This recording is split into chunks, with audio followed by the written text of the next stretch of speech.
anticipated Esports World Cup in Riyadh, Saudi Arabia, happening this summer 2024. Other popular titles will accompany our mobile battle royale, such as Honor of Kings, StarCraft, or even CS2. During the 2 previous editions of PMWI in Riyadh, Vampire Esports took the trophy home not once, but bloody twice. I mean, how do you do that? How do you win twice? That's never been done, but I mean, I guess Nova did that with PMGC. But still, how do you do that? That's insane.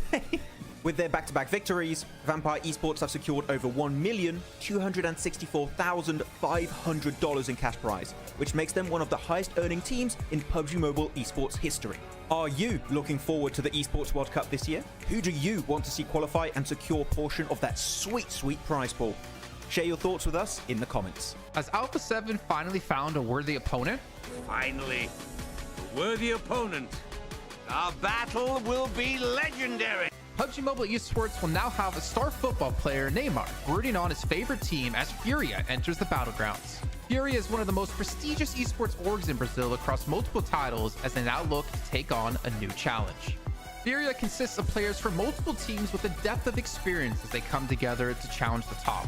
The team consists of Kayovski, the man who has won the last 2 PMPL Americas with Influence Rage. Adrian, coming in hot from a tense game, bringing in experience from multiple PMGC events in the past. Arturzan, who was able to carry Team Case to the PMGC in 2023, looks to do so yet again with Furia. And Becker, loyal to Inco Gaming for 3 years, looks to make his next leap in his career. Furia has already qualified into PMSL Americas, but the real question is, what teams can even stop them? Share your thoughts in the comments. Good Nate could change the tides by doing expo. Oh, wait, I take it back. Okay, Yankee. That was pretty good. Again, do it again. One more? Yankee. Do it again. Oh! Yankee. Yankee! He's got the smoke now. Go on, play around the smoke. He's got DBS. DBS finish. 1v3. 1v3. 1v3. Hit a shot! Hit it! What's happening? Reload, Sinister! Oh You have no ammo! They won it. I can't believe that. Players up. Oh my god, D46 didn't see that coming. Wait, oh, the jump shots, what? Oh, 1, 2, no, no, no, no, no, no, no, no, no, no, there's no way, 52 wins it! You must be joking. You have to apologize. You have to apologize, son. Gianti. No, DBS close range. Oh my god. Moneymakers just pulled off the best play in PMSL EMEA so far, because it's only been a day, but it's really good. Just check it out. So let's paint a picture real quick, okay? Moneymakers are in this warehouse, edge of circle, and this spot clearly is not going to give them a win, maybe a 3rd place at best. In the circle, you have 3D Max and Regnum Carabra, which are about to initiate a fight for the win, which means they aren't quite focused on Moneymakers at that point in time, which is exactly what they want. The instant the fight breaks out, that is when Moneymakers decide to make a push into the circle, and they are ready to engage by the time the fight ends, which is when the teams are at their weakest. And because the timing of this fight is so perfect, Regnum Karia, which is the team that won the previous fight, cannot do anything against that engagement, and that means that Moneymakers win the game, despite being initially in a super desperate situation. So congratulations, Moneymakers, on that amazing chicken dinner to wrap up day 1, and I do have to say, this play is approved by me, Maxman, the best player. Yeah, he's gonna get 1v4 here. No faith. He doesn't have a DBS, man. That's the thing. The DBS is the what?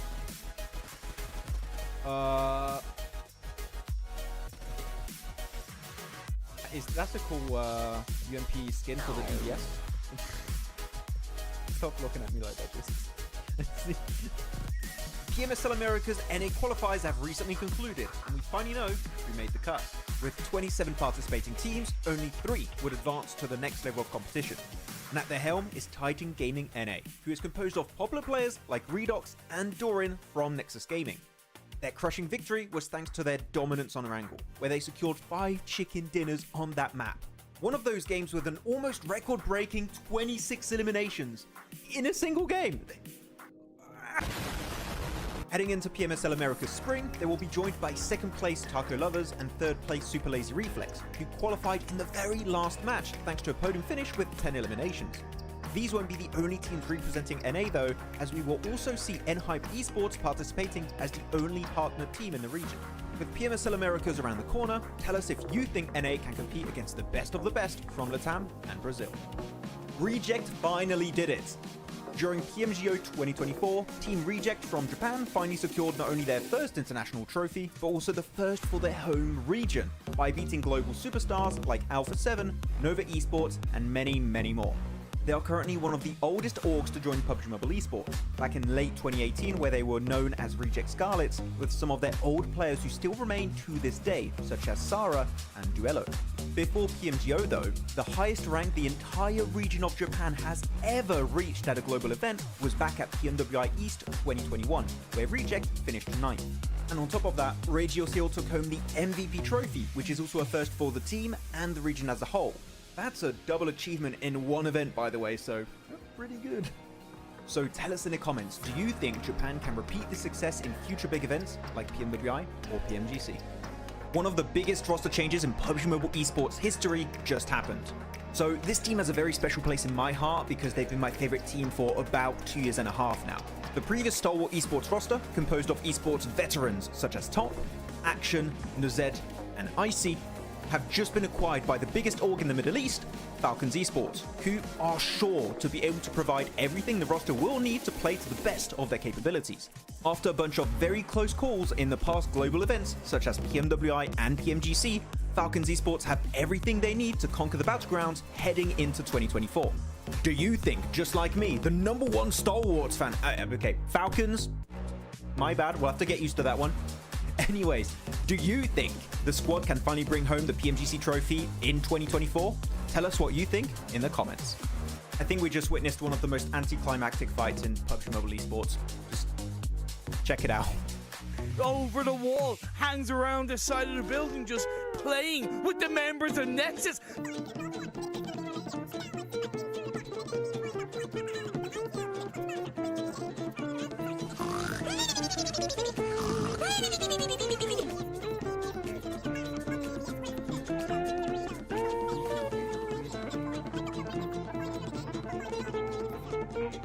They sure are. I love this from Exo Machina. He's gone out of the house completely. He's trying to get into zone, but Sigma has the same idea, and he is gonna win that because the play zone just hurts too much.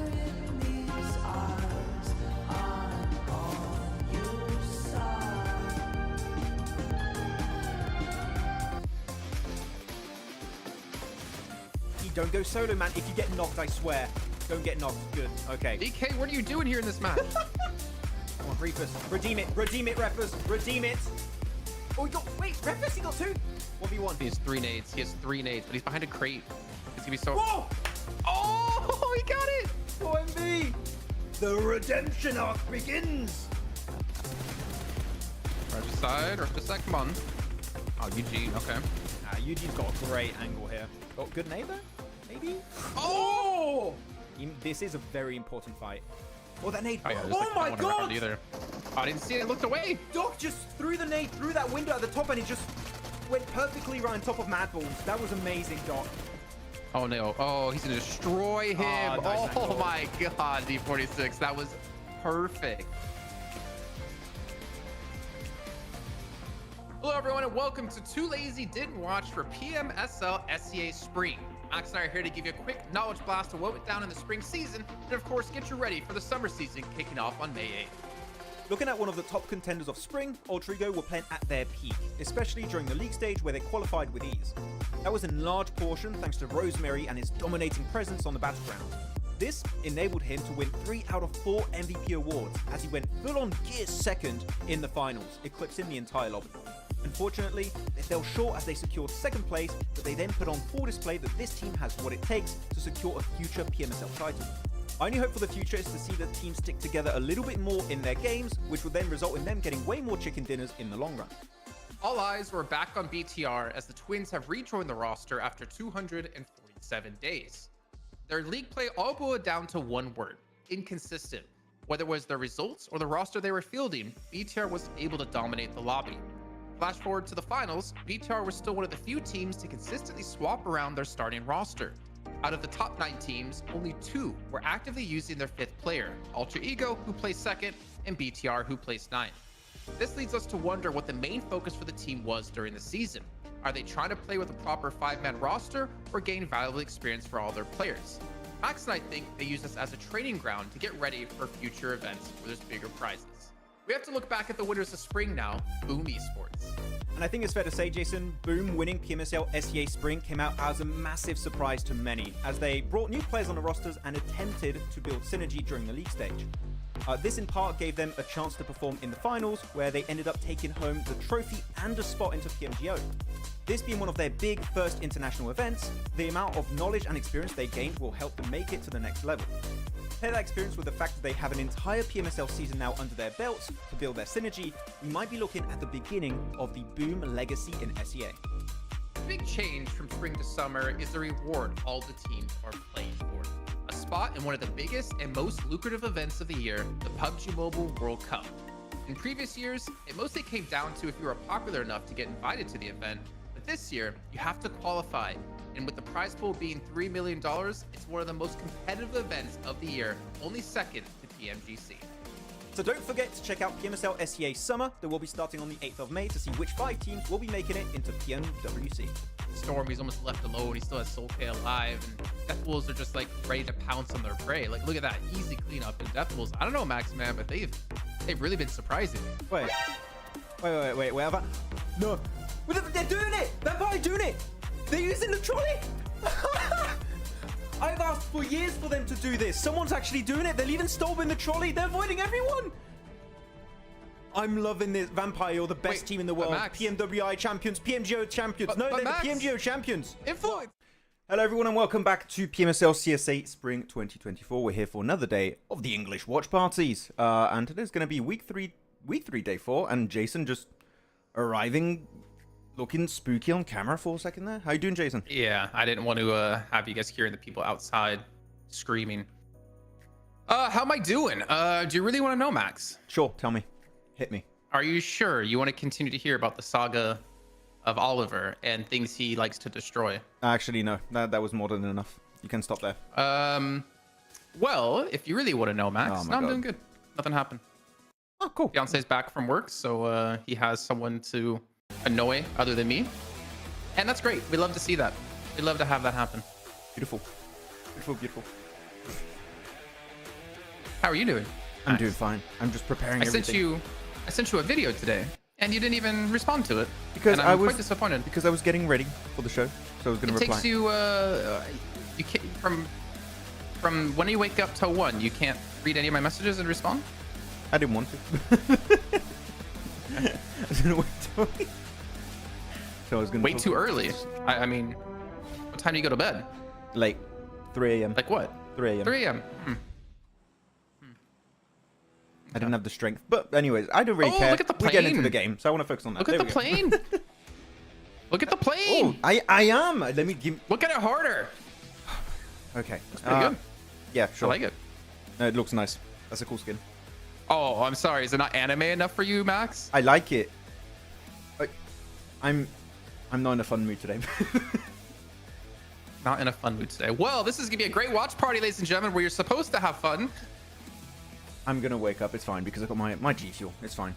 I'll get there. It's 1 p.m. and you're gonna wake up now. I went to bed at 3 a.m. Okay. So you sleep, see, 3, 4, 5, 6, 7, 8, 9, 10, 11, 12. What? You sleep like 10 hours? No, I woke up like at 11. But anyway, I don't really. Okay, I don't really care. I want to stop this topic. Hey everyone in the chat. What's up, everyone? Hope you're doing good. And we got some fight happening already over here. Wow. Yeah, there's some fight going on. Whatever. No big deal. Just Hardbass. Take it on Stalwart. Stalwart still hot dropping. That's not how you want to start your day. Whether the Stalwart hot drop. This is gonna be a day, isn't it? Okay. I'm the one in a good mood today, and you're the one in a bad mood. That's very different than normal. Yes, I've slept horribly wrong this entire night. So that's why. It's. Well, did you have your eyes closed? Because normally that's a good step to sleeping. Can we not? Can we not? Anyways, I mean, yeah, we got the Stalwart hot drop. They don't want to qualify. I think they just want to have an extra vacation next week. Is what I think. Anyways, hello everyone in the chat. No one told them that they're actually like technically contractors and they don't get paid if they don't play in tournaments. But vacation. Hello everyone. Prop Joe, Doctor, always in the chat. What's up, man? Akase, Aaron, Summon Can, Max. Do you know why 4MV is not on the top? Because there's a lot of really good competition. It's not that easy for 4MV to just win and dominate. Do I think they're going to be on top eventually? Yes, because they have 1 day less played than some of the other teams. So I think they will eventually be first because they have 6 matches played less. So don't worry. Trust the process. 4MV will be on top, I think. Also, to give you guys a quick little update, Group C not playing today. Yep. Which means Aura, IHC, A1, Major Pride, not happening. But that makes me so sad, Max, because you know what that meant? What? 2 days back to back with no Aura Lakers hot drop. That made me sad. Yeah. Yep. We're not going to see the trash talk. Because they're in different groups. There's 2 days where they don't play against each other, and that means 2 days less of hot drops. So tomorrow better be freaking spicy then if we're gonna get some hot drops. There better be some like pent up trash talking ready to go, and then they're gonna pop off on each other. I was already in a bad mood. Now my mood is worse. I was like, okay, the only thing I woke up for today was to see the hot drop in La Cobreria, and now it's not happening. How could you just take that away from me? I don't know. It's bad enough you have to hang around with me for 4.5 hours, I guess. You gotta have something to look forward to. Oh, and then I gotta go cast with Neptura later tonight. Oh my! This is why did you even wake up today? I should have just remained in my coffin all day. Aren't you feeling a little ill, a little sick? Is your PC acting up and crashing constantly? Oh yeah, right. I am a little bit. Oh man, I just finished saying hi to everyone in chat. Hello, Shanyal, sorry, Nanatu, welcome back to you. Maling May back in the chat. Do you guys think 4MV will overrun MadBulls by placement points? By placement points, I mean maybe. I think they're going to overtake MadBulls and Rook at some point because again they played 1 day less than MadBulls and Rook so far, I believe. If we check out week 3, I'll have to check exactly. I can confirm it for you. Because they didn't play day and I 2. can confirm it. They did not play day 2. Cool. I mean, Rook also did not play yesterday. So actually, Rook, I mean, they're going to overtake Rook, I think. But MadBulls are going to be not playing. Which day is it they're not playing? It's not today, right? It's tomorrow. Yeah, they're not playing Sunday, so tomorrow. So that's going to be the one opportunity for MV to overtake them. If they do it today, that would be even more impressive. But I do expect it to happen Sunday. I mean, what do you think, Jason? Who do you think is going to be first? I think MadBulls could still take first. They were still looking really good yesterday. They had 2 chicken dinners. They're still popping off. Played smart again, not flashy, like we talked about. True. But in the end, for me, it doesn't really matter who gets first in this week. It's about who gets like first in top 5 next week when we get into the finals. I don't care who's going to win. I'm not speaking of finals. Oh, wait. Dillis? That would have been cool from the rooftop. Oh, I thought that was reaction to me, like, ooh, wait, ooh, because I said, speaking of finals, ooh, wait. Now you can go. I was like, ooh, we've seen some cool ninja plays in the fight, but Star actually won a hard drop. Guess top 5 currently in EMEA right now. I did see it, like the top 3. I think it was Team Spirit. You had Moneymakers, and then I forgot. Besiktas. Okay. Then Virtus Pro and Twisted Minds. Twisted Minds is interesting. I mean, this is big for Twisted Minds because don't forget, there's like a mini competition between Twisted Minds and Power, right? In the sense that whichever of these 2 teams of Power and teams Twisted Minds, sorry, are first in the rankings. Doesn't matter what position in the rankings, as long as they're above the other, they're going to make into Riyadh for PMWC. So it is quite interesting. My favorite casters. Hey, what's up, Ahmed? Welcome. Thank you very much. Yeah, and the part that really pains me, which again is probably going to make your day even worse, is 3D Max. I guess for 3D Maxes. I did see that. I don't remember the exact ranking, but I just remember it was not good. Today is just not your day, huh? No, 16th place. You know what? I'm just gonna go back to sleep, guys. I'll leave you with Jason. See ya. I think it's gonna take something a little bit stronger than sleep to get you through this day. Yeah. Well, we do have MadBulls going up against Regicide again. Regicide, a team who is relatively safe. If we take a look at like our overall standings, which I'll inform you of in just a second. Regicide are currently in 10th place at 295 points. Realistically, shouldn't really fall off. Shouldn't get out of top 16. It's really only down to about 3 teams that we discussed yesterday with your Major Pride, your Stalwart, and your Stronger. Yep. So those are the 3 teams we're really going to keep an eye out for this week. In the meantime, Regicide taking down the Bulls. Oh, Vaz. Let's go, Thompson. I mean, at this point, I don't really care because it's not like this fight is going to have a big impact on the rankings, right? It's really going to have no impact. Though, 4MV?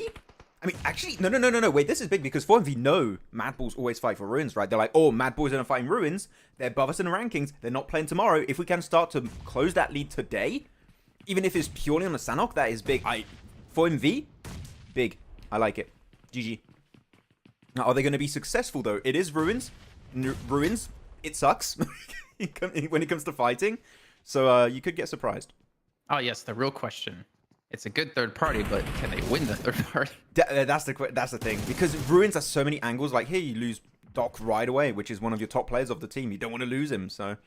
Oh, I like this. You know, for Miracle, being good guys. You know, they're like, oh, MadBulls, you lost 2-3 players. We'll go lose some players as well, just to keep it fair. Yeah. Even look at the mini-map block. DRS are even wrapping around ruins. So even if you win the fight in ruins, can you leave ruins? I don't think so. Oh, okay, Vaz, that was a bit too Ninja Warrior for me. And this working That's my favorite type of warrior, Ninja Warrior. Yeah. What's your favorite type of warrior? My favorite type of warrior would be the pirate warrior. Samurais for me. Is that type of warrior the pirate warrior? I don't know. I could give you that. I'll take it. I've always liked samurais. I mean, look, 7 eliminations already, though. They cleared this entire location. God damn. Only Roshan left. Okay, big push. Don't get 1v3'd, please. Pre-firing around the corner because he's not sure. Yeah, he's got to push it eventually, though, because otherwise he's going to get the res. But, I mean, the thing is, I'm sorry to say, 4MV fans, 4MV aren't surviving that rotation outside of ruins. They are not making it out. I mean, good for them now. Example took that shot, so they know a team is located around ruins. That's some good info to get. But I think that 4MV know when we're not leaving this place alive. Well, at least not all of us.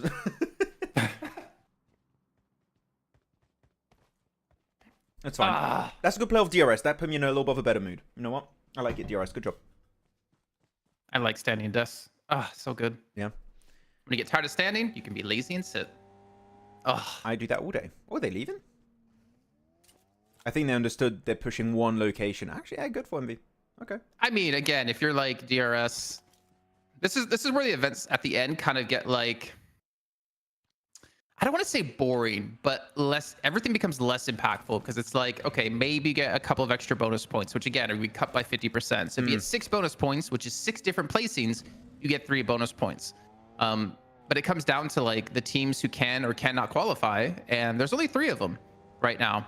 And of those 3, actually they're all playing. Okay, so never mind. Yeah. I was gonna say if any of them are not playing today, so they're all playing. I think like that's not our only focus, but that is a big major part of our focus today. Is like, what can those 3 teams do? And well, Stalwart, they got 4 limbs. They have 3 players left alive, so that's a good start for them to get into 16th and hold it. They actually did pass. Oh, sorry, wait.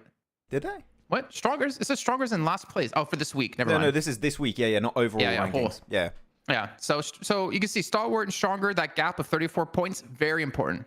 Massively important. Coming into today, Stronger were 29 points ahead. So doable. We can see Stalwart need to close this gap even further, need to extend this lead even further. Yeah. No, it's going to be interesting. I mean, as you said, though, at the end of week 3, I think teams get a little bit... I think the right word would be complacent, right?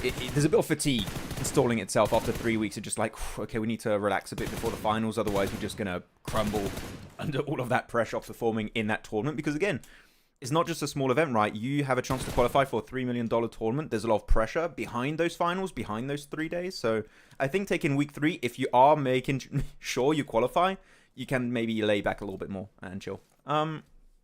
Wait. Say that again, Max. What can they do? You can lay back. Hey, do it. Don't mind if I do. Can your chair do this? I'm not gonna lie, I get really scared this chair's gonna topple over though because of my weight and the angle I'm in. Wait, Raven wanted a question answered. Here's a question. Can you wear the X-suit on this competition? So there are some tournaments that require everyone wears the same skin. Is that the case in this tournament? I am not sure. So that's dependent on the rule. But if you don't have that kind of rule set, I think X-suits are allowed. But that I don't know if that's applied. I think normally for this PMSL. in any official event, you're limited to wearing certain things for sure. Yeah. I think I mean, I don't know for like 100% guaranteed fact, but I'm like 99% sure They have guidelines. Like even in PMPLs, they had guidelines of what skins you can and can't wear. Yeah, the only thing I would say is if it's an A or S tier tournament, typically you have to wear one skin line or just like a small variation of a skin. It's you just have to do that. But yeah, hopefully that helps, Raven. Like we don't have too much information on that, sadly, in terms of which tournaments it applies on. But typically PMPLs, PMSLs, PMGC, PMWC, PMGO all have to wear like one singular type of skin to help avoid teaming. Is the main reason. Yeah, we have confirmation. We do have confirmation that they are not allowed to wear that suit. They're only allowed to wear certain skins in this event. There you go. This event. So yeah, PMSL Literally makes just got sense. confirmation. Perfect. I like it actually, especially when they use new skins as they're using here, which you guys can get for yourself. This is the suit one they're wearing, right? Yeah. I find it so cool that in the shop, if you, I don't know if you guys checked it out, and if you go in the shop, you can see some of the top players of PUBG Mobile wearing the skin. Like actually, the artwork are the players. I think that's one of the coolest things we've had. Like that links esports to the game itself. I hope we'd have more. One thing I would say, I've said this many times. Tell us Caster pack. Imagine like you, me, Blank, John wearing the suits and that would be cool.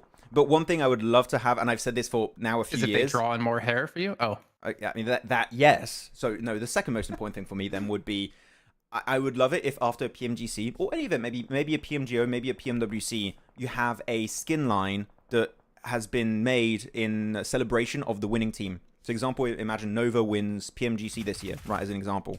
Have a skin line based around Nova that you can, like, buy, and a portion of the profits goes to the org. I think that would be beautiful. Well, I would love that. So there it kind of, so you lost me at that last part, because if you think about it in terms of like equality and fairness, you already won PMGC. You already won like a ridiculous amount of money. And now you're going to get even more money where the other teams don't have a chance to get it because they didn't win PMGC. I think, forget winning the event. Maybe if you win the event, you get to like choose a weapon, or you get like a weapon dedicated to your team. But you just do like jerseys for everyone. You do like a suit for each partnered organization within the PUBG Mobile ecosystem. Yeah, but then that way it's more fair, right? For everyone to get a portion of money. Otherwise, you're like, okay, we earned $700,000 for winning PMGC, and now we're going to get an extra 500 grand from skins. Like, maybe you just have it to finance some of the prize pool of the next tournament. Really good nade from Falax. That cooking timing was so good. So if you do that should be like PMGC related skins, and then a portion of that goes to the prize pool for sure. I just want a skin line based around the winners. I just think that's really cool. Okay, that's what I like. Okay, I haven't like checked out all the flaws in that creation. Okay, I just think it would be cool. You see all those holes, Max? I'm poking them. Yeah. Okay. Well, you come up with a better idea next time than yourself. I do. I did. I made your idea better. I think we get a commentator skin where the helmet skin is turned into like a broadcaster headphone. Okay, now you're just super biased now. No, not like our faces, but like a helmet skin where it's like a broadcaster's headphones. Sure. I don't know about that one. I think my idea was cooler. Anyways, we've seen I8 get absolutely wrecked by 52 apparently. Pakistan, the clash continues. 4MV up to 11 eliminations. They're coming for that first place for MadBulls for sure. I don't know. The thing is, you're gonna have to. I'm looking at crossing this river. I think we're gonna lose a lot of teams on this position here on phase 5. Oh, definitely.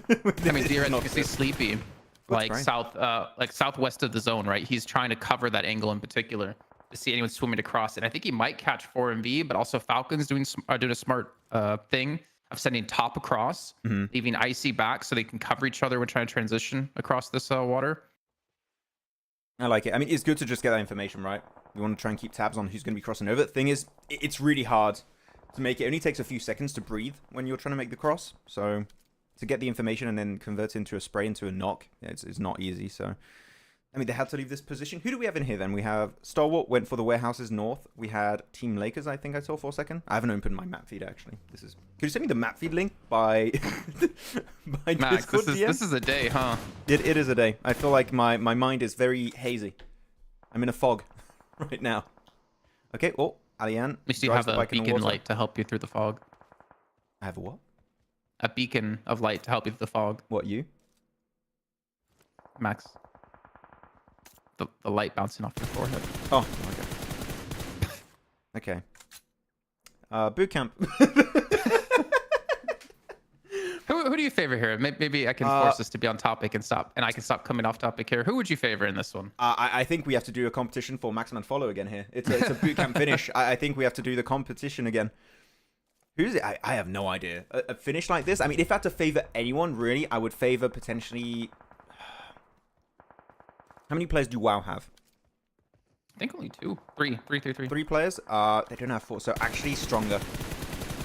In this kind of position, and stronger. I'm not sure if Knight would be able to regroup easily enough. Everest are going to fire into Stalwart eventually. All the teams in the water over to the west, like 4MV, I don't see them surviving. I don't see Falcon surviving that transition across the road, unless they third party at a great time.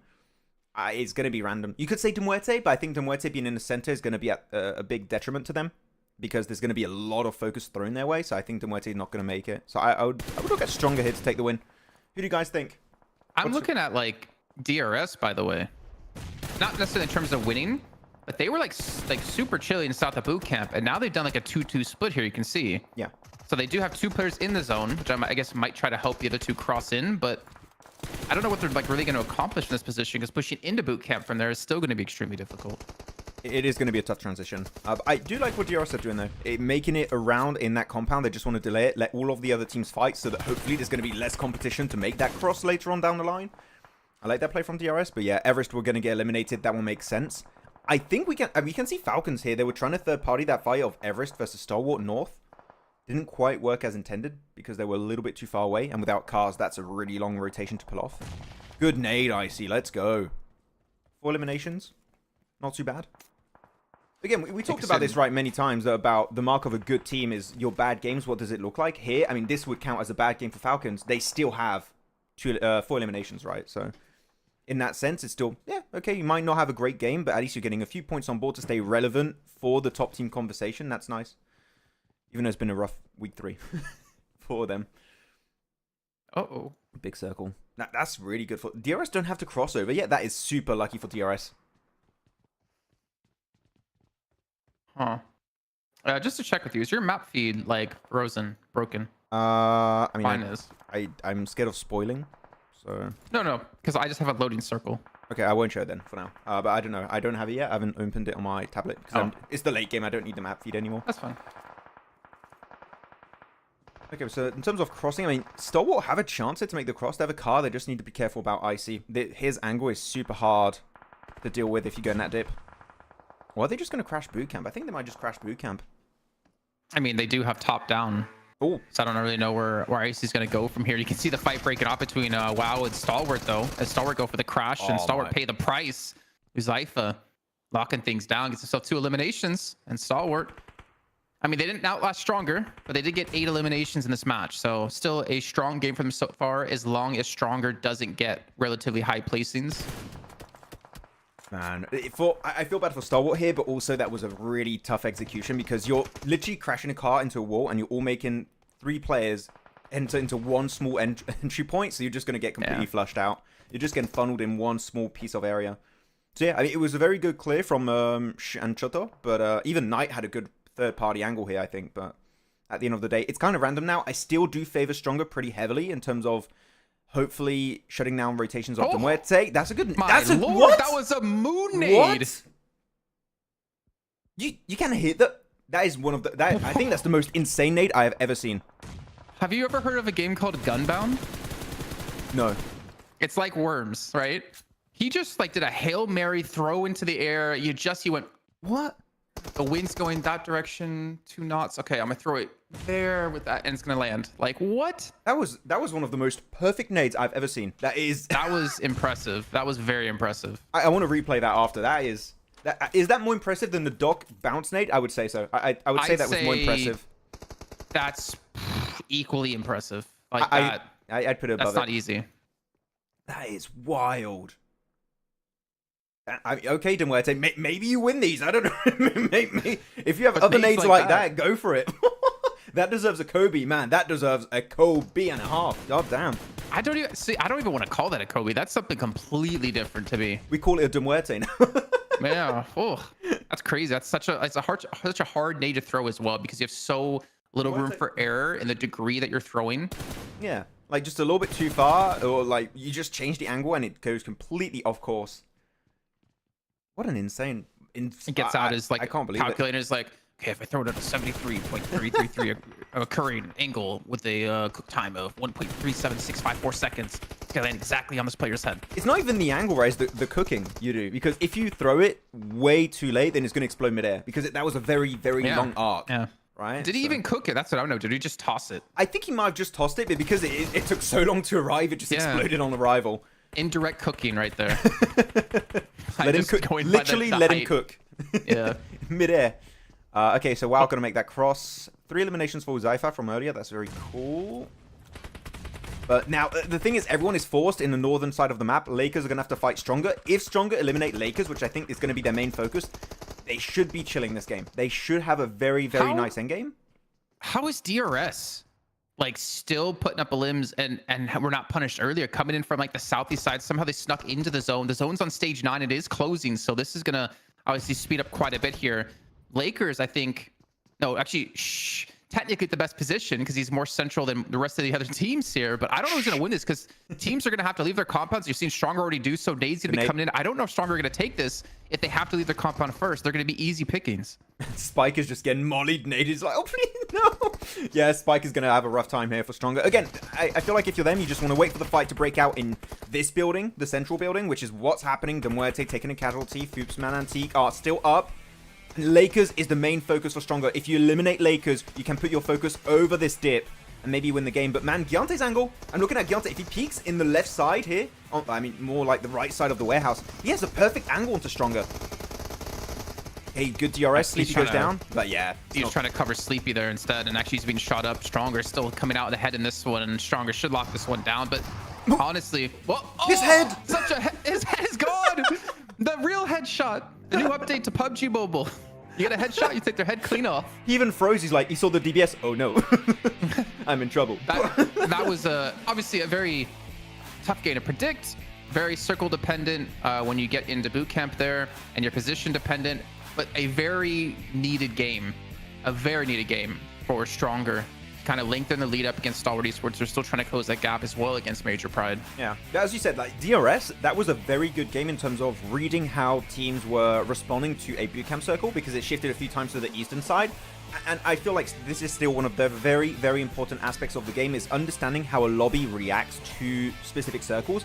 They read that really well. They're like, okay, everyone's getting shifted over to the eastern side of to the western side of bootcamp because we had multiple eastern shifts. We're going to go for a wide southern east wrap and enter that way, which is a very, very smart way to do it. Of course, I don't think they were going to win because they didn't have the man advantage and they had to cross the road. They lost players on the transition, which that is always going to be tough to do. But in terms of surviving until this very point to get a second place, that is a big game from DRS.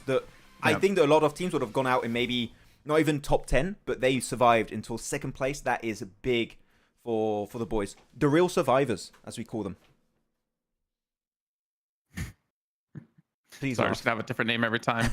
Not a lot of limbs though for Stronger, which again I don't really mind too much considering the zone we had. Considering you don't really want to put yourself in a susceptible position to being knocked, especially if you have 4 late game like that, you have such a greater chance considering the rest of the teams around you didn't. So yeah, I won't judge their eliminations. We got to see that nade again though. Yeah, I was already on the move. Let's see some of the chat also. I don't know if there's anything you want to check in the chat while I'm looking for that moment. I think some people were... Jason can't compete with Maxman curse. I don't have a curse. I actually have the opposite of a curse quite often. Yeah, but it's not enough to typically teams I predict are like top 3. Maxman accurate prediction for once, man. Yeah, for real. Finally a good prediction. I mean, I think that one's kind of tough to predict incorrectly because in terms of there was not a lot of competition thrown their way. It was before this. Yeah. Actually, was it after or I think before it was the Stalwart crash? It was after. I think it was after. Let's go back to see that. Where is it?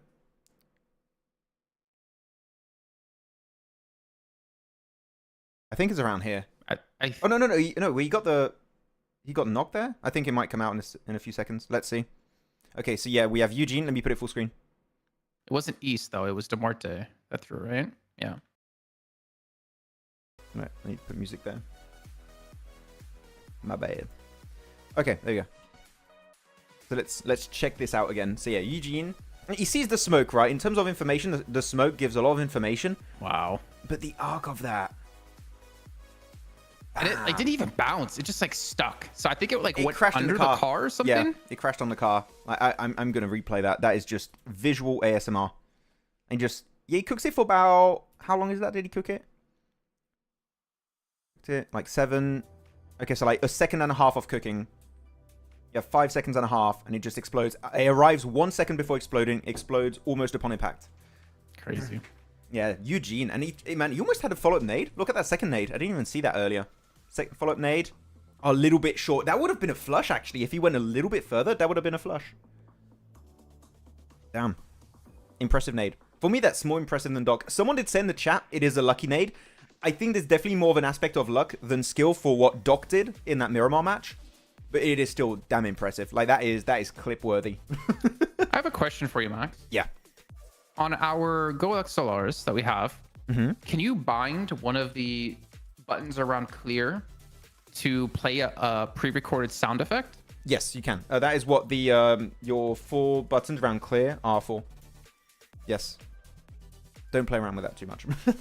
Oh, what boys, do you guys... let me cook. I got some ideas. What do you guys think about the power ranking? I think they are not trustworthy. I think it's cool to have a ranking. Oh, I thought you said they weren't trustworthy. I was like, wow. No, Summon Can is not trustworthy. No, I like the power ranking. And I think that as we move in the future with the power ranking, I think it's going to get improved upon. I think that some people might be like, not happy to not see specific teams in certain position and stuff. But you need to also understand what is taken into account, right? I think that the moment you understand what they use to create this power ranking, it really kind of makes sense. Like, you are looking at the last 3 global events played, right, for these teams. So it's going to be ranking from what's the third last event? It's PMWI of last year, and into PMGC, including league stage and finals, and also PMGO. So if you take those kind of limitation into account, it would make sense to see the ranking and it correlates to the events. So that is what you're looking at. Maybe it'll be increased in the future to like maybe include 5 events, 6, 7 events, which will make it even more accurate. As of right now, it's 3 events. That's why. Well, by the way that it was created, it is 1000% trustworthy. With the way that it was created, it is ranking global teams on a scale of the last 3 global events. 100% correct. Like you literally can't argue that it's not trustworthy because it's literally by that definition 100% accurate. Yeah, and also you guys are. I mean, you guys. Sorry, I'm saying you guys. There's no, someone can. You in particular. I'm gonna single you out. It's right now. Also, you're only looking at the teams that are. What's the ranking we're looking at right now for the power ranking? Is like from which position? 21st to 63rd. Okay, so that is a like pretty big sample size, but I think you need to wait to see the teams that are above 21st, and I think that will make more sense. Okay, so just wait. Let them cook, okay? It'll be okay. I said let them cook a lot today already. Yeah, you did. It's been one game. I mean, you could argue, like, if I'm trying to extrapolate this idea, right? Like, oh, like, Boom should maybe be higher. Well, again, it comes down to the global events. If you want to include, like, PMSLs in this ranking, it's very difficult to do so because, like, how do you weight each league? Yeah. And those teams don't play against the teams necessarily in the global ranking as well, so it's very difficult to bring it to that kind of level. But the more global events you have, the more and more representative to what you believe the power ranking should be in terms of like order of teams will become correct. However, fundamentally the power ranking is 100% correct based off the way that it's organized and like graded. Yeah, and of course, as I said, we might see some changes in the future and stuff, but I think that wait to see the top teams, you know, the 21st teams. Anyways, looking at the rankings, man, that was insane. FOMV got 11 eliminations, 0 placement points. They were like, they did all the heavy lifting in the early game, then, okay, I'm out. We're done. We're done for this match. I mean, and they get 3rd place with 0 placements. Like, again, that's kind of how important eliminations can be, especially on like a Sanhok, where it's very difficult to guarantee yourself a really good placement point ranking, especially with you can't heal them blue. Yeah. Like we saw teams do in the past. I mean, look, especially Rook and MadBulls, 0 points, 0 points. Right? So, like, I told you guys, 4MV are going to be 1st place. They already popped off in the first match and already closed the gap by 11 points. That is big. Because what was the point gap? Wait, are they already 1st place? No, wait. Is Licopedia updated? I don't think Licopedia is updated. It won't be updated that quickly. Yeah, no, not on this game. I mean, I don't think they updated all the matches of yesterday. Yeah, they're missing 4 matches. They're missing all of them. Yeah, okay. So Licopedia is not updated. That would explain. So yeah, then the point gap between Stronger and Stalwart is going to be different than what was mentioned before. Yeah. We'll see. We'll show the rankings in a bit when the stream shows them. Yesterday, Max said the real Snake. I mean, you have multiple versions, okay, of DRS. You have the real Snake, you have the real Survivors, you have the real Swimmers. Okay, those are the 3 options. I don't know if there are any more. Are there any options for DRS, guys? Tell me. I don't know.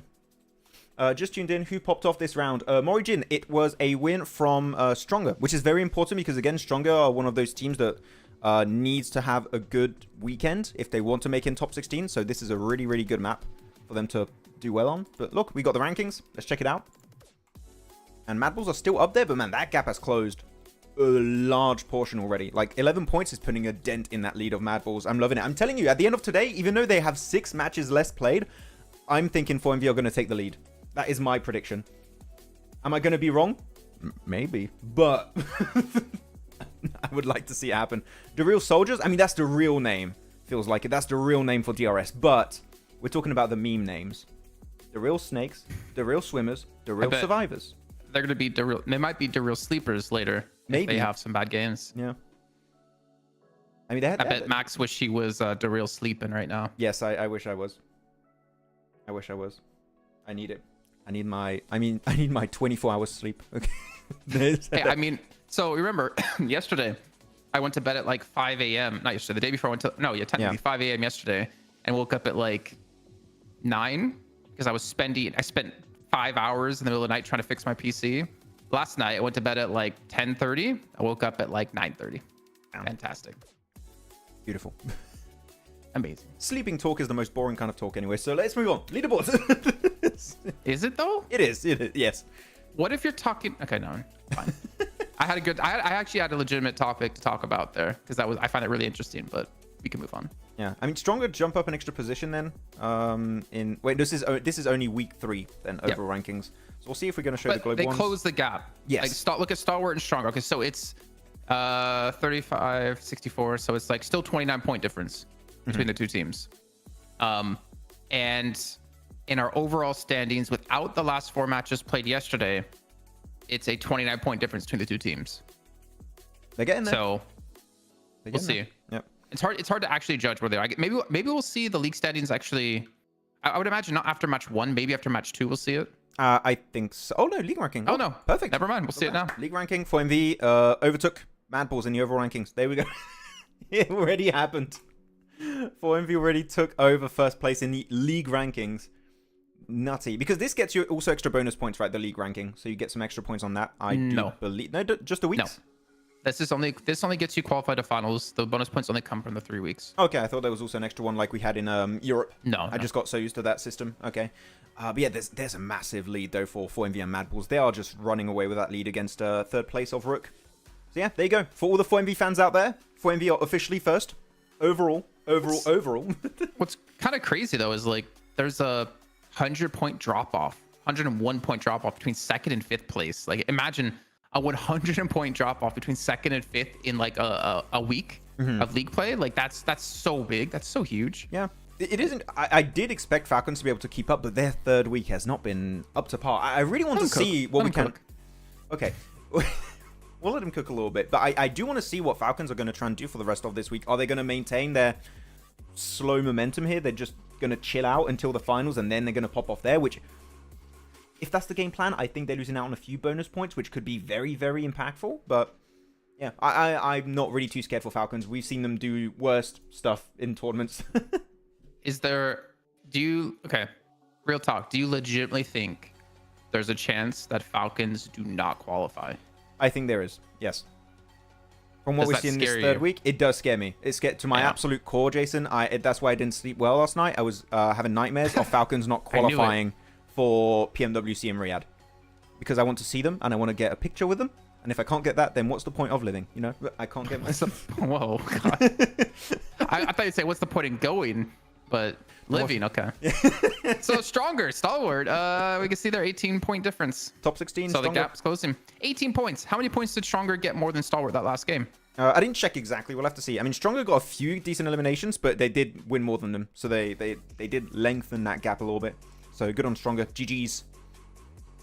Yeah, do we have another rough, man? Yeah, it is. It's starting to get a bit Hey, Major are we getting a Pride. game? Do Major Pride play today? Actually, I completely forgot. No. Yeah, no, they don't play today. Yeah. So Major Pride going into tomorrow, they know. Wait, do Stronger play tomorrow? Stalwart. It's Group A not playing tomorrow. That means we're not seeing MadBulls, i8, Hardbass, and KSAX. Okay.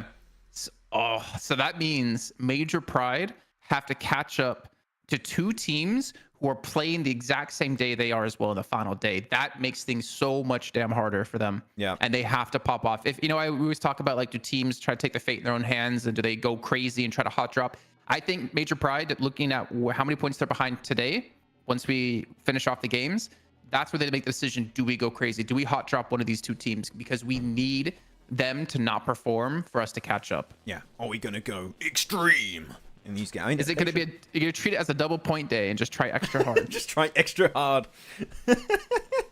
hey, it's a good strap. No, if I was on their team, I'd say, guys, we got to try extra hard. No, just guys, do twice as much damage. Just try harder. Just go Super Saiyan. Max, Go who do you think will win Pirate. EMEA? I mean, if I had to say, I think it would be really cool if 3D Max win because I'm French. That would be cool. But otherwise, realistically, I do think that Team Spirit have played such a good season that I think they deserve to win. So I wouldn't be sad at all if we see Team Spirit win. That'd be great. Though I would prefer to see...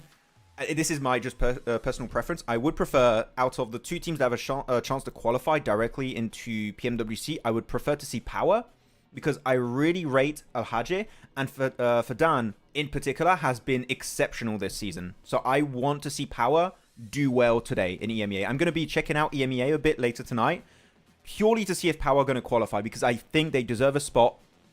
So I'm gonna keep an eye out. Then go back to Blue Zone from Circle to rotate from Water, but when they reached Boat, there was no fuel and they died in Blue Zone. Who are you talking about, Asfand? Which team are you talking about? DRS, I think? Oh, DRS, the old water rotate. Oh, yeah, DRS used to do the water rotation so much. I mean, they were called the real swimmers for a long time. I think it was in a PMGC. Was that a PMGC, Jason? I think everyone was memeing on DRS, the real swimmers. Because Maybe. they kept doing the botations every single time. It's very funny. Max, will you be watching the Euros? Well, like football? No, I don't like football. Rugby's better. Personal opinion, by the way. Please don't hate me. Wait, Jason, do you call football soccer? No. Because well, I mean, technically yes, but no. Because I'm smart. Because I've lived in Europe for almost more of my life than I lived in the US. So. Yeah. Thank you. Let's go play some soccer, guys. Wanna play some soccer? No, it sounds so wrong. I hate that. What do you guys? I What do want you to go guys kick call? the ball with my foot and play some soccer. Wait, does anyone say call football soccer in the chat? Tell us if you do, and we'll ban you. I mean, we'll just know you're here. Wow, you let it slip a little bit early there, Max. Supposed to wait for them to answer Intrusive first. thoughts, no. What about Nigma Galaxy? I think Nigma Galaxy could do well. What position are they in? Let me check. PMSL, EMEA, 2024. I could just tell you if you asked me. I just like seeing it myself. 9th place. 9th place right now. What's the point? 58. They're tied with Power at 50 at 8th place, and they're 3 points behind Brute Force in 7th. Okay. Top 5, they're behind by 4 points. Okay, so yeah, Dribble. I mean, they got a 2nd place, another 2nd place. Okay, I would like to see them make it. I would like to see Regnum Kara Bra. That's a team that I think has been glossed over for a long period of time. I would like to see that happen at some I point. kind of don't want to see it, but I think you know why. I think I know why I am. Yeah, I just want to see that, like, satisfaction. I want to see S2G qualify and Regnum Kara Bra not qualify. Just for the memes. Just for the jokes. Yeah. Man, it feels so surreal to see G Gladiators in 14th place though. Like that is. That's kind of where I got used to seeing them, to be fair. Even back when Kitsune was on the team. Because then my thought process, right? Were we saying that Kitsune was the issue, but actually maybe it was something else internally in the team? Because I still think, and tell us if you agree in the chat. I think this is a very interesting conversation topic. I always was of the thought that the fragging power of Gladiators was so high, and yet they rotated so slow that for me, the issue was always from an IGLing standpoint. Like always in terms of rotation, getting into position, they would never do it. Yet you have Matic, you have Meku, you had Tixi, like everyone on the team can just pop off and frag out, right? That is what the team was known for. And now we're seeing Team Spirit do well under, I believe, the leadership and the IGLing of Kitsune, right? You know what, Max? And it's very interesting. I did not expect that. If Team Spirit qualify to PMWC and we get to go to PMWC, why don't we sit down and do like a real heart-to-heart one-on-one interview with Kitsune? Tell us about what went wrong in Gladiators. Like give us the information finally. Tell us, would you guys like that? Dirt, man. Would you guys like that? If we do go to Riyadh, me and Jason, and we go talk to Kitsune, would you like some hot questions for our boy? I mean, if we go and he's there, I'm actually gonna hit him hard with questions and be like, what was the problem in Gladiators? Like, just tell us straight up, what was the problem? Because they're not looking. Well, you left the team, which everyone thought was the problem. Yeah. I mean, again, I'm not gonna hold punches. I think all of us legitimately said, and I even told the twins that I thought they were playing horribly. Remember that? Yeah. What's going on? I would love to have the interview, and I think a lot of people would love to know. As long as it doesn't give any PRE answers. Well, you know, everyone on the team, you know, was equally good. It just wasn't a right fit anymore after being together. No. Tixi was the problem. He couldn't activate his Tixi supremacy anymore since Maxman started calling him that. I cursed him. Matic, garbage. I don't know. I want to hear some real answers, man. We need some info. Podcast style heart to heart. No, I think it'd be more of an interview. Yeah, maybe podcasting. Yeah, it could be fun. I'd like a little heart to heart. Someone said Naomi is IGLing. Is that true? I thought it would be Kitsune. We've been doing CSA instead, so I haven't got as much info as I would typically have, but that's interesting. Nur Slimani is saying you're not gonna invite. We're not gonna get invited. Oh, he knows. He knows we're not getting invited to PMWC. Slimani, why? Why do you think that? I wanted to go. The real problem was Maxman's curse. No, we can't. Imagine we have like this super cool content piece, like nice recording area and stuff, really good quality camera and audio, like really amazing setup. It's like, Kitsune, we wanted to have like a proper maybe 30-minute, 1-hour conversation with you about talking what's happened from that transition from Gladiators to Team Spirit. It's like, well, Maxman, to be completely honest, you're not here anymore, so we're doing way better with Team Spirit. You're not here to curse us anymore. It's like, oh. End of podcast. The end. It's like, okay, well, thanks for tuning in, everyone. We'll see you next time.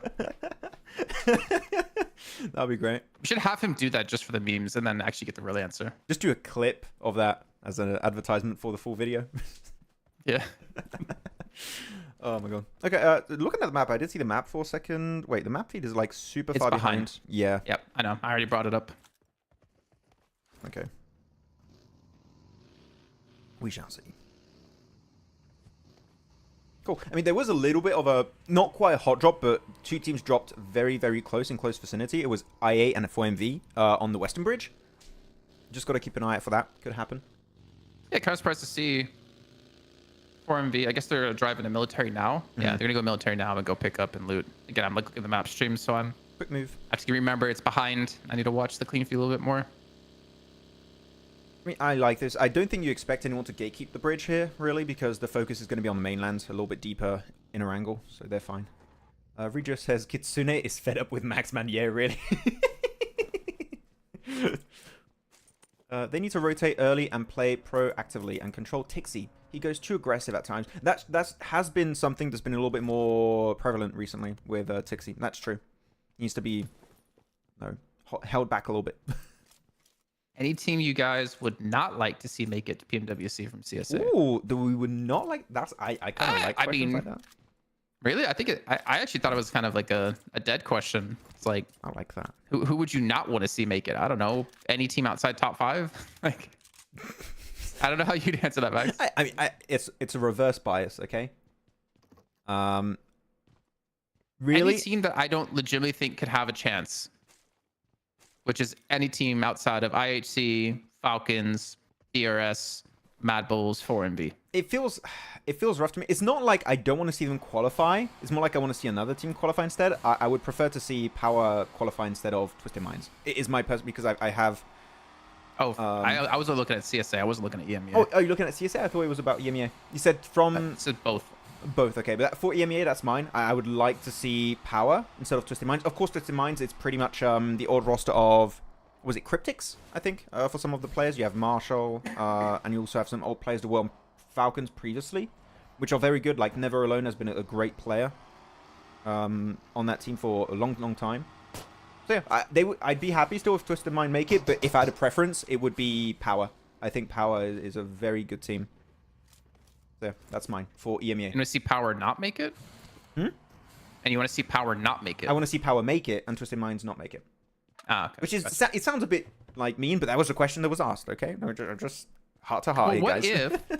What if Twisted Minds or Power get top 5, then the other team gets it as well? Yes, perfect, beautiful. Like, actually, no, I didn't even think of that. Actually, I would like to have Twisted Mind and Power qualified. There you go. That'd be cool. 4th and 5th place. Actually, no, it goes to 6th place, right? Yeah. Yeah. Well, then it would go to 6th, 7th place. No, it would go to 6th place. Yeah. So yeah, 5th and 6th place. There you go. Then I'd be happy. I'd be content. I wish you will be in PMSL to visit Riyadh to enjoy the trip. And I've been there 3 times now, 4 times now actually. 4 times, wait. 1, yeah. 2, 3. I was there for the global esports tour with you, 7. Yeah.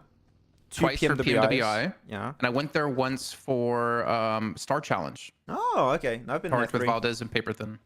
Nice. I've been there 3. It's good.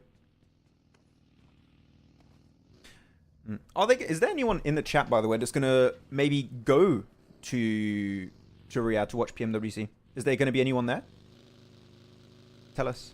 I know it's a bit of a trip, but maybe there are some people that are local. And might go. If you are, and you get the prediction correctly, Maxman will give you the IRL follow. I'll just follow you in real life for like an hour. You won't see me. SumonCon 5 teams get into PMWC, but one of them, the 5th place team, goes to the survival stage. The other 4 go to the group stage. So there's a survival stage where you have to play out, and then X amount of teams get through the survival stage and make it into the group stage. And there's a group stage that plays, and then the top teams make it to the finals, I believe. Yeah. Wait, yeah, Summon Count says, hey, you guys are saying 5 teams will qualify for That's what CSA. I just answered. Yeah, okay, that's the one. So, okay, that's the one. I was looking at other comments. You should read the question before you start saying the question in case there's bad words in there. Yeah, I should, but I when I was streaming on Twitch years ago, I used to just read right away, and I've done so many mistakes doing that. I'm gonna get on an alt account and just say some real messed up stuff. Okay, I'll repeat it. I'll try and be careful. Both Power and Twisted don't deserve to play in PvP. Oh, really, Nuslimani? Interesting. Okay. Okay, Nuslimani. Actually, I would like to know which teams, guys, from EMEA, because like we're not in the finals yet for CSA. Which teams from EMEA? So you have to tell us 6 teams then, and it has to include at least 1 team that is going to be or Power or Twisted Minds. Which 6 teams would you like to see make it into PMWC for EMEA? Okay, I would like to see what everyone thinks, because it seems like we've got a chat that's a little bit split on some decisions. I believe yeah, Clover, we don't know. We don't know how it works with tickets or anything like that, unfortunately. Don't know if it's been revealed yet. I wanted to say, like, last year's there were no tickets, but you were saying that you thought there was. I thought there was something, like, you needed a badge to get in. I don't think you have to, like, pre-purchase the tickets. I think you can also just buy them there if there are tickets. Maybe that's right. Yeah. 6 teams, yeah. It's a massive event. It's not just, like, the venue of where they're playing, right? It's, like, this whole festival. Big yeah. boulevard full, festival full of, like, all these different shops, all these different, like, it's like there's, like, a mini carnival there. You can play, like, some games. There's like places to eat, there's like other events to watch. I don't, maybe you can just buy an entry pass there. I don't know. Anyways, oh, what's happening here? The MadBulls. I mean, Circle did shift around Pachinki, so we could have an interesting, maybe a city finish again. We've had a lot of those yesterday. We had 2, one almost city finish. It was getting close. Okay, try and confirm that if you can. Yeah, boy's gonna have a good nade. Oh, he's nading when he came out. Oh, English. The read. What? He's stuck behind the door.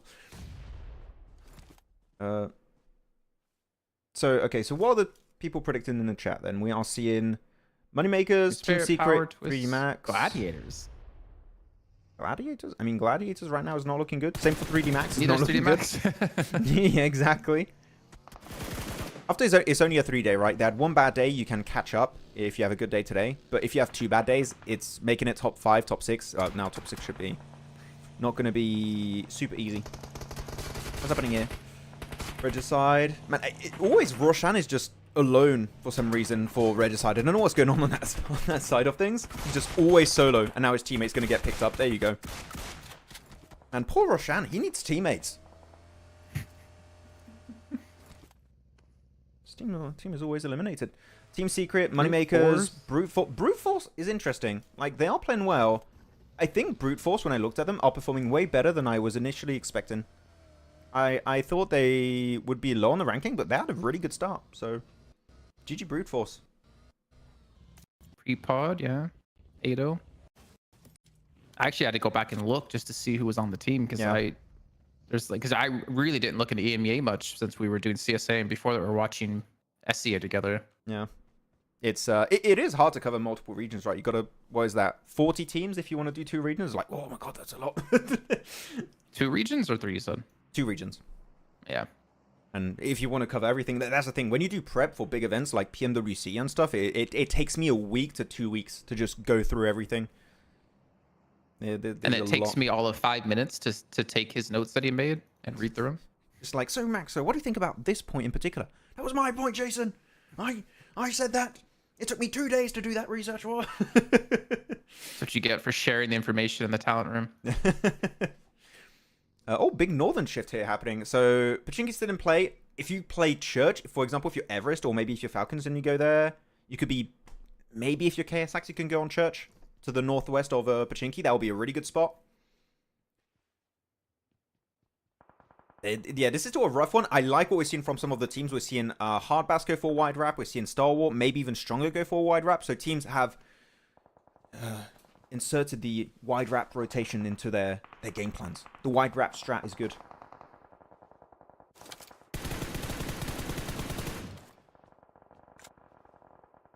Team Spirit, Istanbul Wildcat, Next Riyadh, Brute Force, Moneymakers. Istanbul Wildcat and Next Riyadh has been doing really good too. That's true. I'm who's on that team actually. I wonder if my boy Frozen's there still. Yeah, Frozen. Man, I talked about him so much. About who? Sorry. Back Frozen, when he was like the MVP from Turkey, when we were like talking about Turkey being such a dominating region, and then he just like didn't do well. Next events, ooh, hopeless. He doesn't have the white hair buff anymore. I think he had it for some time. He had frosted tips, and he got rid of it. I'm telling you, man. Hey, guys, tell me one player that has white hair, and that is just horrible. None exists. If you have color, it's better, man. Do you guys remember the top red hair era? Like, that guy was unstoppable with red hair. Holy.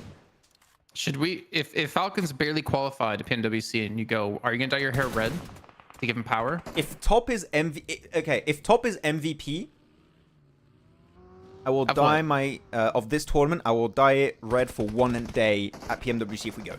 Okay. That's not even what I asked though. I said if they barely qualify, are you gonna do it to give him power? It can't be that easy because I think they're gonna qualify. Easy? I said if they barely qualify. Oh, barely. Oh, Let me repeat it again for the 4th time, just to make sure you hear it. If they barely qualify, like 5th place or something, by just a few points, will you dye your hair red to give him power at PMWC if you go? Yeah, sure. Let's do it. I'll do it just for 1 day. But yes. So you're gonna go spend all that money getting your hair dyed.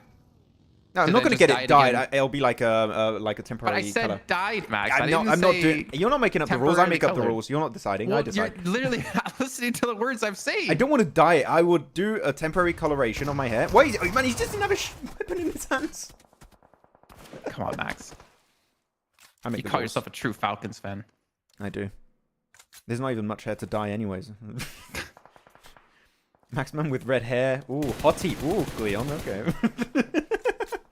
Pachinki Hill in play, though. 4MV is going to have to fight Lakers. Ah, man. 4MV are just surrounded. I mean, they're getting squashed, too. Poor Doc. Man, Doc has been having a rough 2 games today. Yeah. He's not having fun. I don't think he's necessarily, like, trying super hard either. Yeah. Because they're so far in the lead. I think I won't judge any of the top teams right now if they don't play well. Wait, Tristan had a DBS, right? And Apex just wrecked him with a UMP. Nice. Good job.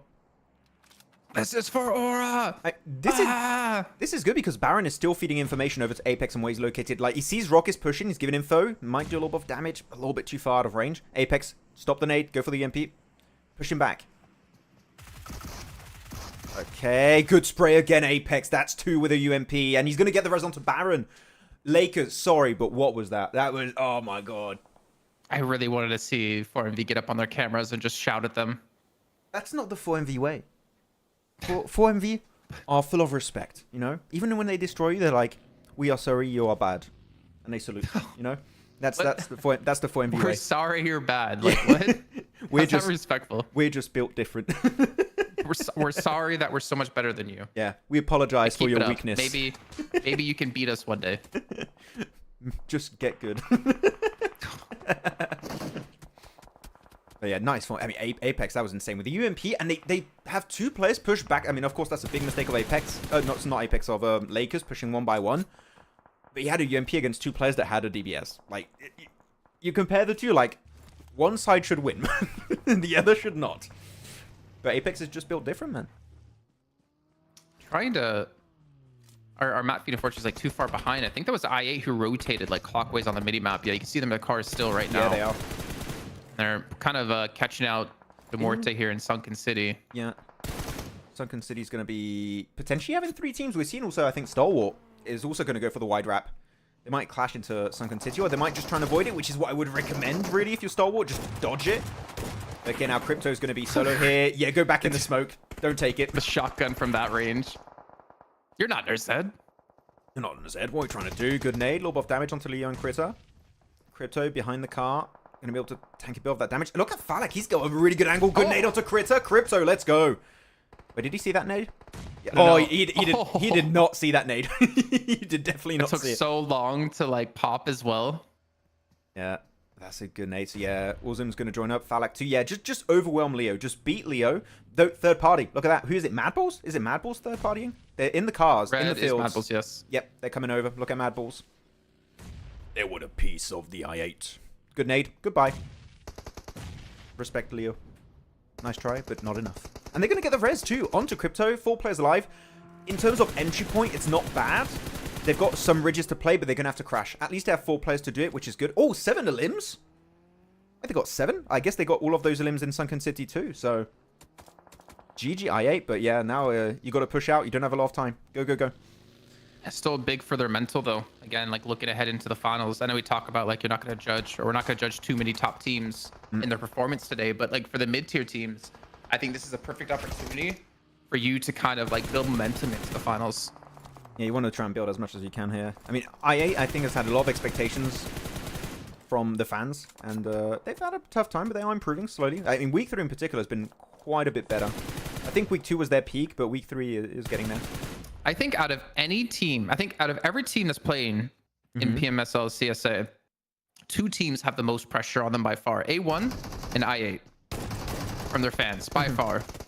They have massive followings from their region.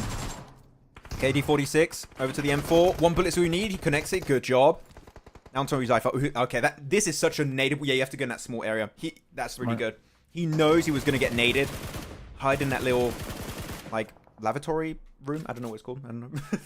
Just go there. The water closet? Yeah, in the shower. The water closet. That's a shower. I'm going That's in the what water. WC stands for. Water closet. The water closet. Oh, okay.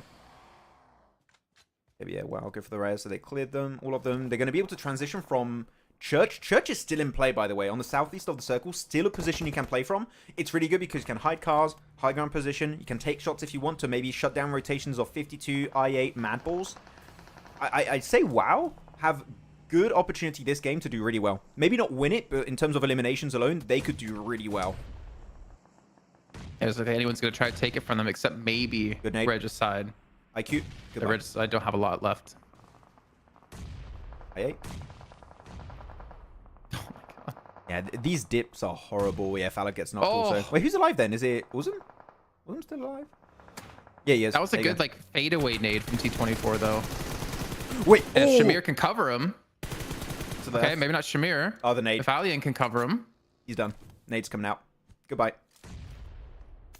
GG's.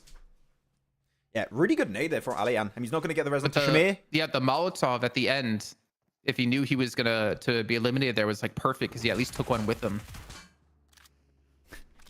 I love what new Slimani said. Doc after scoring 22 eliminations in the first day of the week. Yeah, I can rest now. Yeah, it's pretty much the vibe for Doc. That's Doc every week. He's like, okay, I got 52 billion eliminations today. I think I can relax. I did my part. I did my part. Teammates, do what you must. Do yours. Who's playing today? I didn't even check if it was Aero or Baron. No, Baron's playing, right? Baron's playing. I love it so much that we got a 5-man rotating, and it's so successful. It's rare to see. Only a handful of teams do that, and 4MV is one of them. Well, it's very yeah. cool. There's only a handful of teams that do it, and there's only a smaller, very smaller portion of that who do it well. Yeah. I remember a long time ago, Eastern Stars were doing it in Europe, and it was just not working. I think they made one of their teammates play a few matches, like, yeah, you're getting benched for, like, the rest of the season. you are not playing. I miss Eastern Stars. Eastern Stars, the boys. I do miss them. I miss Kapahala. Okay, yeah. I miss Nexus, actually. Who was on that lineup? Was it Dexter? Eastern Stars? No, Nexus. Like the old Nexus. Oh, the old Nexus. Oh, I don't remember. It was like Dexter or something was on the team, and he like did some serious work. Like he was clearly the star of the team and like helped them be so much better. And then like, I guess there's some drama and like he left the team or something. I don't remember exactly. Right, position. Okay, so I look at the West. What's going to happen for Falcons though? Because what do you realistically do if you're Falcons in this game? Because you are low ground, you have very little information as to where teams are positioned in the circle. You can predict that Church is taken, you can predict the warehouse is taken. So because of that, if you crash, you're going to get third party. I think you have to fight MadBulls or DRS. Those are your only options, because just going for the circle itself, you're going to get crashed upon. Like, sure, they go here. I think it's very risky. Look at Baron, though. Baron? Did he throw a nade? I don't think he did. Maybe they wait for a team to fight and they third party it. Because they have no need to move right now. Until the next shift. Or sorry. Map stream. Sorry, I was watching the map stream and it was behind by quite far. My bad. That's okay. Yeah. Yeah, so Falcons play that. The thing is, DRS are going to push upon them. I thought you would maybe want to take care of DRS before moving in, because they have top. Oh, okay. That's risky. Yeah, there you go. He gets Showed his Beyonce location. to peak, though, in a bad position, so at least get him down. Yep. If they lose Nerzet at the same time. There's actually, in terms of position, I thought DRS would do something, but they played very passive. So yeah, they're just going to get naded out of the circle. It's actually a lot more successful than I thought for Falcons. Good job. Like, those nades were really clean to open up the fight. But now they're getting third-partied also onto Hardbass, so Hardbass are somewhat getting involved. MadBulls are wrapping behind him at the same time. Yeah, they're just going to destroy Falcons on DRS. They're just going to get completely pincered between two teams at the same time. And Baron, man, nobody knows Baron is there. Like, MadBulls are literally neighbors with Baron, and Baron is just chilling. Oh, no, it gets rolled over. Sorry, Baron. I apologize. Sorry. I mean, that could have been an accidental rollover as well, for all we know. He's like, oh, I got a point. Oh, this is great. He's just driving along, and all of a sudden, what was that? Was that a bump? Oh, I'm not sure. I gotta confirm it. How did that happen? Oh, let me go back.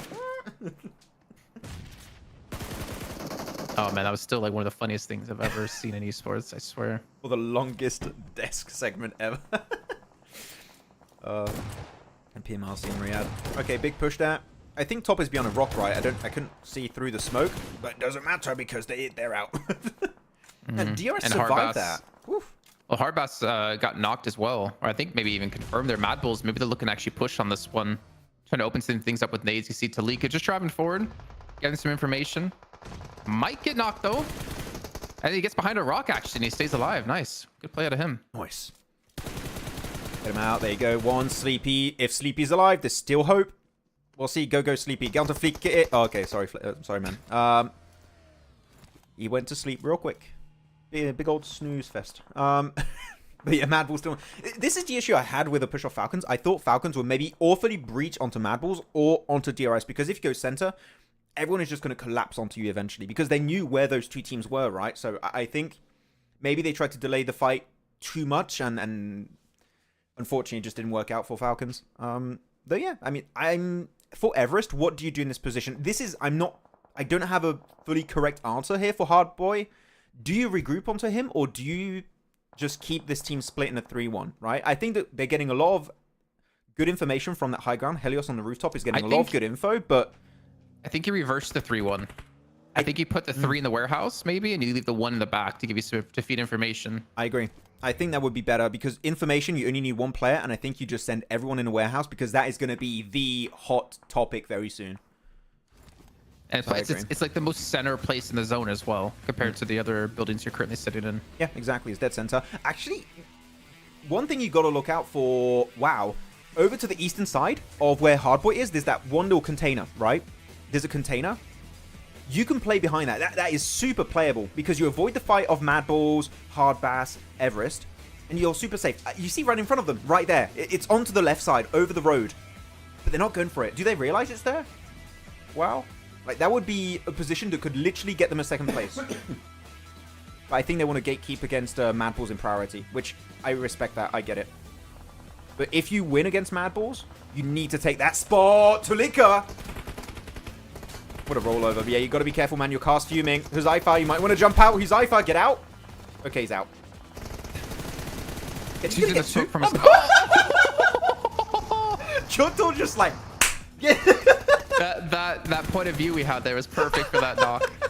Because he got knocked, he couldn't get flushed, and he just got pushed into right out in the blue. He's like... Okay, so... Cypher does go down. Okay. But WAOW does survive. And EVEREST have been just chilling here. Look at the container. Over to that tree. Knight, please go there. Please. It is such a good position. Please, I am begging you, Knight. Please. It would make me so happy right now. I would feel like such a good IGL. Oh! Good. What? That nade, that bounce.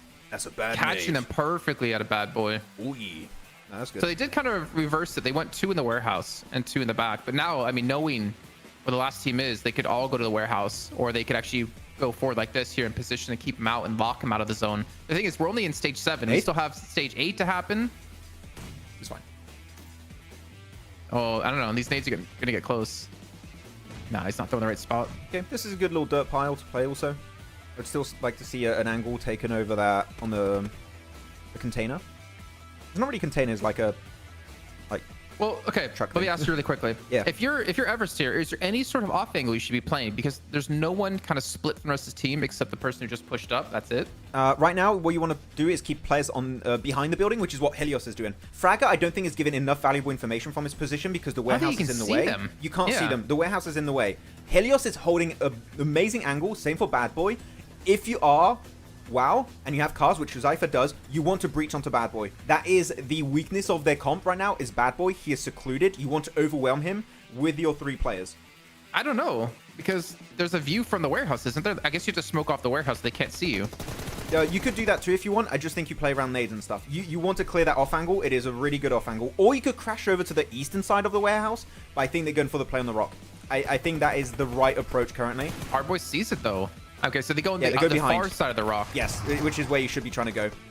And you got actually good backup on the other side of the road. I like it. There you go. Good. Perfect. That's how you push it. GG's. Wait, is he going to get a second knock? No, that would have been huge. Huzaifa gets knocked, though. They have time to res. They are in circle. They have 20 seconds before we go into phase 9. They have time to res. Go for the res onto Huzaifa. Hopefully don't get naded. No, it's fine. Too far. It's hard. The rock is quite elevated, so it's really hard to do a perfect nade. You might... Oh, he did it right on the side. Wait, they were visible there? Fair enough. Okay, that's going to be a win from EVEREST. GG. See, that's maybe like the one downside of that area that I don't like, is the fact that if you get behind that rock, great, you get that knock onto Bad Boy, but you technically are very susceptible to nades. Obviously, very difficult to land them. Yeah. Yeah, I don't know. I don't know if I necessarily like. I mean, I can't really criticize them too heavily, but I don't know if I like that position they went to necessarily. I think they had 2 options, right? So yeah, that rock play, which I was talking about, which I don't really have an issue with. Of course, nades are going to be an issue. It is still a relatively nadeable position. If you have good nades, you're in trouble. I think that maybe looking back, if they did go to that truck, you know, the container I talked about earlier, that would have been a really good transition point to play the eastern side of the warehouse, which actually, I think that could have maybe been a better option. I don't know. What do you guys think in the chat? What do you prefer? The rock push or the side of the warehouse? I think they're 2 valid options in their own right. It depends on how you want to play it. Why are all the STE players on Falcons Force? Because they changed organizations. They're no longer a part of Stalwart. They're a part of Falcons. Because they are the Stalwart. I want to go back to that rolled over real quick from I think it was Choto. That was really good. Rock in this situation, yeah, I think the Rock was still the right play. The main issue you're dealing with, right, is that WAOW have been fighting this entire match, right?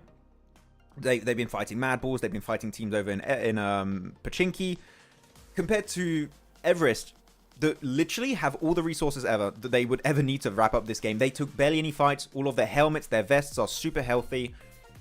I think with that alone, in terms of resources, EVEREST should win it. They have the position, so it's pretty nice. I'm surprised we didn't see too many smokes come out. Well, I wondered, were WAOW out of smokes? Because if you want to smoke out the one opening of the warehouse, that's actually interesting. So you see where Hardboy is? Right, I'm going to put it full screen. Yeah. Hardboy is in the warehouse. I think if you are WAOW and you want to go for the Rock, I think the best option, you throw maybe 2-3 smokes in the warehouse. Block out vision as much as possible. Make sure they don't have any intel from that position. And then you breach onto Bad Boy. I think that's a way to negate the effectiveness of potential nades if you deny that info from that spot. Because Hardboy can't throw nades from behind the warehouse. That's too far. But from the inside you can. And I think that would have been the one spot to smoke. Again, if they did have smokes. I don't think they did. Because otherwise you would. Okay, I want to go back. Let me find that car rollover. Where was it? I think it's around here. Okay, there you go. So we got Uzaifa comes in, gets the rollover onto Tulika.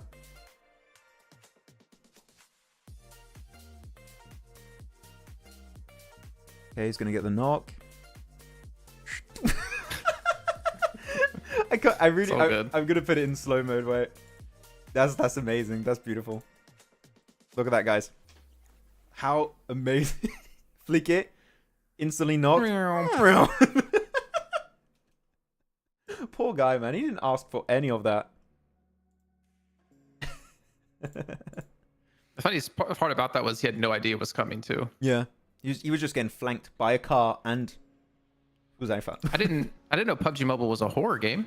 Oh no. Like, oh, jump scare. Woof. Yeah. What is that, Lamborghini? No. Choto can make people disappear. A true magician. True Cleon. Did you see the power ranking 11 they released it to 20? Did the they? 11th through 20th, yep. Like the video or the official ranking? Well, obviously not the video because we have to re-record it, but okay, we can show it right then if it's out, right? Do we have a link for that? Let me try and get it. Let's check it out together, guys. I mean, actually it's match 2, right? Do you want to go to a break? Yeah, we can do it after the break, I'd say. Okay, we'll check it out. I'll just open it now real quick so we have it ready. But okay, yeah, with that said, guys, we'll head on over to a break real quick and we'll be back for our third match of the day over on Erangel. So see you all in a bit. Ooh. One of the biggest PUBG Mobile esports events of the year is back. As announced yesterday with an amazing CGI trailer, PUBG Mobile Esports will once again join the lineup of games of the heavily awaited Esports World Cup in Riyadh, Saudi Arabia, happening this summer 2024. Other popular titles will accompany our mobile battle royale, such as Honor of Kings, StarCraft, or even CS2. During the 2 previous editions of PMWI in Riyadh, Vampire Esports took the trophy home not once, but bloody twice. I mean, how do you do that? How do you win twice? That's never been done, but I mean, I guess Nova did that with PMGC. But still, how do you do that? That's insane. With their back-to-back victories, Vampire Esports have secured over $1,264,500 in cash prize, which makes them one of the highest-earning teams in PUBG Mobile esports history. Are you looking forward to the Esports World Cup this year? Who do you want to see qualify and secure a portion of that sweet, sweet prize pool? Share your thoughts with us in the comments. Has Alpha 7 finally found a worthy opponent? Finally, a worthy opponent. Our battle will be legendary. PUBG Mobile Esports will now have a star football player, Neymar, rooting on his favorite team as Furia enters the battlegrounds. Furia is one of the most prestigious esports orgs in Brazil across multiple titles as they now look to take on a new challenge. Furia consists of players from multiple teams with a depth of experience as they come together to challenge the top. The team consists of Kayovsky, the man who has won the last 2 PMPL Americas with Influence Rage. Adrian, coming in hot from a tense game, bringing in experience from multiple PMGC events in the past. Arturzan, who was able to carry Team Queso to PMGC in 2023, looks to do so yet again with Furia. And Becker, loyal to Inco Gaming for 3 years, looks to make his next leap in his career. Furia is already qualified into PMSL Americas, but the real question is, what teams can even stop them? Share your thoughts in the comments. Good mate could change the tide by doing it. Oh, wait, I take it back. Okay, Yankee. That was pretty good. Again, do it again. One more? Yankee. Do it again. Oh! Yankee. Yankee! He's got the smoke now. Go on, play around the smoke. He's got DBS. DBS finish. 1v3. 1v3. 1v3. Hit a shot! Hit it! What's happening? Reload, Sinister! Oh You have no ammo! They won it. I can't believe that. Players up. Oh my god, D46 didn't see that coming. Wait, oh, the jump shots? What? Oh, 1, 2. No, no, no, no, no, no, no, no, no, no, no! There's no way! 52 wins it! You must be joking. You have to apologize. You have to apologize, son. Gyuntu. No, DBS close range. Oh my god. Moneymakers just pulled off the best play in PMSL EMEA so far, because it's only been a day, but it's really good. Just check it out. So let's paint a picture real quick, okay? Moneymakers are in this warehouse, edge of the circle, and this spot clearly is not going to give them a win, maybe a 3rd place at best. In the circle, you have 3D Max and Regnum Carabra, which are about to initiate a fight for the win, which means they aren't quite focused on Moneymakers at that point in time, which is exactly what they want. The instant the fight breaks out, that is when Moneymakers decide to make a push into the circle, and they are ready to engage by the time the fight ends, which is when the teams are at their weakest. And because the timing of this fight is so perfect, Regnum Caria, which is the team that won the previous fight, cannot do anything against that engagement, and that means that Moneymakers win the game, despite being initially in a super desperate situation. So congratulations Moneymakers on that amazing chicken dinner to wrap up day 1, and I do have to say, this play is approved by me, Maxman, the best play! Yeah, he's gonna get 1v4 here. No faith. He doesn't have a DBS, man. That's the thing. The DBS is good, but...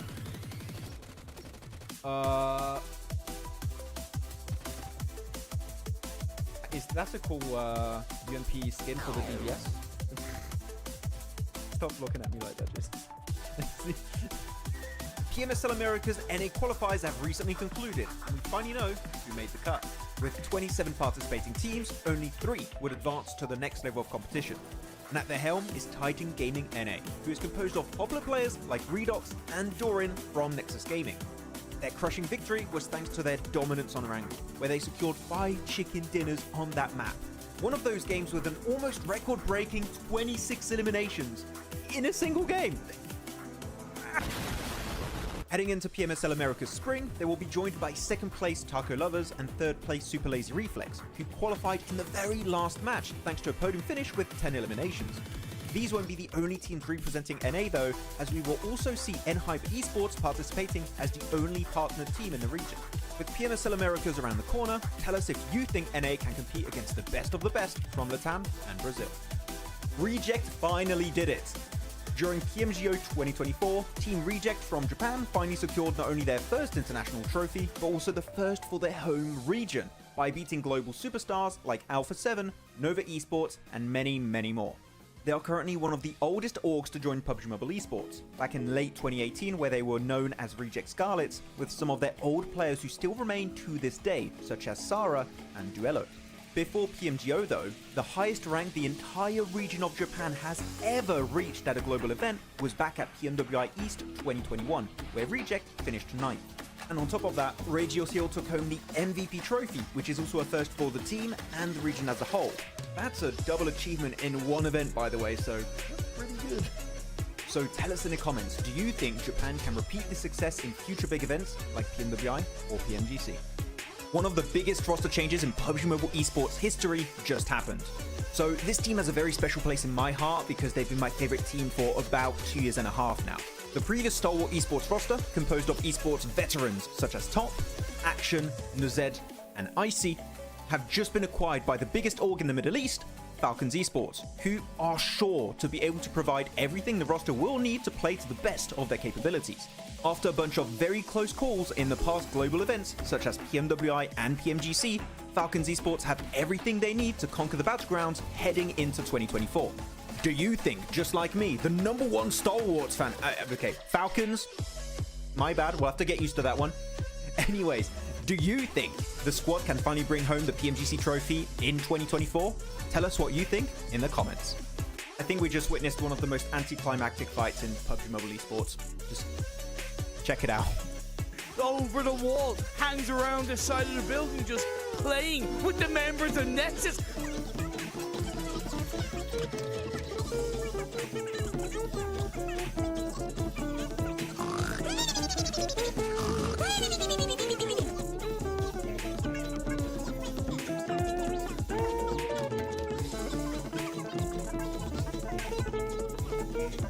They sure are. I love this from ASagi8. He's gone out of the house completely. He's trying to get into zone, but Sigma has the same idea, and he is gonna win that because the play zone way. just hurts too much. You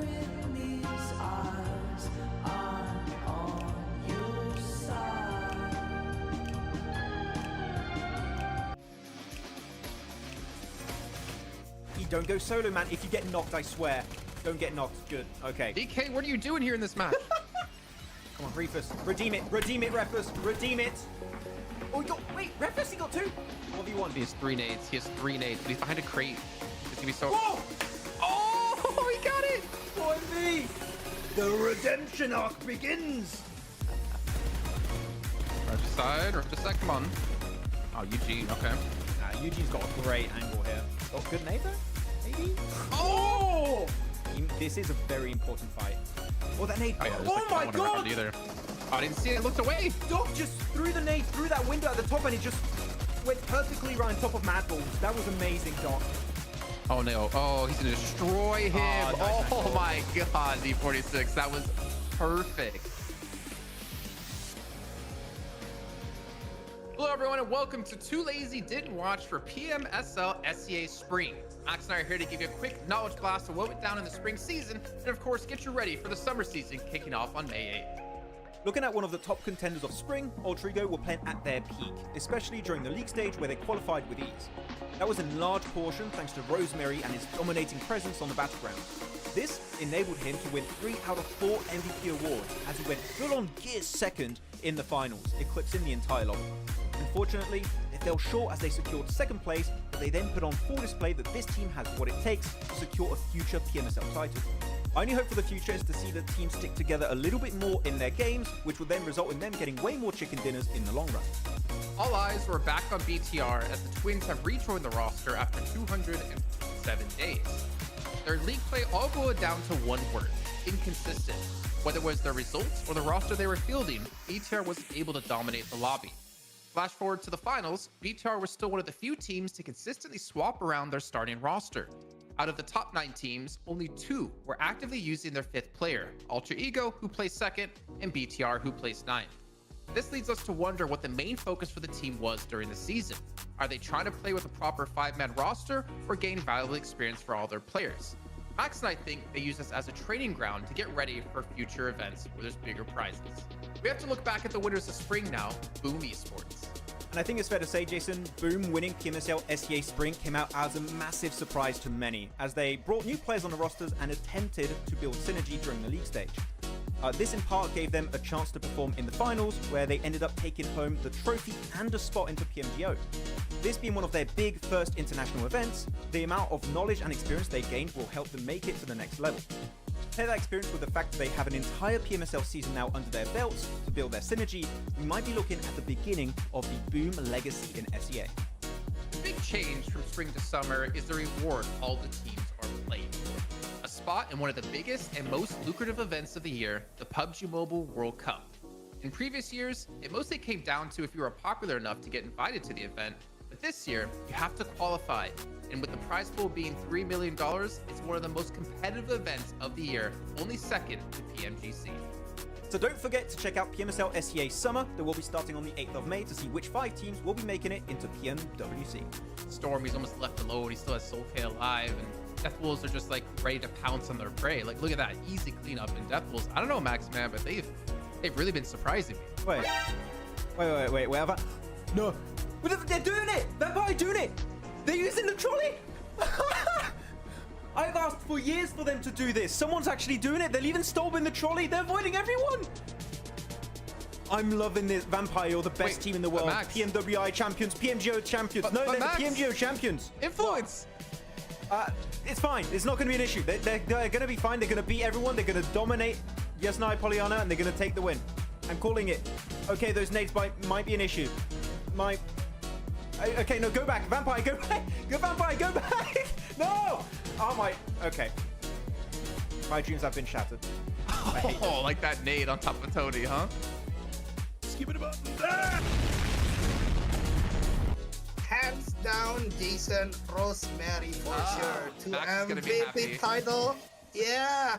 Half season or the third party tournament, still showing his beast side and also a very complete player. You know, like when it comes to a very good close combat player, they tend to use like UMP, DBS, or weapon like that. But Rosemary is kind of evolving. Not only that, he also can fight long range really good. He can also giving a momentum for his teammate, because right now the composition of weapon Rosemary always use is M4 and also Mini 14. So that way I think this guy is a really complete player when it comes to Southeast Asia player. Yeah. Oh man, good junior. Okay, so let's kind of wrap this up now, right? 75% chance of winning this game, in my opinion. They've taken out Mabatex. The three remaining other teams are all on this eastern coastline once again. Shockwave moving on forward, first person perspective, pushing in 2-on-1 play. Kisune tries to find it, but as Blue's on fire through, he gets one. He's got a swap. Kitsune! Kitsune! Kitsune! Team Spirit, take down Shockwave!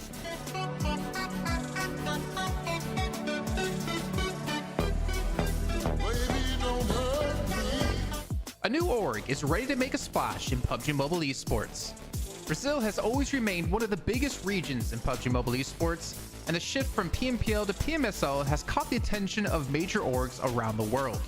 Alongside super teams such as ASagi8 Esports or even Influence Rage, Team Liquid have made their entrance into the scene as a partnered organization for PMSL Americas. TL have acquired the second best performing Brazilian team at PMGC 2023, Loops Esports, as they now look to drown out the competition. The roster is comprised of Ayala, Cardozan, Chief, and Mythic. They had the best performance in the group stage at PMGC with the highest points earned out of any group. This was quite a feat considering they had world-destroying teams like Alpha7 and Stalwart Esports to compete against. After such a performance, Team Liquid... Hey everyone, we're back. Thank you for waiting. Before we dive into the next game, and also while Jason is finishing his mouthful of amazing food, we're going to be looking at the power rankings, and I'm going to put it full screen and get rid of our faces so Jason can do what he has to do. And looking at the power rankings, so if you guys did not check, it was yesterday, right? The first one came out. That we had only from up to 21st. I thought you're asking me. I'm like, yes, let me answer that with a big amount of food in my mouth. He's like, yes, it was. So we only had to 21st, and now we actually have from 21st up to 11th. But no spoilers right now. Well, look, so we got Morph Team up in 20th, which actually surprised me. I thought they'd be a little bit lower, to be honest, Morph Team. But they are actually in 20th. So that's nice. Followed by Gladiators with a very squished logo. that seems funny to me. I don't know why. They're just bulking. Just bulking. Just the logo's bulking right now. Wide Gladiators. Then we got UD Alliance, but actually these gaps also is actually a pretty big gap between UD Alliance and Gladiators. It's a pretty big one. Followed up by Procedure Evos. Then we got Major Pride, Team Liquid, which of course that's the rebrand of what was the team before Team Liquid? Was Loops. It Loops? It was Loops, okay. Loops, yeah. So you had Loops, now Team Liquid, FaZe Clan, D plus Kia.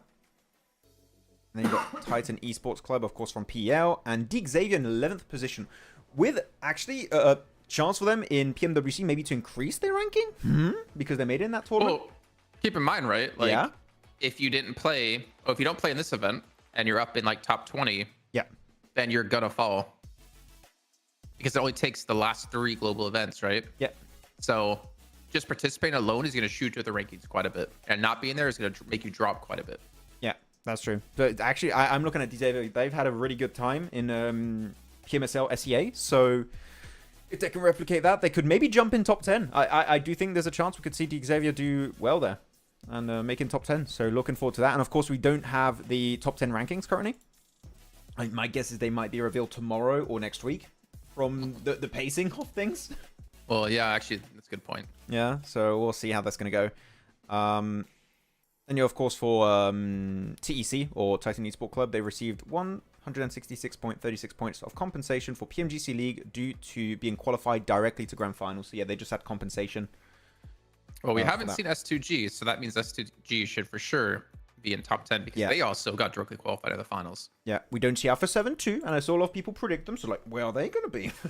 We don't know, because Alpha 7 are going to be here 100%, right? There's no way Alpha 7 are outside of top 63. I think top 63 is the limit, right? Anyway, so there's no other teams in that ranking, so we know they're up there somewhere. Where exactly? Not sure. Well, I'm sure they're top 10. You sure? Perfect. There you go. He knows. I'm going to put us back on camera. There you go. We're back on. That's cool. I do like the rankings. It's nice. The match has a... Okay, good. Yeah, the match is starting. We're going in. There you go. How do you guys feel about that ranking? A7 is first. You guys all think Alpha 7 is first? I'm thinking maybe you're wrong. Or maybe you're not wrong. Or maybe you should say they're first, Max, to like see if you can curse the power rankings as well. Okay, wait. So if I say Alpha 7 is first, they're not going to be first, right? So okay, guys, Alpha 7 is first. You've heard it here first. Oh no, because now you're trying to again. You can't purposely try to abuse your curse. Damn it. It's only on legitimate like picks and choices, you know. Okay, I'll try and say in the middle of a sentence later when I'm not thinking about it, and it might work.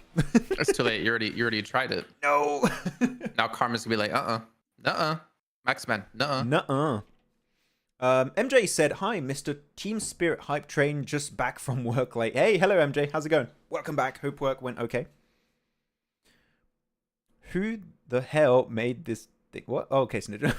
I thought you were asking about Jason's food, but no, it's like F-O-O-K, which means something completely different. Watch party for America's win. So we won't do an America's watch party because again, there's an English broadcast. If a region has an English broadcast, we're not doing a watch party. Did you almost say watch party? No, watch party. No, I didn't. No, I said, did you almost say watch party? No, no, I didn't. No. Because you went watch party. Watch party? No, I don't. Denied. Let me know in chat. Did you almost hear him say farty? No, I swear, I thought I almost heard him say that. The team are ranked by squad or the team. Isn't that the same thing? No. Squad or team? Team is organization. Squad is the players.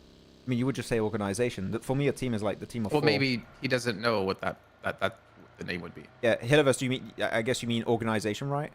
For one of those words. That's what I would expect.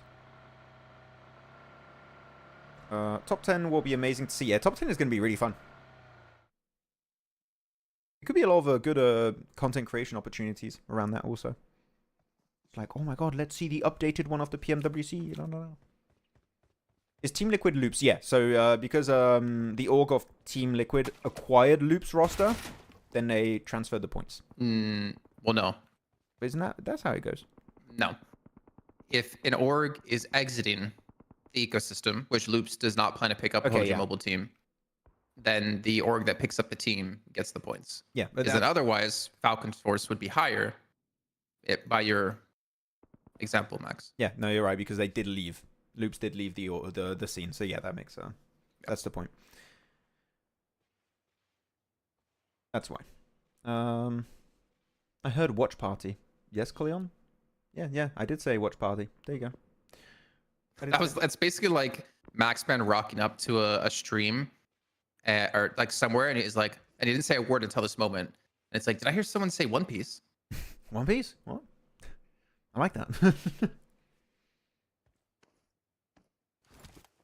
Okay, I get it now. There you go. That's why. The goat Ayala, man. Who remembers Ayala when he was part of Team Kesso? Man. Team Queso? Oh my god. Did I just anger you? Yes. It sounded like croissant, and I did not like that. Croissant? Team. I'm gonna go eat a croissant so I can play some soccer. I'm gonna have a croissant with some queso and watch some soccer. Oh my god. I don't know. I think it's like egotistical out of you to expect people to say croissant or however actually you say it. I think it's fine if you say it wrong, and I can educate you. If you say, that's fine. Yeah, that's what I was. But if you say on purpose just to annoy me, then it's gonna annoy me. You're gonna get the intended effect. Okay. Well, let's hear you say it. What, croissant?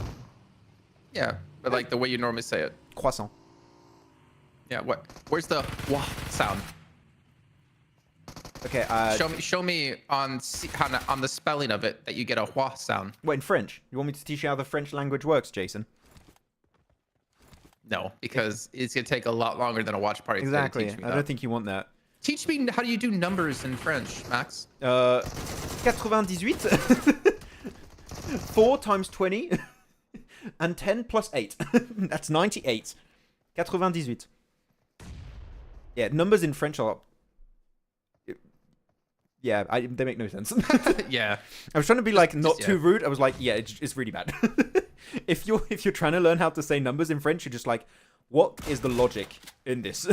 It makes no sense. There is none. Okay, so what trust you there? The DBS, Oh, he misses it. Man, everyone's getting clutched by UMPs. Man, is UMP the new DBS? Apex did it last game. No. People that have really, DBSs. It's more of a meme take.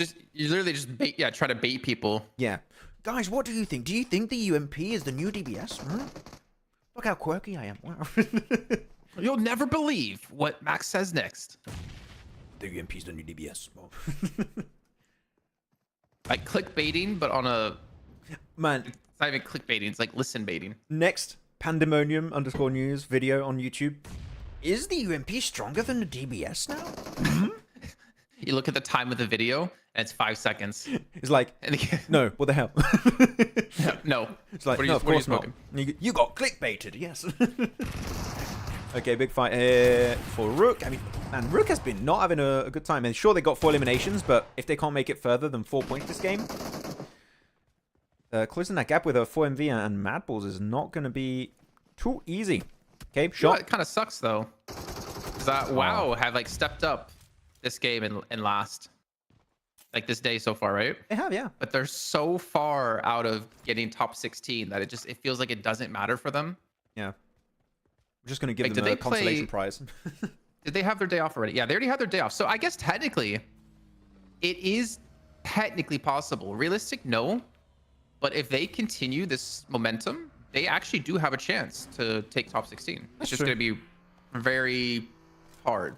It's just when you look at WAOW, at least in my eyes, they're not a team that represents consistency. So I mean, it would be cool to see a comeback like that. I always like to see comebacks and see underdog teams doing well, but no, not really expecting it.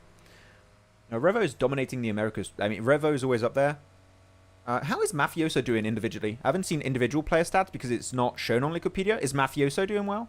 Or is Revo just popping off? Rebellion, FPS. I actually haven't even looked at Americas since, like, day 3 or day 4. Yeah. The first week. I really try to look at it, but I'm like, man, my sleep schedule is already messed up. It would get so much worse if I tried to watch Americas. I can't do it. So, 1, 2, 3, 4, 5, 6, 9. Cleon, nice try for French numbers. Good job. Where's your trash talk, Lakers? Oh, man, don't worry. The Lakers trash talk is going to be happening at some point, okay? Not today because Aura are not playing right. It's going to be happening Sunday, okay? So just wait. Wait for the Lakers trash talk tomorrow. We won't avoid it. If you can't wait, yeah, you could just go back to a previous day. True. Just watch the VOD and leave a like on the previous VOD. That helps. I was going to say that. And also comment that you really enjoy this. Yeah. Why aren't you guys casting but instead Watchparty? Flare is because there were going to be no English streams for CSA region, so we proposed to do one for CSA and do a Watchparty instead of casting. Because it's not an official broadcast, it's like a semi-official broadcast in that sense. So that is why. Okay, but someone did ask me to not mention a specific team's name this match. So I'm not even going to say which team name I should mention. I missed the comment on that, actually. It was before the break. So there's one team I'm not going to talk about this entire match. And if it works... Can you tell me who it was, though? No. I'm going to tell you in DM. It's not The going to work. chat doesn't... We'll see. It doesn't go back that far. I need to know, Max. No, you're not going to know. You're not going to know. Then what is the... Then I don't need to talk this whole match because now it's not fair. I think it was Akash You're that said it earlier. holding information. Yes. You'll have to deal with it. I guess Jason, shut up. I'm supposed to not mention Falcons. Oh, okay. Maybe. Who knows? Maybe there's that team. Watch party better than casting, honestly. I mean, it's fun to have conversation with you guys. I do enjoy the closeness, I guess you could say, with the chat. I think it's cool. I think there's always like kind of a distance between the audience and when we cover tournaments, right? And now we can just chat with people and the people that are actually watching and supporting the teams and stuff. I like that. You're really enjoying the closeness with Nathan in chat, huh? Except Nathan. Nathan is an exception. Nathan, an extra 50 meters would be more than enjoyable. He's the reason that we cast sometimes so we don't get closer to chat. When Nathan arrives, it's just like, okay, we're done with the question, guys. Anyways, look at this rotation from MadBulls. Very good. Wow, they're very, very good at playing it super laid back. No, not too flashy. No. Ladies and gentlemen, that ends the part of this watch party where we interact with chat. Yep, goodbye. So back to the game. I'm going to delete the chat from our break screen. We can't see it anymore. It feels like we are friends. We are friends, Cleon. We are friends. Yes. We're homies.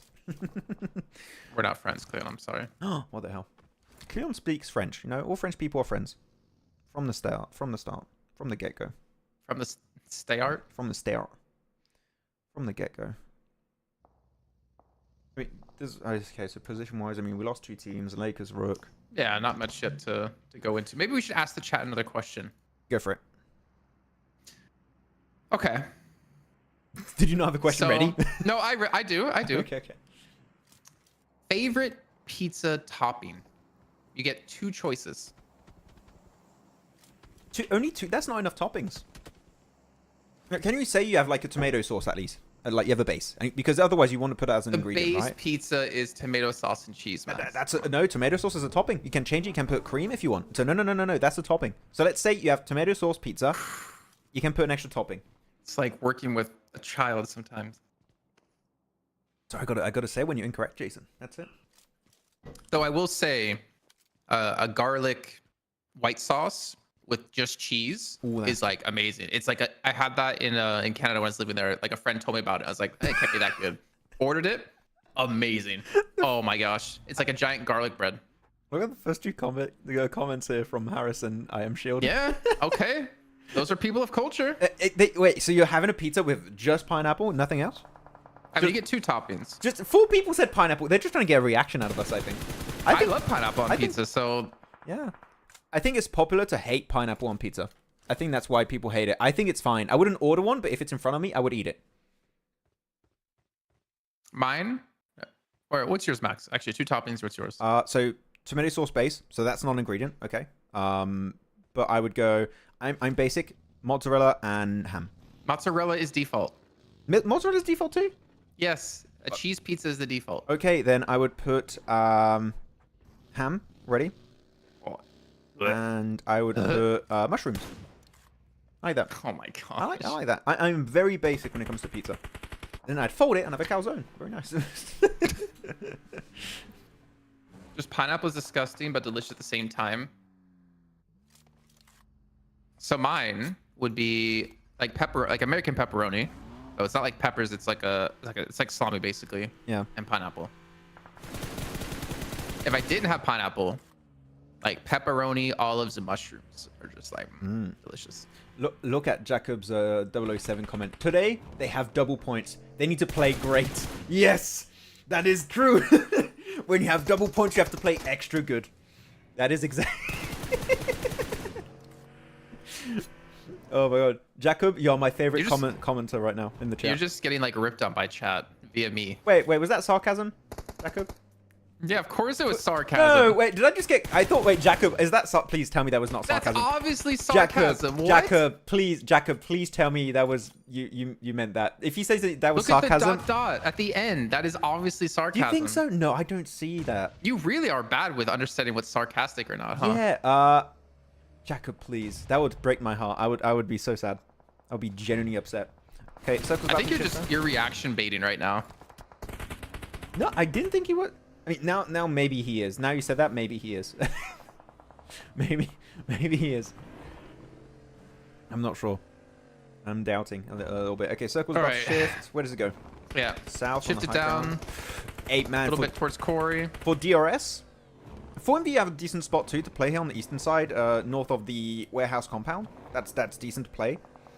DRS, I think DRS need to hold down their position, avoid a wide rotate from Regicide, and if they do that, DRS could also have a good game. Maybe even Hardbass might go for wide wrap. I think we're gonna have a lot of teams go for big rotations this game. It's gonna be a bit rough.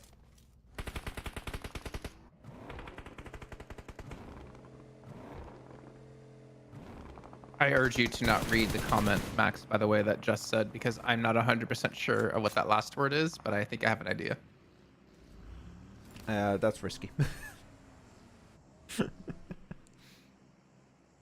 It was sarcastic, of course. What the hell? No, See? Jakub! Jakub, Of no! course. I can't believe I got baited. Oh my god.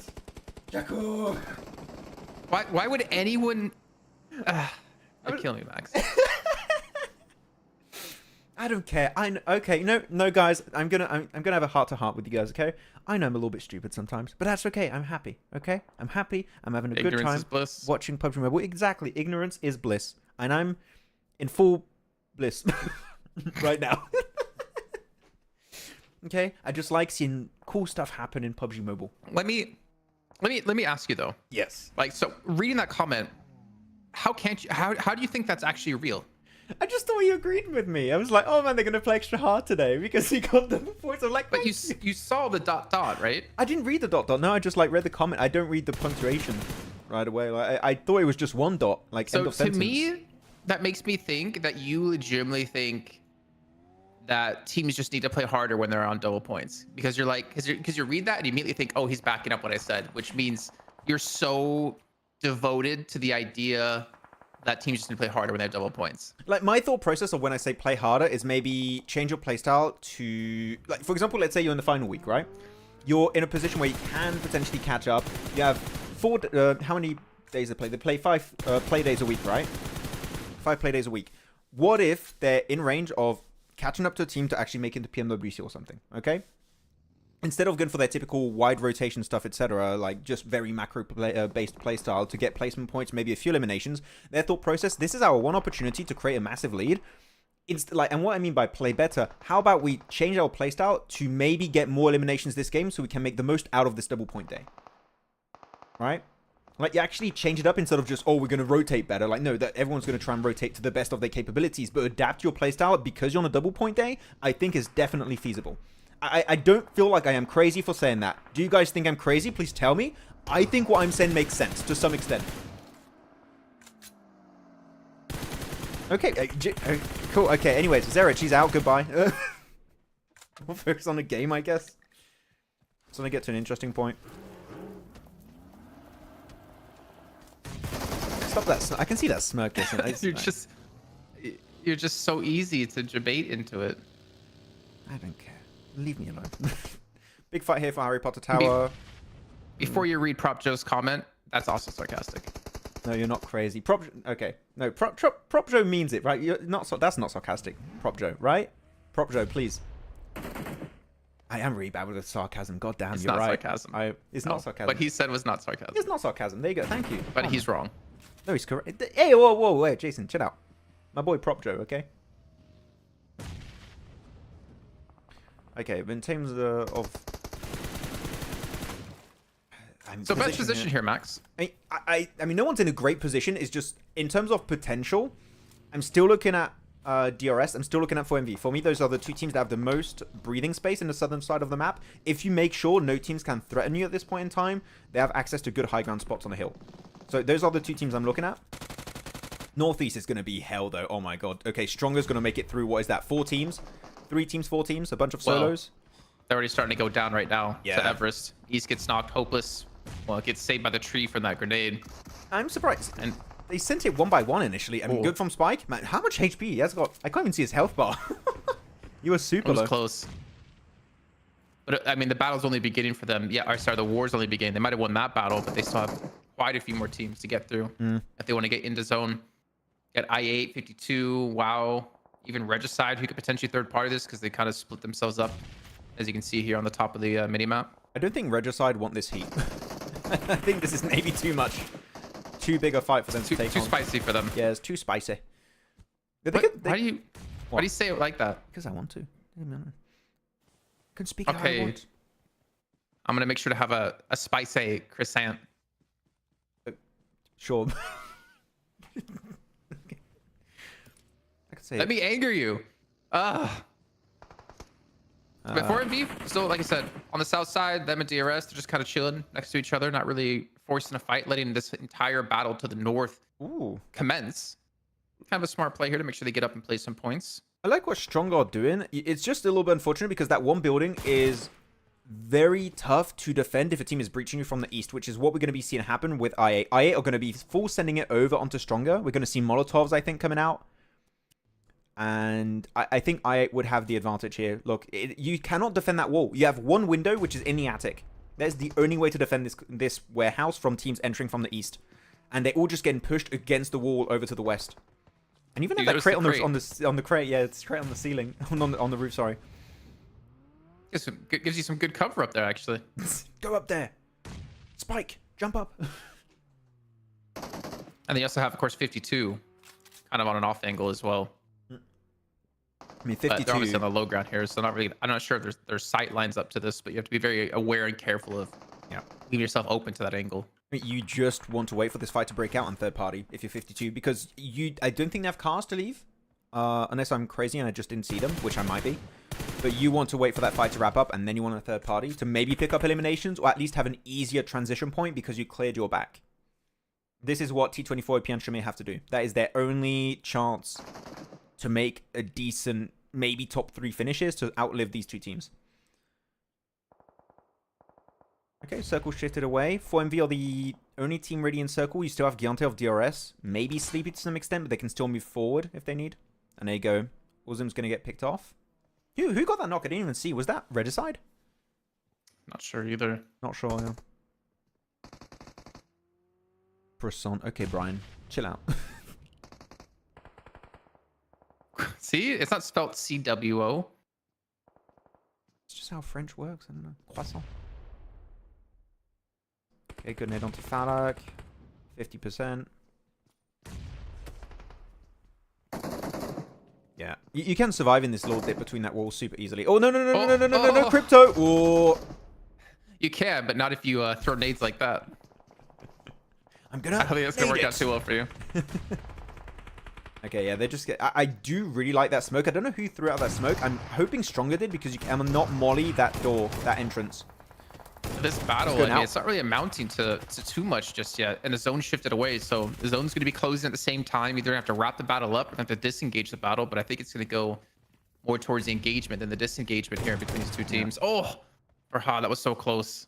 That would have been perfect actually to open things up. Tell us in the chat who you guys think is going to be winning this game. You got 4MV, DRS, 52, Regicide, and Stronger. I think Stronger are going to be out of the prediction race very soon. They're just very low for their last 2 players. Regicide is going to push up. Actually, who got that knock onto Regicide? Yeah, it seems like DRS had a good angle. I think that's DRS who got the opening knock. But 4MV and DRS are going to fight eventually. That is going to happen. Is it going to happen on this circle shift? I don't think so because everyone's in circle. But phase 7, they're going to have to fight.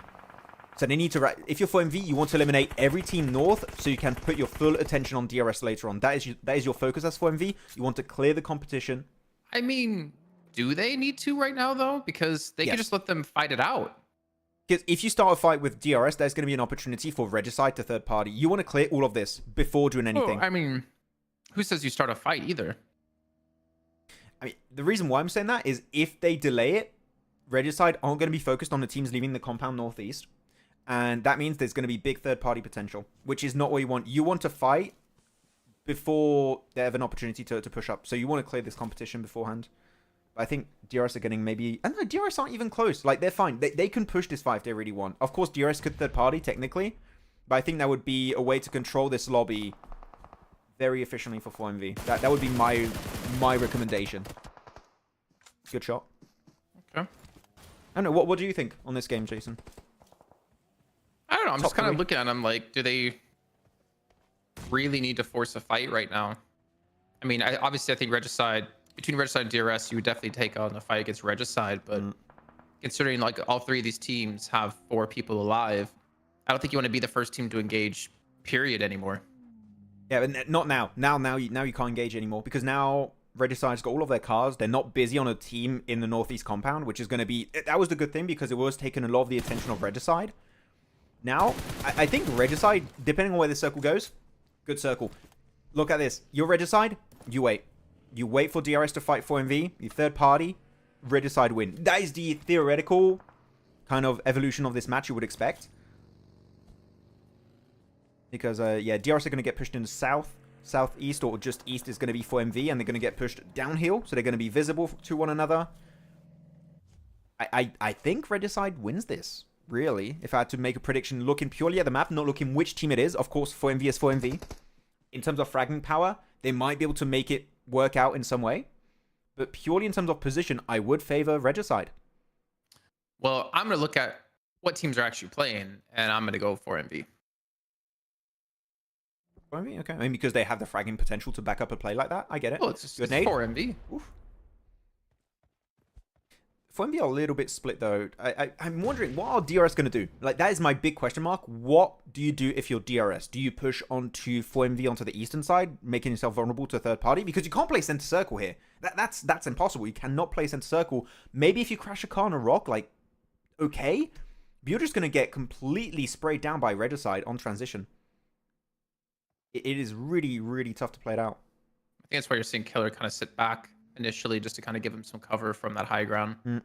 Obviously, get a lot of information going for your team as well. But yeah, I don't know. DRS. I mean, if looking at these 3 teams, who has to be the team to make the first move, though? Now it would be 4MV because DRS did a good push-up. I'm surprised. I mean, actually, I'm not surprised. 4MV, you would expect them to peek over more, but if they peek over more, Regicide are going to knock you. So they have a big lack of information for 4MV. So I still favor Regicide because, look, now 4MV need to fight DRS. That's the natural fight that's going to be coming up. Regicide are away from the fight. DRS are kind of covered by Regicide for 4MV is what you're saying, right? Yeah. So, yeah. I think the music's on a little early this time, though. I think we're going to have a big fight. The moment the first knock breaks out, this is all hell is going to break loose. It's going to be the big breaking point. Because once you have a knock, you're going to see teams just full send it because that's going to be your one opportunity to maybe take the win. Any team could win it. DRS could still win it. 4MV could win it. Regicide could still win it. I would still favor Regicide in some way. Circle did come up. Oh, no, wait. This is a... You have 2 players in the car? That's not... You don't need to do that. That is so risky. They could have lost 2 players. Just do 1 player in a car. But the dock nade... Oh, I throws it to the right. Never mind. Dock nade. Dock nade. Wait, shot. Oh, you caught it. Into it. The dock nade. There it is. There's 1 cleanup. The counter nade might be good, though. He was a little bit behind Apex, so he takes a little bit of chip damage. DRS are still just chilling right now. They haven't forced any sort of fight just yet. Apex, and the counter nades at... Oh, Naki goes down. Give all your nades to Doc right now. Just give all the nades. He's going to get the knock onto 420. That was so close. Nice. And DRS are just like, we want to avoid fighting, which I think is the right approach in this situation. You want to avoid fighting as much as possible. Well, they try to push a little bit there, but you can see Refus was just kind of covering their lines. They couldn't push into this, but the upside for DRS is they do have more of the center zone. And the next zone is going to be the final zone, too. They have to obviously deal with the high ground. I really thought that this dip was not going to be in circle looking at the minimap, but it is still in play. Like, I did not think that was going to be the case, so that buys a lot of precious time. 4MV, 420. Yeah, you're done. No, that's not working out. That was pretty funny, actually. Sucks for Regicide. The circle pushed them out of their dip, which was their safe haven for a long period of time. Yeah, they go eliminated. GG. Hey, credit to DRS. They delayed this fight as much as they possibly could. This is a very good push up to the ridge. I didn't think it would be this successful. How much utility? Okay, Baron has 4 nades. Killer moving directly into him. Killer's going to get knocked and cleaned up right away. No information going to be given out of him anymore. And Sleepy You can see Baron spots him out. He wants to push in for this, and if he gets the knock, I think that might be it. 4 and V are just gonna have too strong of a man advantage now potentially. Though they do have one player extremely low on HP. And Baron. Baron just got away with murder in that fight. That was insane. No, Baron, don't go in the volley. Okay, it still works out. Doc has got the back angle onto him. Man, I mean, yeah, 4MV, you said it. They have the players to pull off a play like this. They should not have won this match, in my opinion. But they just do it. Really good push-up. GG 4MV. Dang. They didn't lose anyone either. Yeah, they still have 4 players alive. That is wild. GG's. Hey, guys, you're welcome. That's why I always have to judge. That's generally why I always judge my prediction off of like what teams are left alive and not positions. Yeah. At least in this stage, like in PMSLs. Maybe when we get to like PMWC, I wouldn't do that as much because the teams are on more of an equal footing in terms of skill. But I think in PMSLs like this, when you have like Regicide there, who were I think 10th place overall or something like that, like how even though they have the better position, I would still favor a team like 4MB because they've shown so many times how good they are as a team and how easily they can win from a disadvantageous position. Yeah, I think that you put other teams in this lobby in situation of 4MV, they fumble. I think they fumble that, but... Right, if Regicide and 4MV were swapped, you would think Regicide would still probably lose. Yes. Yeah. I would have favored the team that was away from the fight for the longest, which in that game was going to be Regicide. Though, to be honest, really good play from DRS. I thought they were going to try and play higher on that ridge to really try and negate the push from 4MV, but no, they just like tried to survive, waited for the circle to pop, and the circle was to their advantage. So, good game plan. Not really jumping the gun too much, but of course the fragging power of 4MV just... It makes plays that normally you would not see a team win, it makes it possible. It makes the impossible possible for 4MV. And Baron, he was so good at the end there with the UMP. We've seen so much UMP being played. I feel like we had the start of the tournament. We've seen like M4s and stuff. Like, it is just UMP all over the place now. It is. They're like, UMPs beats DBS? Yes. We will play the UMP even more. I love that. I mean, yeah, GG 4MV. How does that make you feel, Max? You picked Regicide. I mean, it's to be expected, right? I say a team that take... I mean... No, yeah, I mean, it's to be expected. Yeah, that's my thing. Analysis video needed for this? I don't think this needs an analysis video. I think it's pretty self-explanatory that 4MV, it's not like a big, like, smart play. It's just they are really good at fighting. They could just win fights that normally they shouldn't. Because especially when you look at it, that entire late game, right, Jason? You're looking at DRS had that split on over the ridge, and you had all of 4MV that were pushed in a dip against the blue zone. So technically, in terms of taking pre-fires onto them, you can easily have early information on where 4MV are located because they're all going to be in a very small kind of area. And yet, because they have the fragging power, they're just like, no, my name is Baron. 1 knock, 2 knocks, you suck. I was thinking, like, where's DRS with the nades potentially there? Because they know they're going to be pushed into by 4MV. Let's replay some of that. Well, by the blue zone, right? So, and the thing is, you saw Killer was like go forward with the buggy and try to get information. He gets knocked, and then it's just a downfall from there. That's the part that kind of confused me, actually, just thinking about it. Is like, yeah, well, do DRS have utility left? If they have nades left, I feel like they win that fight because you just throw it up there. You know they're going to be there. The zone's pushing them into you as well. Nades would have been super impactful, but that's the thing. We don't know how many nades they had this entire match. I'm looking at Regicide. The main issue is that this little dip that they had where they were hiding cars is not in play. The moment they get pushed over that ridge, you can't win it. So now that I'm looking at that terrain, that kind of makes sense because phase 8 was not great for them. It did shift away onto DRS's location. So yeah, okay, let me go a little bit forward. Let's look at it. So yeah, here, you're looking at the position. They are all just clustered behind this ridge that, as you said, is very nadeable, right? Like, you want to see DRS, how they're going to play around their utility. But then you have Giante, Sleepy push, which actually I don't even think they needed to push. Now that I'm looking back on this game with a little bit more retrospective, I think that push was unnecessary from DRS. I think you wait behind trees, or maybe cars if you have cars in good positions, which they could have crashed a few cars, and you just wait for 4MV to try and attempt for their push into the circle, and you just pick them up one by one. I think pushing was a little bit unnecessary for DRS. It was Killer here too in the buggy that did it. Did what? He's the one that pushed with the buggy into 4MV and he gets knocked.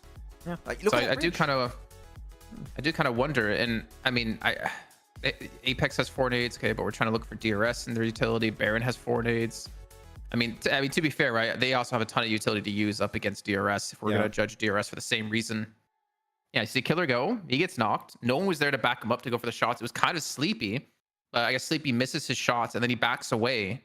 And then Baron has the angle on him again. And Gionte misses the shots. Like, it's I think a lot of fumbles at a DRS side that just snowballed into a loss. Yeah, I think if you do get that knock onto Baron, you start to create a big advantage for yourself. But yeah, Baron just got away with absolute murder that game. Gets 2 knocks. I mean, he got technically 3, right? He got Killer too. He got Killer? Was it him that got Killer? I didn't see. Let me rewatch that, because Baron really he won this game for his team. He got 3 knocks in a 4v4 fight. That is insane how good that was. Let me get a little bit further back. Okay, so Killer's here. They're still up there. I do like the little angle they're going for the northern side. Once they clear Regicide, they're trying to create a little bit of a wider split to get more info, which is good. So yeah, so Baron's here. Gonna get pushed up by Killer in the car, in the buggy. I believe he gets the knock. I didn't look at the elimination feed earlier. No, it's Doc. Doc gets it. Okay, so Doc gets it. He flushes it out. So Doc doing some work. And then Baron goes for the back-to-back knock onto Sleepy and Gionte. Man, Gionte could not afford to miss that. That was too important a knock. Because the moment you do that, they lose a lot of space and control on this circle. The smoke helped a lot, though, I would imagine, from Gionte's point of view. It's easier for us to see it from Baron's, but, like, that smoke really gave a lot of cover, and I think made it very difficult for him to hit that shot. Yeah, because you look at that, he goes for Sleepy, gets the knock. Yeah, the smoke does block a bit of information over from Gionte, but he just misses a lot of the shots. Like, look at Gionte. Was he scoped in? I was trying to give him the benefit of the doubt there, but yeah, that was actually a lot of free time. He had like about 2 to 3 seconds to get a knock. There's like 1, 2, 3, yeah, about 3 to 4 seconds even to get that knock. That was a lot of time, and Baron just goes for the first aid. The moment the first aid is pulled off, pushes forward, and one thing you have to keep in mind, right, is not just Baron doing a lot of work. Doc is in the back, making sure he doesn't get flanked or anything by other players of DRS, because of course at this point they don't know where they are. Examples on the side. Doc is making sure Baron can pull off a play like that. So it was really, really good synergy and trust you saw between those two players. Doc and Baron were top tier. Baron in particular, in terms of like that ending fight, but I think even Doc had insane amount of eliminations, no? I think. People said Doc was Look MVP. at their faces. They're just like, yeah, another easy day. Look at them. They're like, aw. Man, I'm gonna hug this pillow. I'm so sad. I think it's so easy to see between teams of like who really knows Yeah. the layout of the land better than the rest, like who really has that in-game knowledge of the terrain. I'm looking at this play. Also, Apex and Refus angle is really good, because the moment you start to have the advantage, you can almost wrap behind example. They didn't need to do it because it was only example, but that would have also made that last fight a lot easier. Go back again really quickly. I want to point something out. Yeah, sure. We're here. Yeah, because Apex and Refus, right? I think because they're over there, like example just really can't focus on Doc and Baron. Like you can't just tunnel vision on them, because he has to watch the left angle for them. And obviously that smoke wall, I don't even know who put that smoke wall down. I feel like that was DRS that put that down. That would make the most sense. I'm not sure. I think it makes more sense if it was a 4MV smoke, because that facilitates their transition from their position over to DRS, while not giving them their position away. I think those are 4MV smokes. I'm not sure though. But I feel like if you're DRS though, right, because those two players on the left-hand side, you have to like keep an eye on them. But at the same time, look at this, like, why is example peek them? Why not just group up with the rest of his team behind those smokes, and then you have like a fight against 2 players, and you ignore the other 2 until those smokes start to dissipate, or you keep the confirms. I'm gonna change. Can I change my feeds to show my cursor? I want to show my cursor real quick. Can you see my mouse? No, I don't want to say it. It's also interesting because of course you've got this entire ridge, which I'm showing with my mouse, which is a good spot for DRS. You just peek over it with third-person perspective. You don't put yourself in too much danger by being in that position, but also you have a little bit of an extra ridge here, which means that you can defend a team pushing this direction and also a team pushing this direction, which is why I think that DRS pushing was not necessary. All you have to do is to defend this terrain piece, which as of right now, where example is dead center of the circle. Natural progression would mean Apex and Refus would push you, Doc and Baron would push you, and if you have 4 players, which of course they lost everyone at the end, but if you have 4 players, which they did have at the start, all you have to do is wait for them to push. Even if they go in that smoke road, have 4 players smoke, like absolutely spray the hell of those smokes, you win it.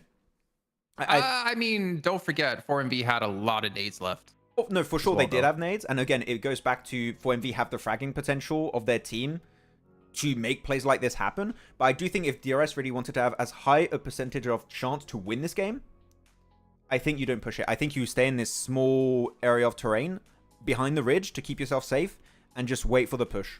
That would be my approach.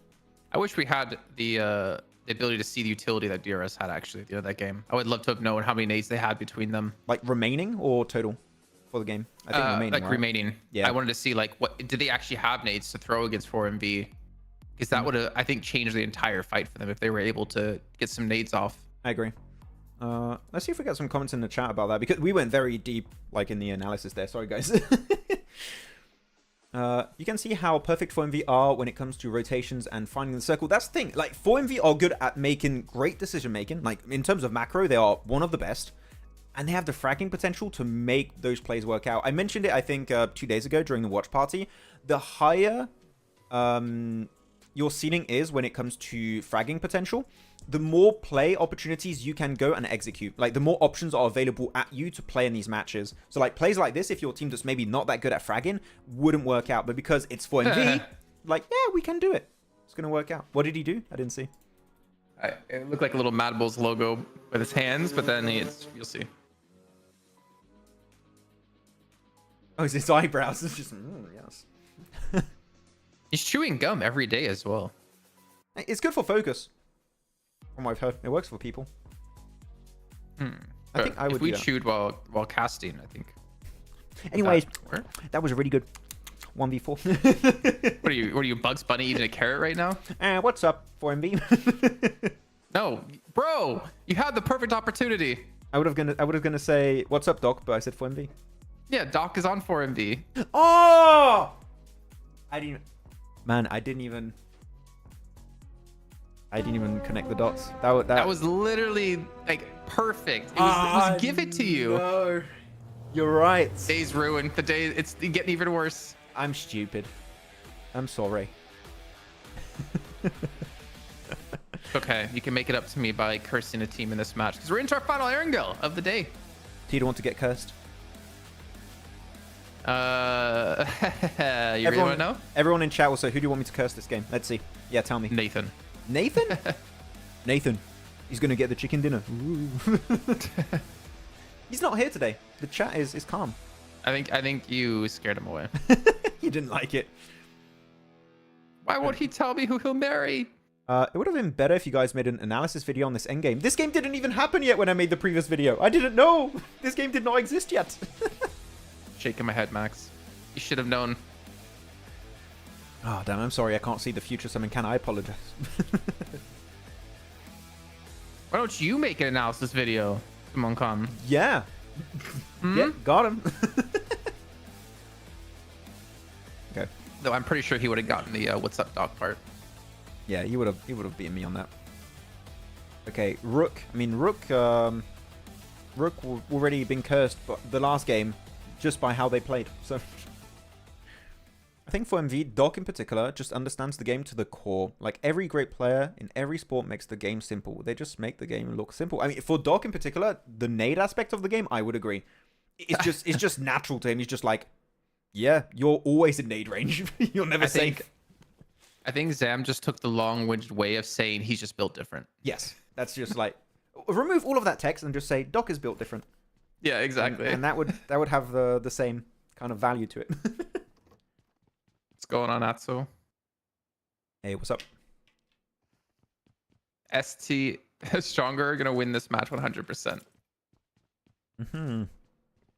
Oh, someone's been having a good Saturday. If they're saying things like that. I guess early is 5 o'clock somewhere. Must be. Because you got 4MV over there. You say must be, but I actually don't know if you get what that means. I know the saying. Okay. But I don't know where from exactly. Do you know what it means? Yes. Okay. Please bring John and they're busy casting EMEA, bro. Oh wait, no, that for the finals they're not casting anymore. Wait, for next week. Hamad, you don't want us to do CSA? You want John and Blank in our position? That hurts my feelings a little bit. It's fine. Cut the stream. We're done. Okay, goodbye guys. We'll All see right, see you guys. See ya. Have a good one. Wait, let me put the screen to black. Yeah, I was hoping Just you fake would, or it. like put it on the goodbye screen. If there was ever PUBG Mobile Super Team, Doc would be the first name on it. The first name on it, the Doc would be number one. I mean, from purely what we've seen this season, I can't argue with that. How many teams will advance to PMWC? 5 Truth Seeker. 4 to the group stage, 1 to the survival stage.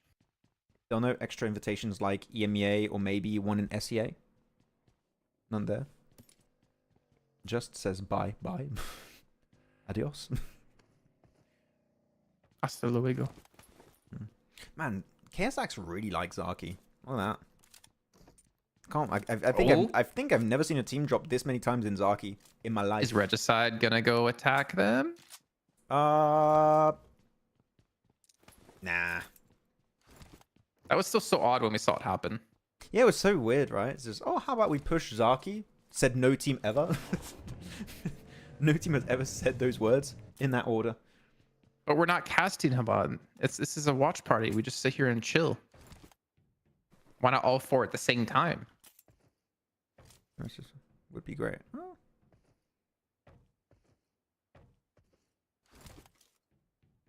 A 3-person watch party.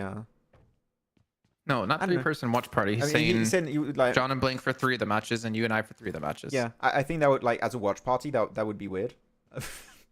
I'm just thinking, could you do a 3-person watch party? I was just thinking. Easily. Yeah, you could do that. Should you though? Maybe not. Maybe it's, I think my computer would explode at that point. It's like, oh no. You need like 3 more monitors to handle that. Yeah, I would need a lot. MJ says, did you check the Rivals Cup Korea versus Japan result? D plus Kia had just slaughtered everyone all day. Really? I have not checked that tournament yet. I have not checked it. I'll have to check it. Let me check Wikipedia. What is it called? The Rivals Cup. PUBG Mobile. Let's see. That's season 1. That's not what I want. Oh no, it is season 1. Oh, okay. Oh, it's called season 1, but wait, that's weird. There's been previous Rivals Cup, but this is called season 1. This is weird. Aw. DC chat. Who? Oh, Kalaris. Hello, Kalaris.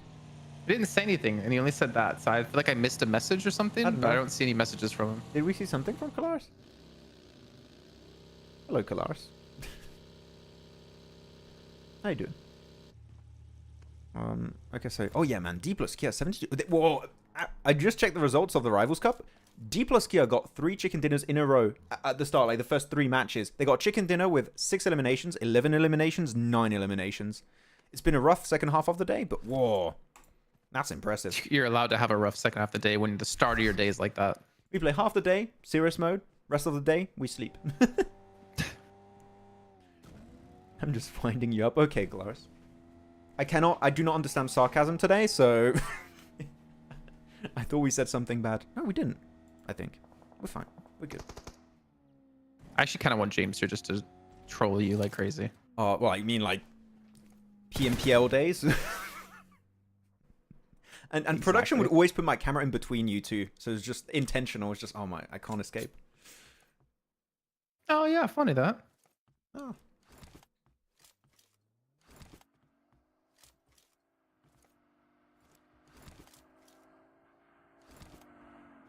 You're welcome, Jess. Thanks for being here, man. Yeah. Okay, I mean, position-wise, around prison. How long has it been since we've had a prison finish? I haven't had one in... What? No, okay, no, it wasn't prison finish, but we did have a fight at prison. I was yesterday. like, did we watch the same tournament? I don't remember a prison finish. Maybe.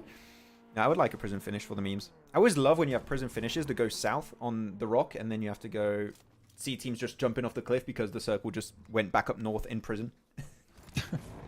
There's always fun moments, but you don't see it often. I think I've seen it once in all of my time covering PUBG Mobile, so it is quite rare. Who do you think is the best upcoming player? I know Max has an answer for that. Who do you think is the best upcoming player? Coming home from gym. Okay, you don't have to lie about where you were, James. You were at the Warhammer store, let's be honest. Yes. He was painting more Warhammer right now. That's the gym. You know, he's got really strong forearms. Yeah, who is this player? Upcoming, so best upcoming player. Was it SEA we were watching? No, EMEA. There's this player, I can't remember the name, but you kept talking about. It's like easily going to be picked up by a better team at some point. Shifu? Maybe Shifu? I talked about Shifu quite a lot. I did like Shifu. He was one of the like rising stars of Europe back then. He's been a little bit more silent recently. He's not been. I think he's even been subbed out. I forgot which team he's playing on now. I did see it at some point. No military zone. That's fun. I mean, for if you're being smart though, you'll see them rotate along the western bridge instead of eastern because they know Falcons are going to rotate from eastern up. Muerte like finally, yes. We've had way less military circle finishes. We've had so. I think I've never seen this many military island finishes back to back to back. Like we literally got 3 on one day at one point, which is insane. That's an insane ratio of melee finishes. Big circle over to the east though. You have Milton Power, Milton Play, Lumberyard also, or Reefus. No, keep moving, Reefus. Okay, Crypto. Hey, come on. He's just dancing right now. He's dodging all the bullets. Come on, flush him. Okay, got it. Oh my god, Crypto, don't scare me. Sorry. Who's our top 6 teams? What? IHC, 4MB, Falcons, MadBulls. Yeah. What am I missing? Right. Oh yeah, so Shifu is on MadBulls, but just hasn't played. Yeah.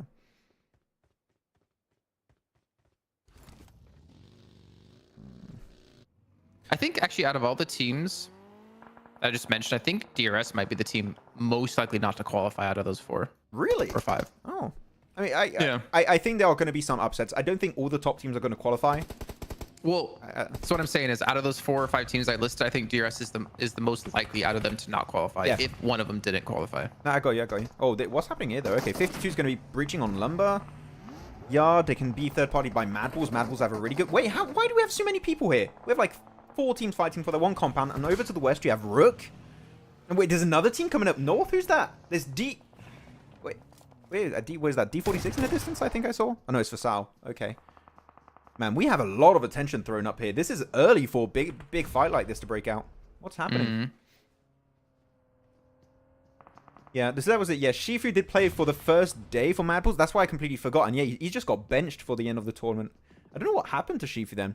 Well, wasn't it because English was like getting visa stuff sorted? Yeah, but it's like I genuinely think like Shifu is good. So I think he should be given a chance, especially when MadBulls are like so comfortably going to go in the finals. If there's any time you want to give Shifu to maybe play and get a little bit of experience under his belt, I think this is the opportunity. I think that's the first time Shifu's playing a LAN tournament too, right? I think that it is. Because it was because before PMPLs were just online, even the championships. So I think this is his first LAN tournament. So I think that should be experience he should try and get on this 3rd week. Maybe not in the finals if you don't want him to play, but maybe then. Oh, okay, MadBulls. Wait, English gets knocked trying to actually go into the building. Lika's going to back up. Kyra's going to go down. Okay, some good backup coming in. They're going to get the res. But this nade out of... It actually could be decent. Choto catches Talika. Talika goes to the room and he bounces it off the wall in the room to stay in.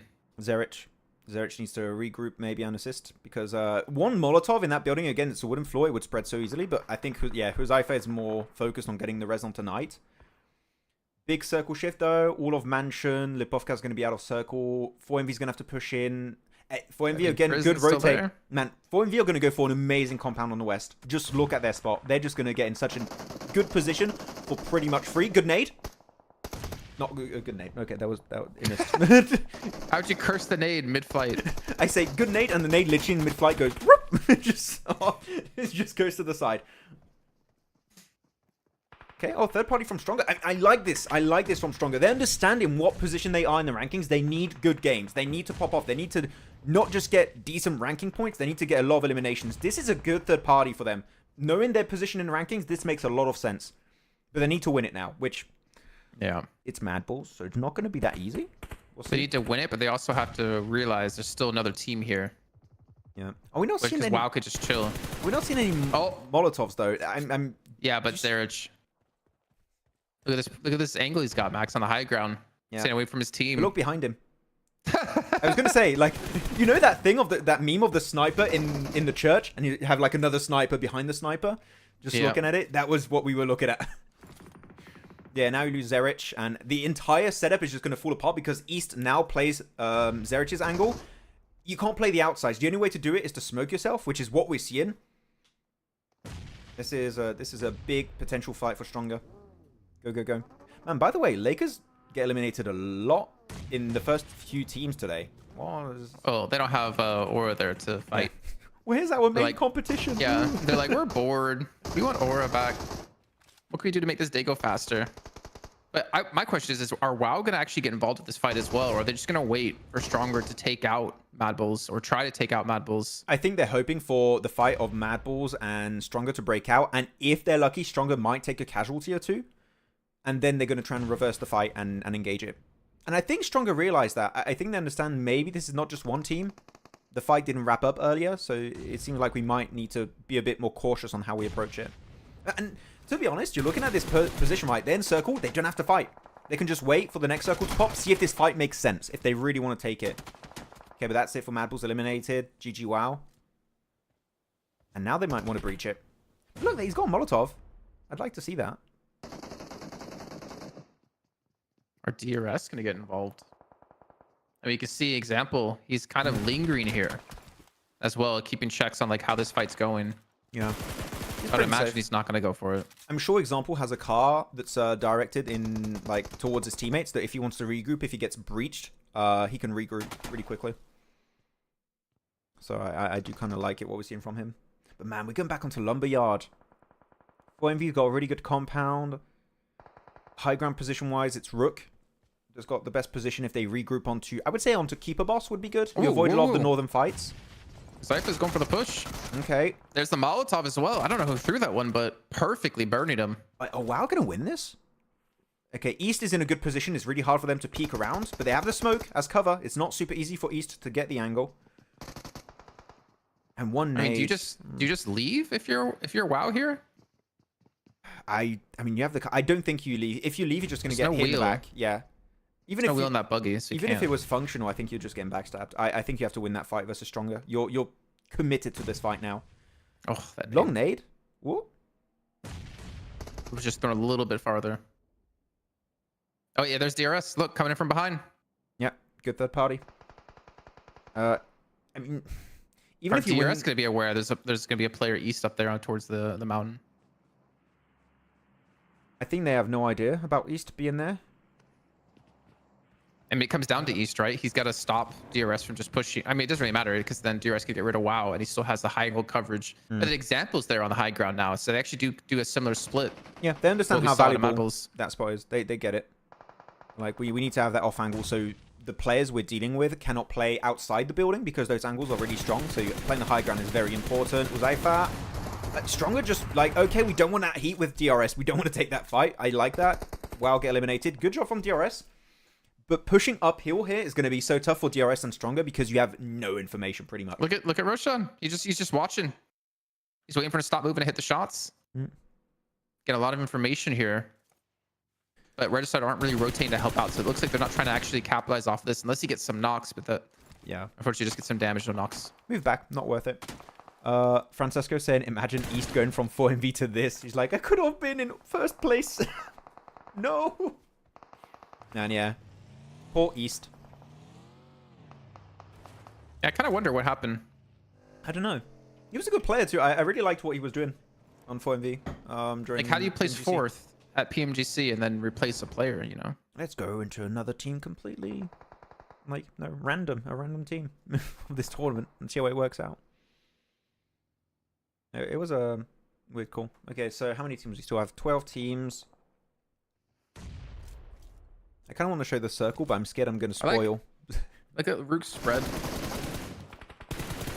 Rook's spread. I mean, yeah, they need to be careful because if a team starts to push on their location, they're going to be super vulnerable. So I'm a little bit scared for Rook. I just need to not over... I mean, there you go. I say that. And I think Slonic is going to get picked up. Oh, no, he's fine, maybe? Maybe you're ahead on the map stream. Maybe I tried to like hide it for a second. Okay, I was like, yeah, right, I was on time. I was 5 minutes behind. There you go. Slonic gets knocked, which that was good. I've mentioned that issue a while ago. A lot of teams are pushing northeast, if you're Rook, you understand that. You should play center circle instead of trying to gatekeep this. I think this is too much for them to handle. 4 and B are just chilling as well. No pressure to them. Everest is on like a little bit of a 2-2 split on the western, northwestern side. Everest could You do can good. see there on the mini-map. There you go. Yeah, 4MV, they do this so many times. They just avoid the fights. They just read the circle. Oh, it's going in this direction. All the teams are going to be concentrated on the mountain. Let's just go over to the west and go for the compound that's free. Like, this is a very, very good play. Again, they might not win the game, but they're just going to make it to the late game stage. It feels like they've taken some learnings from MadBulls in a way. I was literally going to say, just really similar to the way you saw MadBulls play the last few days. Is just play passive and have the fragging potential to take fights for fights that make sense, that will gain you significant advantage in matches and points.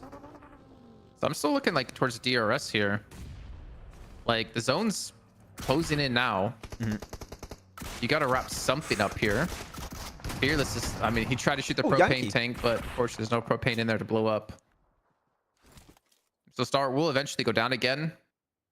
Like Stalwart down, stronger. They still have 2 people left alive. They can lengthen this lead even further. And Stalwart can just not afford to be going out this early, which leads me to wonder, again, when we get to Miramar next, are they going to keep hot dropping? I know they did switch some things up. It was still hot drop Yesterday, but they still hot dropped. Like it wasn't Hardbass anymore, but they were still dropping on other people's compounds. Yeah, an Impala on I think it was Regicide, right? If I'm not mistaken. Or another team, but it was in Impala, hot drop. Can't remember. Yeah. Okay, DRS. There's going to be a big fight here. I would like to see what Rook are going to do because they're going to have to third party this fight and gatekeep DRS and Muerte potentially at the same time. But, oh, wait, what?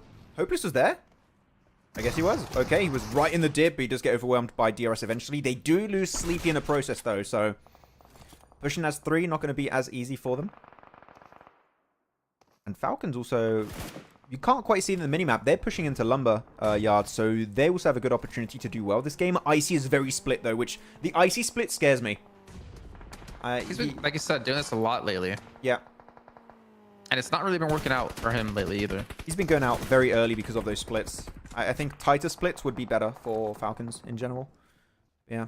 Man, I don't want to see Rook get eliminated this way. I really think they had such a good opportunity to do well this match, and their split, losing Slonic, really caused them a lot of issues. Good nade on to keep a boss. Half HP now. Can I get the res on Vic? I don't know. I'm definitely gonna be a little bit concerned for Rook, but again, I don't want to I can't not judge other teams because of where we are currently in the tournament and then judge them. However, I think Rook isn't a team that's necessarily I'm as confident in as getting top 5. So I want to be a little bit more strict on them of like, this is a perfect opportunity to practice the position you have. Yeah.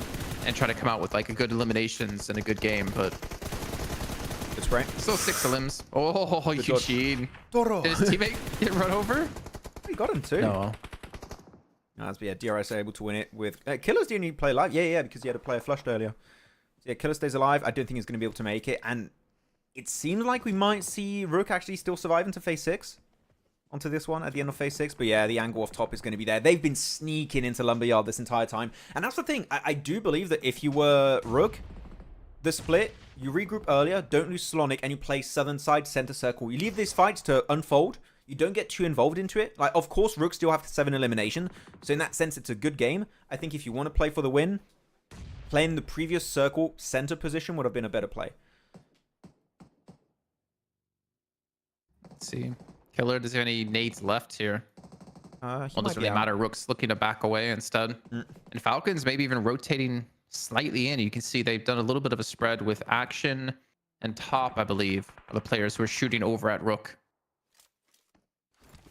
And Killer, I mean, he's just gonna, I mean, yes, 9 limbs for DRS. Like, oof. Pretty strong game for them, either way. Yep. They do have these big pop-off games every once in a while for DRS. I feel like Sleepy's been kind of quiet, actually, the last couple weeks. Like, week 1, he's been, I think, the stand-up player we talked about, especially with, like, the mini. Yeah, he's been more silent recently, for sure. Okay, Molotov. Yes, finally a Molotov in this building. It's so good. Yeah, Strikeout to move out instantly. There you go. Almost has the angle, too. Almost gifted the angle by the Molotov. Yeah, but they're going to get third party by Falcons. Falcons are just going to have the high ground advantage now. I mean, I feel like Rook, I think they kind of realized, okay, we've kind of lost the advantage we've had. Obviously losing, was it Sanhok earlier? I think now it's their entire game plan has just changed too. Let's just try to pick up more eliminations. Do you agree with that? I would agree with that. Yeah. They definitely lost their advantage a little bit early in the match. I think that the position Falcons have now should have been Rooks if they did the play also I mentioned earlier. Right. That would be my approach. But look at 4MV, man. I mean, 4MV have been chilling this entire match. The moment they're going to start to get involved and a circle is going to force them or to move or the circle goes their way, they're going to start shredding it. Yeah, see, I think it's like, as I said, this exact same thing for MadBulls. It's not flashy. It's not like super, super exciting play out of a team if you're a viewer, but it is so smart. And I respect teams for playing like this, because when you get into a $3 million event like PMWC, like they're aiming for here, yeah. Do you want to go for the big flashy play, or do you want to go for the play that's going to make your bank account have an extra couple zeros on it? I think I think the second option is the best, yeah. And I think it's so difficult as well for teams to like train that, because I feel like when you're in the zone, you kind of like, oh no, I got this, I can make this play, I can go for this play and it'll be huge. And it's so, I think, difficult for teams to realize, especially like if you're younger players in general, that no, you need to play smart. Not play to be a star, to play for the highlights, play to win, man. Play to like get that money in your bank account, because that's what it's about at the end of the day. Yeah, I'd even say when you look at MadBulls and 4MV, they're not super flashy, but they have the potential to be flashy if the situation requires that to be the case, definitely. right? So like being able to have that versatility and what you can do in terms of macro and also micro is very important. Having versatility is what makes a team great. That was a loud car. See, the weird thing is, it's not that loud. It wasn't that loud. Damn. Your mic really just wants to make us listen to the car. Circle shifts. Compound of 4MV is not in play anymore. I'm going to change my voice activity input to lower then. So what? Wait, they're pushing on the solo of Everest here? I did not expect this from 4MV. I thought they would go for, okay, and there you go, double nade. Really good from Everest. Yeah. Did they think this was free? We just talked them up and talked about how they're playing like so smart, and then they go out to that. Yeah, I don't think it's not even in circle though. It's one of the points that are furthest away from the circle. I don't see value in that position. But at least it does clear like their western side a bit. I think maybe that was the decision. It clears out an angle for them. Maybe the game plan was going to be, if you clear the Harry Potter tower, you have 2 angles to push and two good line of sights pushing into the circle to get maximum information. Maybe that was the game plan. Even then, I think that the risk was a little bit too high for what I think is a very minimal reward. Right. So yeah, that was a little bit interesting. That's the thing. After games like this, I just love to ask the team what was the reasoning behind it, because maybe there was a really good reason behind it that I just don't see right now. Because of course we have we have the oversight of knowing what's happening everywhere on the map. Yeah. Even if there's no teams over there, without information, I think it's risky. Because if you are a team that's getting pushed in Harry Potter Tower, you just pre-cook nades or Molotovs if you want. Just chuck them down. That was interesting. But yeah, Everest are starting to take a little bit more control. Falcons are just waiting on the eastern edge. We could still have a top 2 from Baron, by the way. If he gets into the grass and starts to snake through, he could maybe make it if he makes it to a ridge that's in front of the building. But yeah, Icy's not going to allow that. Icy is locked on Baron. He knows exactly at least one player's there. Is he going to take the car in, really? I think it's best, yeah. I think just do that, crash it into a tree, and let the other teams fight north. Oh, he's taking shots, as expected. Yeah. Is he in a circle or not? I think he barely, if so. Yeah, that's GG for Baron. He's not making it out. Icy is locked on this position. Oh, maybe smokes. Okay, smokes just in time. He's reloading. Oh, that was perfect time to make it over.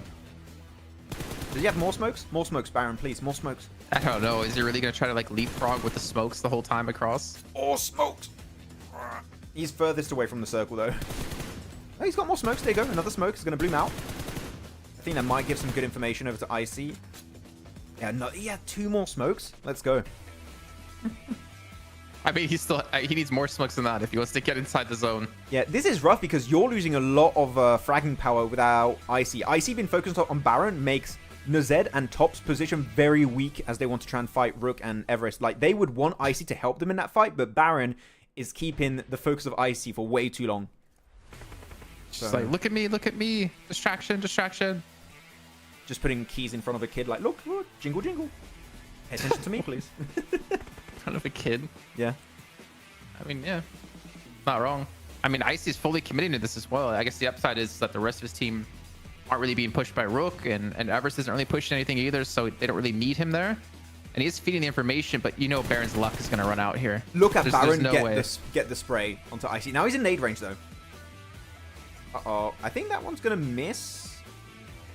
Might do a little buff damage. No, not even. Yeah, Icy's like, oh, god damn it. I hate this so much. Oh, no, he spotted away. Oh, yeah, EVEREST have the angle. How is Baron still alive? The great escape of Baron. If he ranks up somehow as well from this, it's gonna be hilarious. What? Zed oh, doesn't that get nade knocked? on under Zed. That was right above him. And look at the Hardboy, man. He is using the roof just above Rookie Sport. He's above Keeper Boss and Vic. All right, Baron's still alive, by the way. He's closed the gap up against Icy. Hardboy. And now Icy might have to like push to confirm this because now his team's being fought at. And Baron! He gets saved by EVEREST. The best collaboration of all time. He's just surviving. One of the greatest crossovers in PUBG Mobile history. He spotted out. Baron, no, leave him alone. Leave him the tree. And that's it. Wait, your Falcons out? Falcons are out. They're eliminated. He gets top 3. He gets top 3. Wait. Can Baron win this? Can Rook knock some players? Who wants top 2? I think we got P90 being used. Yeah, there you go. P90 being used by Hardboy. Man, Baron just got 2nd place. He doesn't win this. He doesn't win this. Yeah, he gets eliminated. He got 2nd place. He got 2nd place. What the... Man, if I'm Icy in this game, I would feel so bad. How long was he spending focusing on that one single playoff for MV? And he just could not get him out. I want to see a camera shot of Baron here after the game is over. And for MV. Yeah. Because that was a lot of points he just got. Yeah. Wait, can you go back at some point and see how many teams were alive when Baron was the solo player? Let's like when see. 4MV got How knocked? long has he survived? Because 4MV at this point had, was it 3 players? I got 3 alive. Okay, let's see what's the time exactly. That. And just go to Baron's POV after that, and he just has his fingers in the shape of an L on his forehead. It's just like, ooh. Okay, so where did we see the crash off 4MV? How much time did this guy... I think he was alive for 5 minutes as a solo or something. 4 to 5 minutes it has to be. Okay, so here they crashed already. So they got eliminated around... What was that? So here they get eliminated. Yeah, okay. So halfway of phase 6, 30 seconds left. And he survives all of that time, which is about... He survives about 4 to 5 minutes. 4 to 5 minutes solo. How many teams were alive? Was it just 4, including him? When that happened? Wait, let me go back a little bit. Yeah, there was just 4 teams. Yeah, just 4 teams. He has 3 alive right now. Okay. I thought there was way more. I thought he was alive. Maybe in my head, just alive way more. But I'm pretty sure for Baron, it felt like an infinity. I don't know how I'd feel Eternity, if I'm Icy. I think is the word. It's infinity on the mind. You spend so much time because you have that one single off-angle player. Just like that would make it so much easier to fight if we just clear Baron. And you spend 5 minutes and you just cannot do it. You just can't get rid of that one solo player. Oh, man. Baron wiggling his way into 2nd place. I know, right, man? That's insane. Again, not flashy. They're like, okay, we know we're not winning this. Send the buggy into circle and just snake. Just snake. Hope for a few extra placement points. And I think even he did not expect to reach as far as he did. Because he had so many tough transitions with the smokes and everything. And he just makes it from a tree to another and gets 2nd place. GG. Be quite proud of that, I think. Yeah, very. That was definitely a situation that you should have. I mean, to be fair, they're top 4, so it's not like he got a ton of extra points, right? I think he got like, what, 3 extra points? 2, 3 extra points? But then at the end of the day, 2 or 3 extra points could be the difference in qualifying, in winning. Yep. Show 4MV on camera, please. Shows their reaction.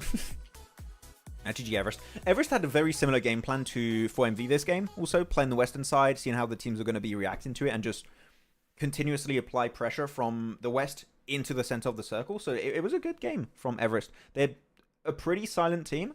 It's good to see matches like that they can actually execute a game like this to get the win. I like that. So Dibby asked, don't you think Doc is the face of 4MV if he's eliminated, the whole team crumbles? Well, the face of the team is like the most recognizable player. Yeah. But are you saying he's like the anchor of the team, or he's like the main man of the team? I don't think so. An IGL. I think he's. Sorry, I'm jumping in because an IGL, because he's IGL, right, of the team. If an IGL gets eliminated, he's still impactful in the team because he's just moving his team around like chess pieces, right? He's just deciding, okay, guys, we're going to do this rotation, etc. As an IGL, if you're knocked, you are still being of value of the team. So like, he's not out of the game purely because he's eliminated. He's still talking to his teammates. He's seeing all the POVs of his teammates, and if not, having more information. So you're more influential as an IGL when you're eliminated. So yeah, again, it is. I mean, that's not the route I would have gone. I would have been like, we've seen almost everyone on 4MB be able to step up to the level of Doc.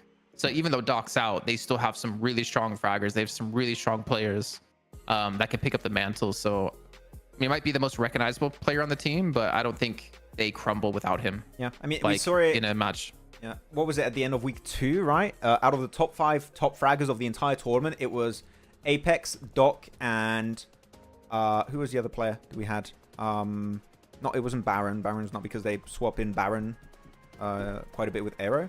I forgot the player of the extra name. Wow, it slipped my mind. No, I said Apex, Doc, and oh man, his name slipped my mind. Wait. Baron? No, because he's again subbed in and out. Let me. Apex. I said Apex. You just said Apex twice. Reefus? Reefus, there you go. Reefus. So I was trying to mess with you. Yeah, but then no, that is a good point. It is also everyone doing well on the team, but I think it's important to keep in mind the Doc is IGL, so he's still of value even when eliminated. Yeah, look at that game. EVEREST himself 21 points on this game. Is this their best game yet for EVEREST? Because they did get themselves some chicken dinners, I'm pretty sure, but I do think this is the best elimination-wise. Yeah, Reefers, yeah, it's slipped in my mind. Thank you, guys. And you had barbecue without me?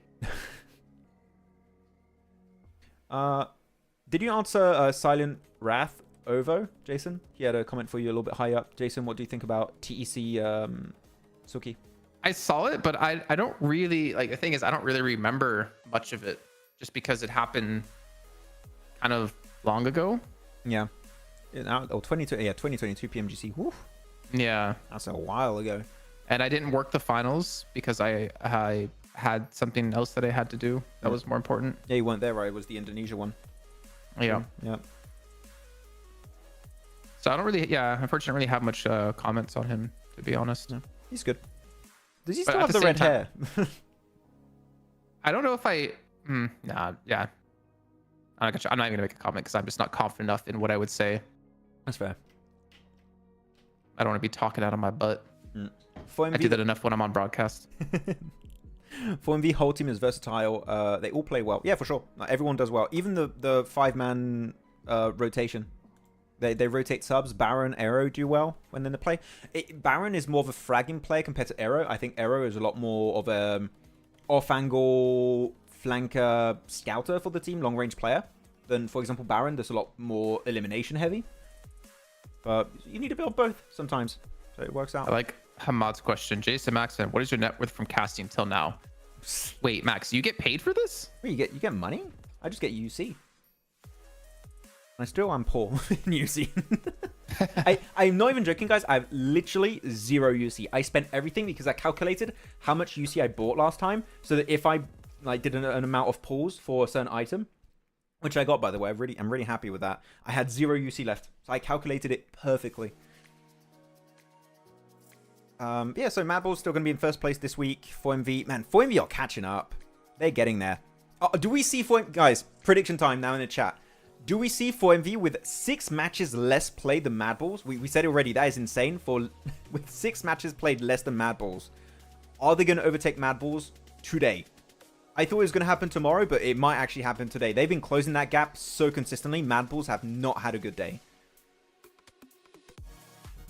Do you think, Jason? Do you believe? 2 Miramars. Yeah. Yeah. Okay. Cool. Nice. For sure. On the same wavelength. Let's go. Second page, Falcon jumping no. up one position. Major Pride going down a little bit. Oh no. Regicide, Stalwart. Stalwart and Stronger. Stronger closed the gap more significantly. Yeah. Do we see the global rankings? Well, I think we're going to see it. Let me... Global? Sorry, league rankings. There we go. Got league rankings. Jeez. And you're paid to talk. I'm Oh just my god. Okay. Calm down. I'm doing production at the same That time. wasn't Okay? sarcasm. I'm trying to multitask. You call that production? You do it yourself, okay? With your PC that crashes every 2 seconds. Has it crashed the last 2 days? Oh, wow. No. Oh, cool. Max is lying. He has UC. DM him on Twitter. No! Kalaris!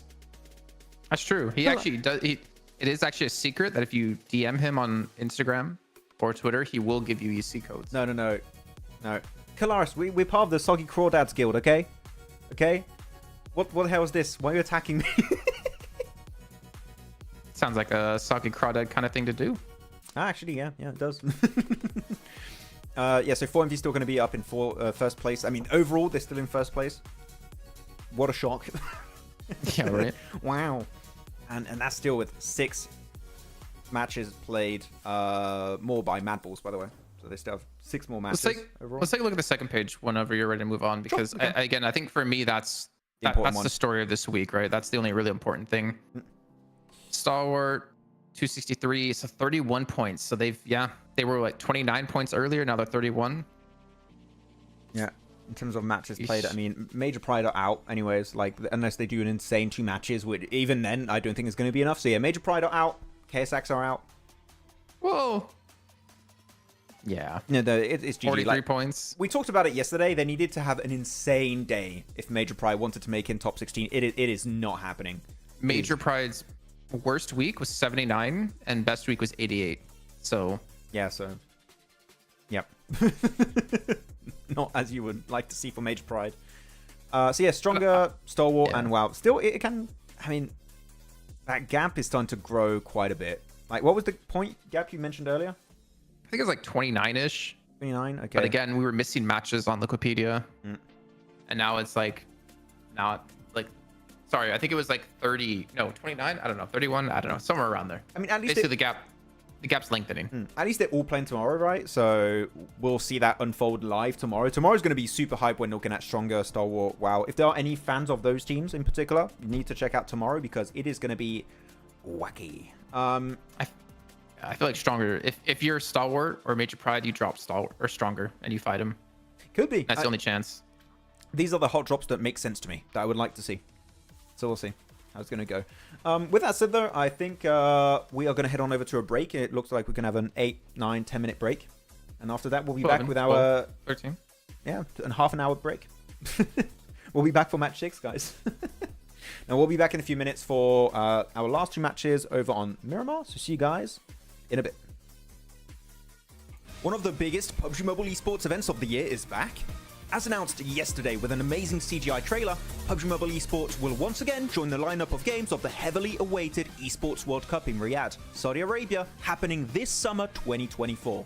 Other popular titles will accompany our mobile battle royale, such as Honor of Kings, StarCraft, or even CS2.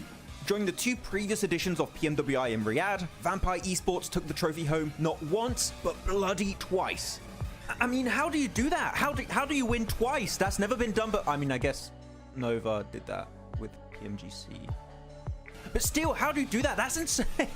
With their back-to-back victories, Vampire Esports have secured over $1,264,500 in cash prize, which makes them one of the highest-earning teams in PUBG Mobile esports history.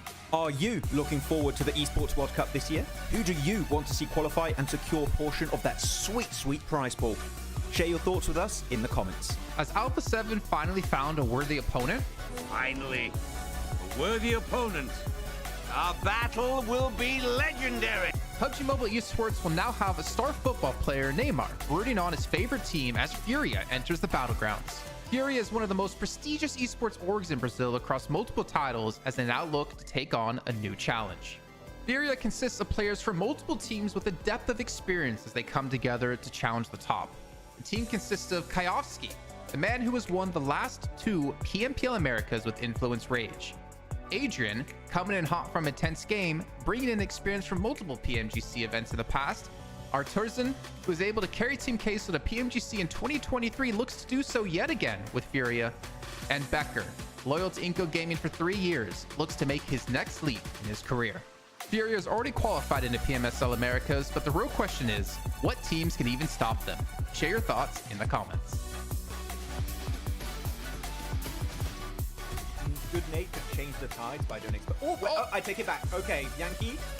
That was pretty good. Again, do it again. One more? Yankee. Do it again. Whoa. Yankee. Yankee! He's got the smoke now. Go on, play around the smoke. He's got DBS. DBS finish. 1v3. 1v3. 1v3. Hit a shot! Hit it! What's happening? Reload, Sinister! Oh You had no ammo! They won it. I can't believe that. Players up. Oh my god, D46 didn't see that coming. Oh. Wait, oh, the jump shots? What? Oh, 1, 2. No, no, no, no, no, no, no, no, no, no, no! There's no way! 52 wins it! You must be joking. You have to apologize. You have to apologize, son. Gyanti. No, DBS close range. Oh my god.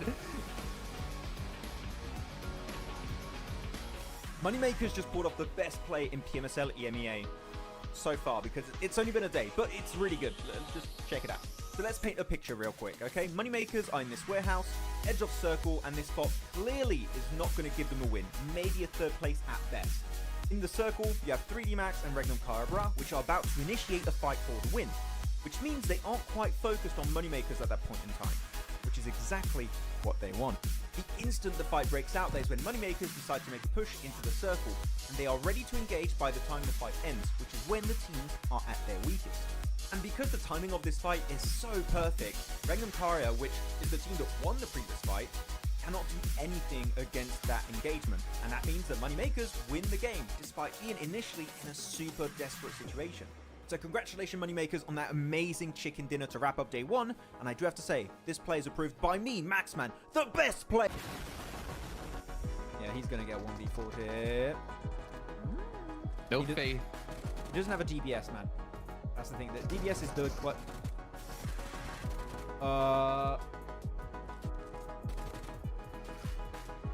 That's a cool UMP skin for the DBS?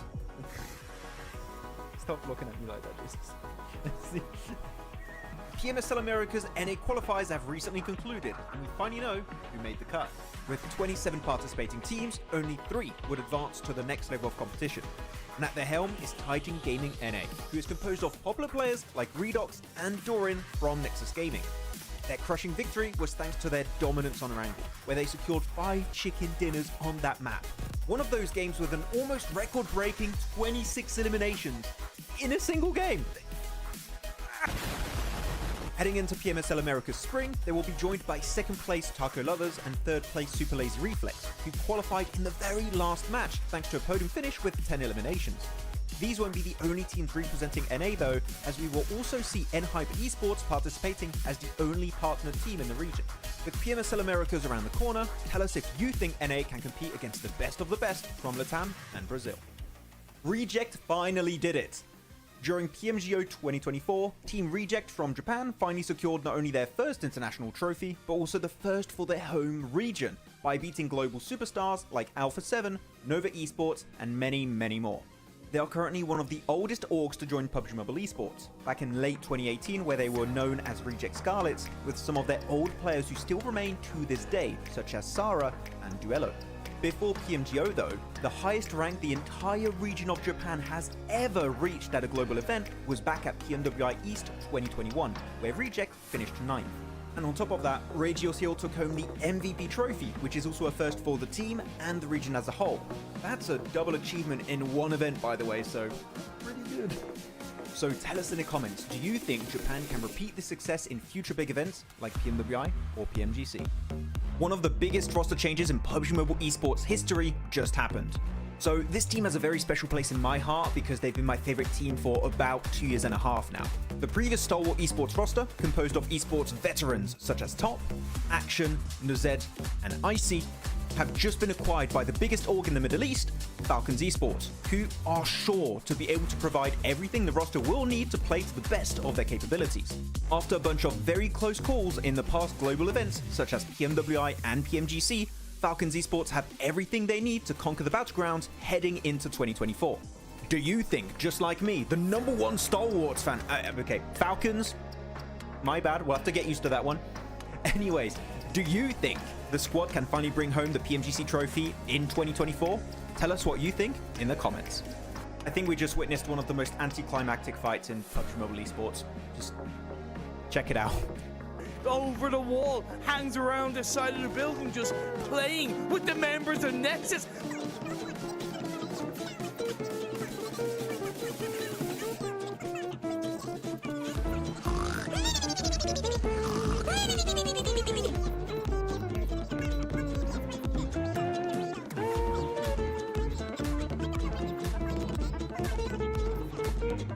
They sure are. I love this from ASagi8. He's gone out of the house completely. He's trying to get into zone, but Sigma has the same idea, and he is gonna win that because the play zone just hurts too much.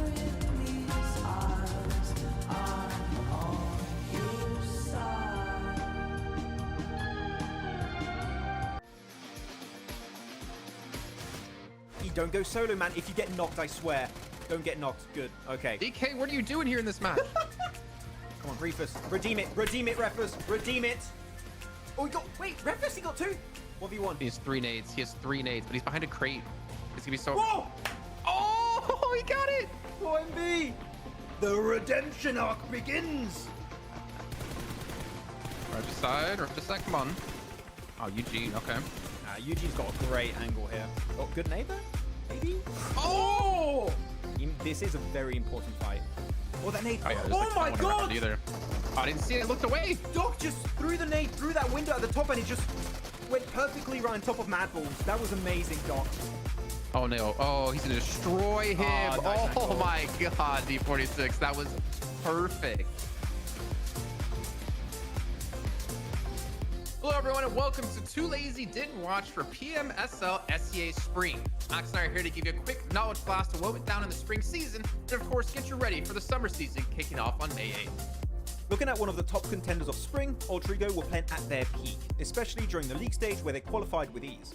That was in large portion thanks to Rosemary and his dominating presence on the battlegrounds.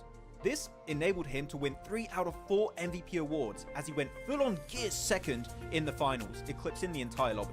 Unfortunately, they fell short as they secured 2nd place, but they then put on full display that this team has what it takes to secure a future PMSL title.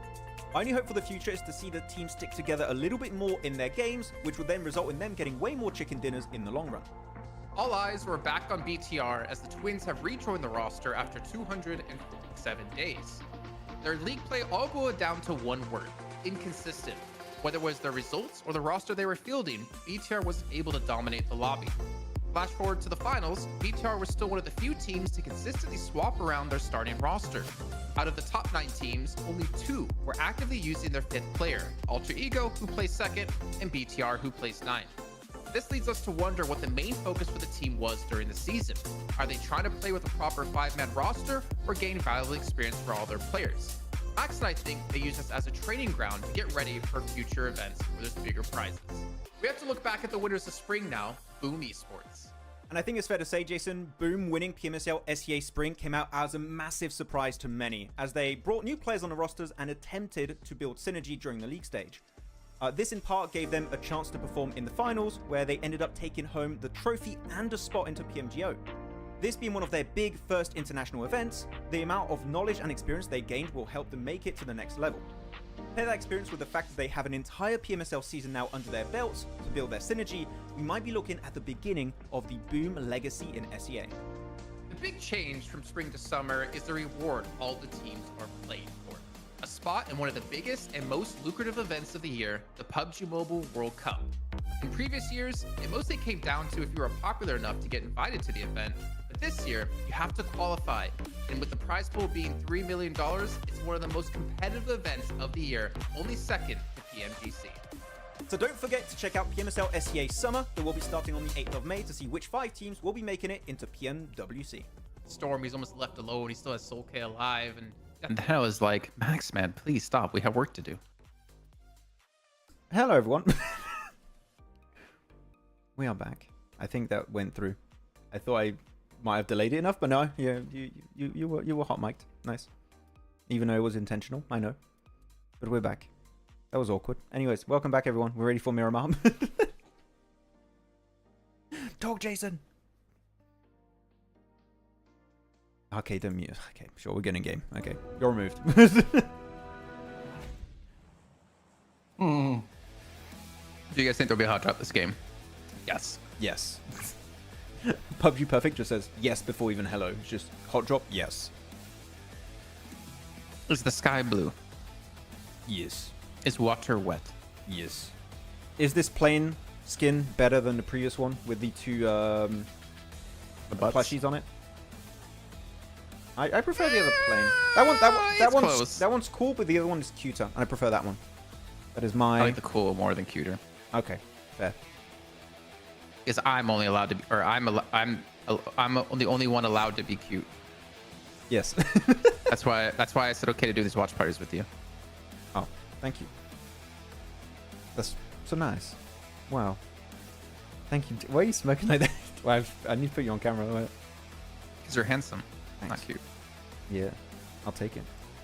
From here down, fantastic. I removed you. They couldn't see that. Yes. Oh. You got right there. There should be a hot drop. There should be. If there's no hot drop, I will be genuinely disappointed. So now I don't like how zoomed in the map stream is. I can't see It anything. was good at first. Now I'm like, okay, cool. I can see Lakers and Regicide. I mean, on the feed, like they can't see it, but yeah. Yeah. Let's What? go. So Hot drop? happening. Wait, No way. Stalwart Rook? But it's in Minas Generales. Why are we having a hot drop in Minas Generales? What's going on? Stalwart's just they're just trying to find their own drop location at this rate. They're just trying to find one team they can bully. And this time it's Rook, which is not really a threat to them, right? They're not a threat at all. Rook are chilling when it comes to making in top 16 in the finals. Like, what? If you really want to hot drop one, you would hot drop a team above you, like a stronger. Well, by your own reasoning, they technically are. Rook is above them. I mean, the fight. I'm not wrong. I'm fighting. I mean, fighting a team that's competing for a spot at the bottom of the top 16. Okay, for 16th place. That's good. That's better. It's more accurate. You know exactly what I was trying to say, don't you? TDSL Talisman. Yeah, we did check out the power ranking list earlier. We did see it. We had a little conversation about it, and I would speculate they're going to be showing it tomorrow. The rest of the list is what I'm expecting. Yeah, kind of. Yeah. Yeah, don't Probably. say it. Oh, there's a lot of water in Circle, by the way. We could island finish over to the east. Could be fun. Yankees going to get the No, N1 we haven't TDO. had one of those since what? Like PMWI, like the first one? They had one in EMEA. Or I World think League? week 1. They had one in EMEA. I think it was Oh, week really? 1. Yeah. Ask John and Blank. They had one in week 1. No, I don't want to talk to them. True, they kicked us out of EMEA region. How dare they? It's their fault we're not working on PMSL. I'll never forgive them for that. How dare they? They dug up dirt on all the other talent and just blackmailed us out of the EMEA region. How could they? How could this happen to us? They said, That's it. Max, if you... Oh, amazing. They... GG, keep a boss. And now Chris is going to push it up. Oh, Yankee. Oh, no, he's not in the vicinity to help out. I was going to say he could be like behind him, but he's too far away. Kippa just needs to stall. Maybe, I mean, he could go for the shots here. Maybe ADS a little bit would be nice. Yeah, I was going to say, it would be good if you could scope in a little bit. Now his crit has closed the gap. Oh, he's against a shotgun Oh, and good an one. ump. Literally undefeatable in close range proximity. If you have a shotgun and an ump, as we've seen. Yeah, if it was a DBS, even more powerful. Yeah, keep a boss. Go confirm that one. I mean, still, what are you doing? He's right behind you. I think he's scared of getting maybe backstabbed by the remaining player. And this, he's just gonna leave him to bleed out. Man, Let's not try to make sense of this 3-letter team? Oh, I don't know. Okay, do we count Star Wars out now? Can we do that? Can we count them out? Pretty much. I kind of want to. I don't like this. I kind of want to send DMs to one of the players and just asking like, what's the reasoning? Like, no, I know maybe that came off as like me trying to be like super mean to them. No. I genuinely want to ask what was the strategy around it, because it doesn't make sense. I'm scared of the answer you'll get. Strategy? What is? Is that a Pokemon? We haven't caught that one yet. We haven't caught it. Yeah. Fearless, please reload that AKM. I hate that. Please, Fearless. I hate it. Your OCD's kicking in. Fearless, reload. Oh, even is on my reload both weapons right now. Fearless, please reload your weapon, Fearless. Please. No. If he loses this fight because he didn't reload. Fearless, please. Reload. No. No, he'll never be able to reload, and that weapon will always have 18 bullets. Wait, Yankee, go to your AKM and reload it. Wait, is that his own AKM or did he loot it? I don't know. Okay, yeah, reload. Thank you. Show me the AKM. Show me the AKM. No, show me the. No. Oh. Oh well. That was a fight that will be remembered for years to come. I want to say like a 4 or 5. What was the question? How much higher? Can we get much higher? Much higher was the level team on PMSL. It's 10. That's much more difficult. Let's say season 3 is a 10. How high out of 10 was it for like the first season? You want to know then? Season 0. Season 0. So season 0. Let me remember. Season 0, you had a lot of feeder teams, to be honest. Now that I remember, like you had your top teams. Na'Vi was popping off then. You had, of course, Nova doing really good. If season 3 is a 10, I would have to say season 0 would be a, in terms of competitiveness, 7. What? No. I don't think no. So. I would say 6, 7, around there. No. It's still a PMGC, man. I think you're... The level of play in PMGC Season 3 was at least double the level of skill and strength of teams. Wait, so what are you looking at? Are you looking at like the whole league stage? Because I'm purely looking at finals. Like no, we're talking about like finals and like the strength of the teams. We're not talking about like how good people are now in PUBG Mobile compared to then. Like you take any of those teams from Season 0, you put them in Season 3 or like PMGC Season 3. They're not going to win. They're not even getting top 10. So let me tell. I have 2 answers. If you're including the league, this is going to be my final one. So finals, I stick by what I'm saying, like 7, maybe 6. No. If you're looking at the league, I would say the league, PMGC Season 0, in terms of competitiveness, I would go and like skill of the teams. Nowhere did he say competitiveness. He like said competitiveness is like the skill, like because was everyone the level of teams and play at PMGC 3. The level of play is ridiculously higher in Season 3 compared to Season 0. Like the level of play is high, competitiveness is higher. It's just more competitive. Because you're trying to discuss how competitive the event was between the caliber of teams. You're saying that the skill difference between the top and bottom team wasn't that far compared to the skill level of the top and bottom team in Season 3. I'm saying that you take those teams from Season 0, play against the teams from Season 3, and Season 3 is going to dominate them. You take a team from Season 0, put them in Season 3, they're not going to get top 10. Because that's how much better teams are now than they were then. That's how I read the question. So I'm not talking about like how competitive the event was in terms of closeness of like teams who could win. I'm talking about the skill level of the teams in Season 0 compared to 3. I still think what to describe as competitiveness. I still think like it describes the skill of the lobby as a whole. Like if it's a super competitive game, that means the lobby as a whole is super strong. No, that's not true. Because you could have... GG. So if you took 16 teams from America... Technically, the competitiveness is really high because all the teams are really close to each other because NA sucks. But that doesn't mean the skill level of the event is high. Sure. No, I mean, I'm arguing partially for the sake of arguing, but like if you're talking competitiveness, it just depends on like how closely skilled those 16 teams are, not how good they are. That describes the lobby as a whole. Like, I'm looking at a lobby as a whole. If the lobby as a whole is doing good, like, it's very strong, I think the competitiveness has increased. It's just a word to describe it. I think we're getting to the same point here. Like, and to finish my point I was trying to make, if you're looking at the entire league stage, I think if you compare the league stage with all the teams, I think PMGC Season 0, the league stage, that's a 4. But if you're looking at finals, I think the skill still increased significantly in Season 0. It was a very good lobby. About 50% of the lobby was good. I would still say is a 7, maybe a 6 if you want to push it. That's my comparison. That's my personal opinion on that. Then you would say what, 50? I'd say like 4 or 5. I think 4 or 5, okay. I think the skill level of PMGC Season 0 versus the skill level of PMGC Season 3 are night and day. Oh, for sure. I'm not saying the teams are sleep bad. I'm saying the skill level that's required to play at PMGC is so much higher now. And that I think a 6 or 7 is underselling like how much better the teams have gotten in these last 3-4 years. It's still and like how the skill floor has raised. In my mind, a 6 or 7 is still like a big difference. In how I visualize it, at least.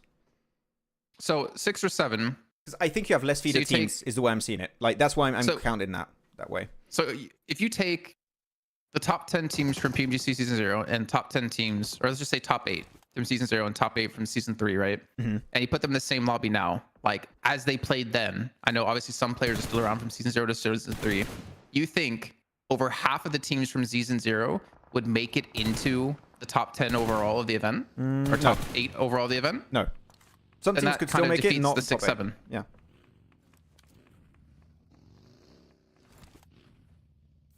That's how I at least see it. Yeah.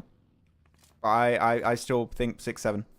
Yeah, but then you're saying that over half of the teams, or a good portion of the teams from Season 0 would make top 8. That's not what I'm just giving I'm just giving a ranking. I'm not saying that I think they would qualify and stuff. I'm just comparing. Like, just like that. It's a fun, I see it as a fun question. If you really want to get into the like antics of it, then I think it becomes kind of more cut and dry. But I think that if you compare what the meta stuff was over there, which the meta was vastly different, we didn't have this whole DBS thing and stuff, I think that's my opinion. I would say final 6-7, 4 for the league stage. Like, I do get your point. I think your point is valid. I'm just trying to take into like account also what was the meta back then. Yeah, but that's part of the game, Savage. Is that people are always learning new things. Like, people are always adapting the metas and changing the metas and finding new ways to play. That raises how competitive it is, because the teams are getting that much better, and how much better you have to play to compete against teams like that. Whereas no one used the DBS in Season 0. It was just Mini 14 back then, yeah. I feel like if you take a team now who uses DBS really well, put them in Season 0, like send them back in time, I think they would smash a lot of these teams. Obviously to some limit, right? Because the meta has to change in a way that you can use the DBS. But I think a Season 3 team, you send them back to Season 0. Like, you send IHC back to Season 0, or you send Alpha 7 back to Season 0, or you send Falcons back to Season 0. I think they'll win. I think they'll smash all the teams.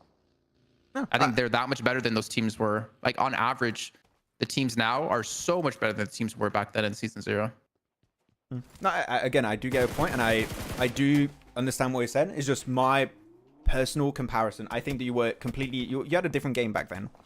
And I think that if you take some of those teams and you bring them up to speed on like what the meta is and stuff, I think that you'd be fine. Of course, it's a completely different ecosystem. Well, see, that right there kind of changes the whole question. Like, you bring them up to speed, what's meta now? Well, no. I mean, I think you're just kind of directly comparing. I don't know. I think we're both reading the question differently is the problem. I think we're seeing it a bit differently. I don't know, but also like, I get your point that if you put them in direct competition, it would be a landslide. I think that we'll kind of agree with that. If you take those teams of back then, you don't change anything. Like, you just take those teams, put them in a time machine, over in Season 3, they get wrecked. Even Nova that was dominating back then, I think Nova back then gets wrecked, right? But I'm just looking at the lobby, what the lobby was like. I think that you had about half of the lobby that was really good, and half of the team that were feeder teams. You don't have feeder teams anymore in a PMGC. Maybe like a few, but that's it. So I think we are seeing it a bit differently. See, so this, I think you're reading it as in Prop Joe is the way he's describing it.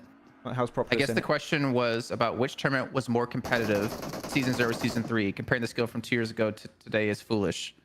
Yeah, but that's how I read the question. Is just saying how strong were the teams in season 0 compared to the teams in season 3. That's how I see the question. Max sees the question the way you're explaining it, Prop Joe. Yeah, I'm seeing it. And we're both answering it differently. Yeah, which is an interesting conversation. I got a little bit frustrated because I feel like I'm being told that I'm wrong when I'm like, I think I'm just trying to put my perspective out there. But, yeah, I think. I mean, if you're trying to, if I'm trying to answer the way you're answering, yeah, my number would go up from 4 or 5 for sure. Yeah. Because in general, season 3 was way more. It was the most competitive PUBG Mobile event we've ever had. This PMWC is going to now become the most competitive PUBG Mobile event we've ever had until the next PMGC happens. But yeah, there was definitely feeder teams in the finals for sure. Like there was definitely teams who, like, just could not compete, hands down. I don't think it'd be a 4 or 5. I think it'd definitely be higher if I mentioned the question that way. Yeah, I've been so involved in this conversation now, I haven't even looked at the circle, to be completely honest. I actually have an interesting question for chat. I'll keep it for a little bit later because we have to focus on the game at some point. Central Compound is not taken, by the way. I wonder who's going to go there. Is that going to be a 4MV push? I mean, man, 4MV. Are 4MV going to get another, like, good position this match? I think they are. Question was, which tournament was much more competitive? Yeah, okay. I mean, still, the new ones are still more competitive. Like that, we can at least see eye to eye on that, for sure.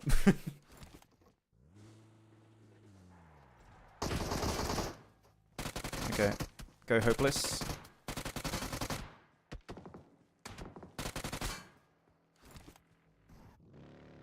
I think he has the best position here. We got I8 tucked up. We got Falcons tucked up. We got MadBulls tucked up. There's not a lot of splitting happening at all from any of these teams. And then 4MV just playing the edge again. And the edge is always going to be a good strat for this one. When you're playing fields, edge is so good. So that's the strat. I mean, if you're Everest, you're going to be playing edge. If you're going to be... I mean, I think I8 are going to try and play the edge if the circle doesn't quite go their way. Same for 4MV. I mean, right now, the big fight is going to be Hardbass versus Lakers on the West, and we can't quite see it. It's in La Bandita.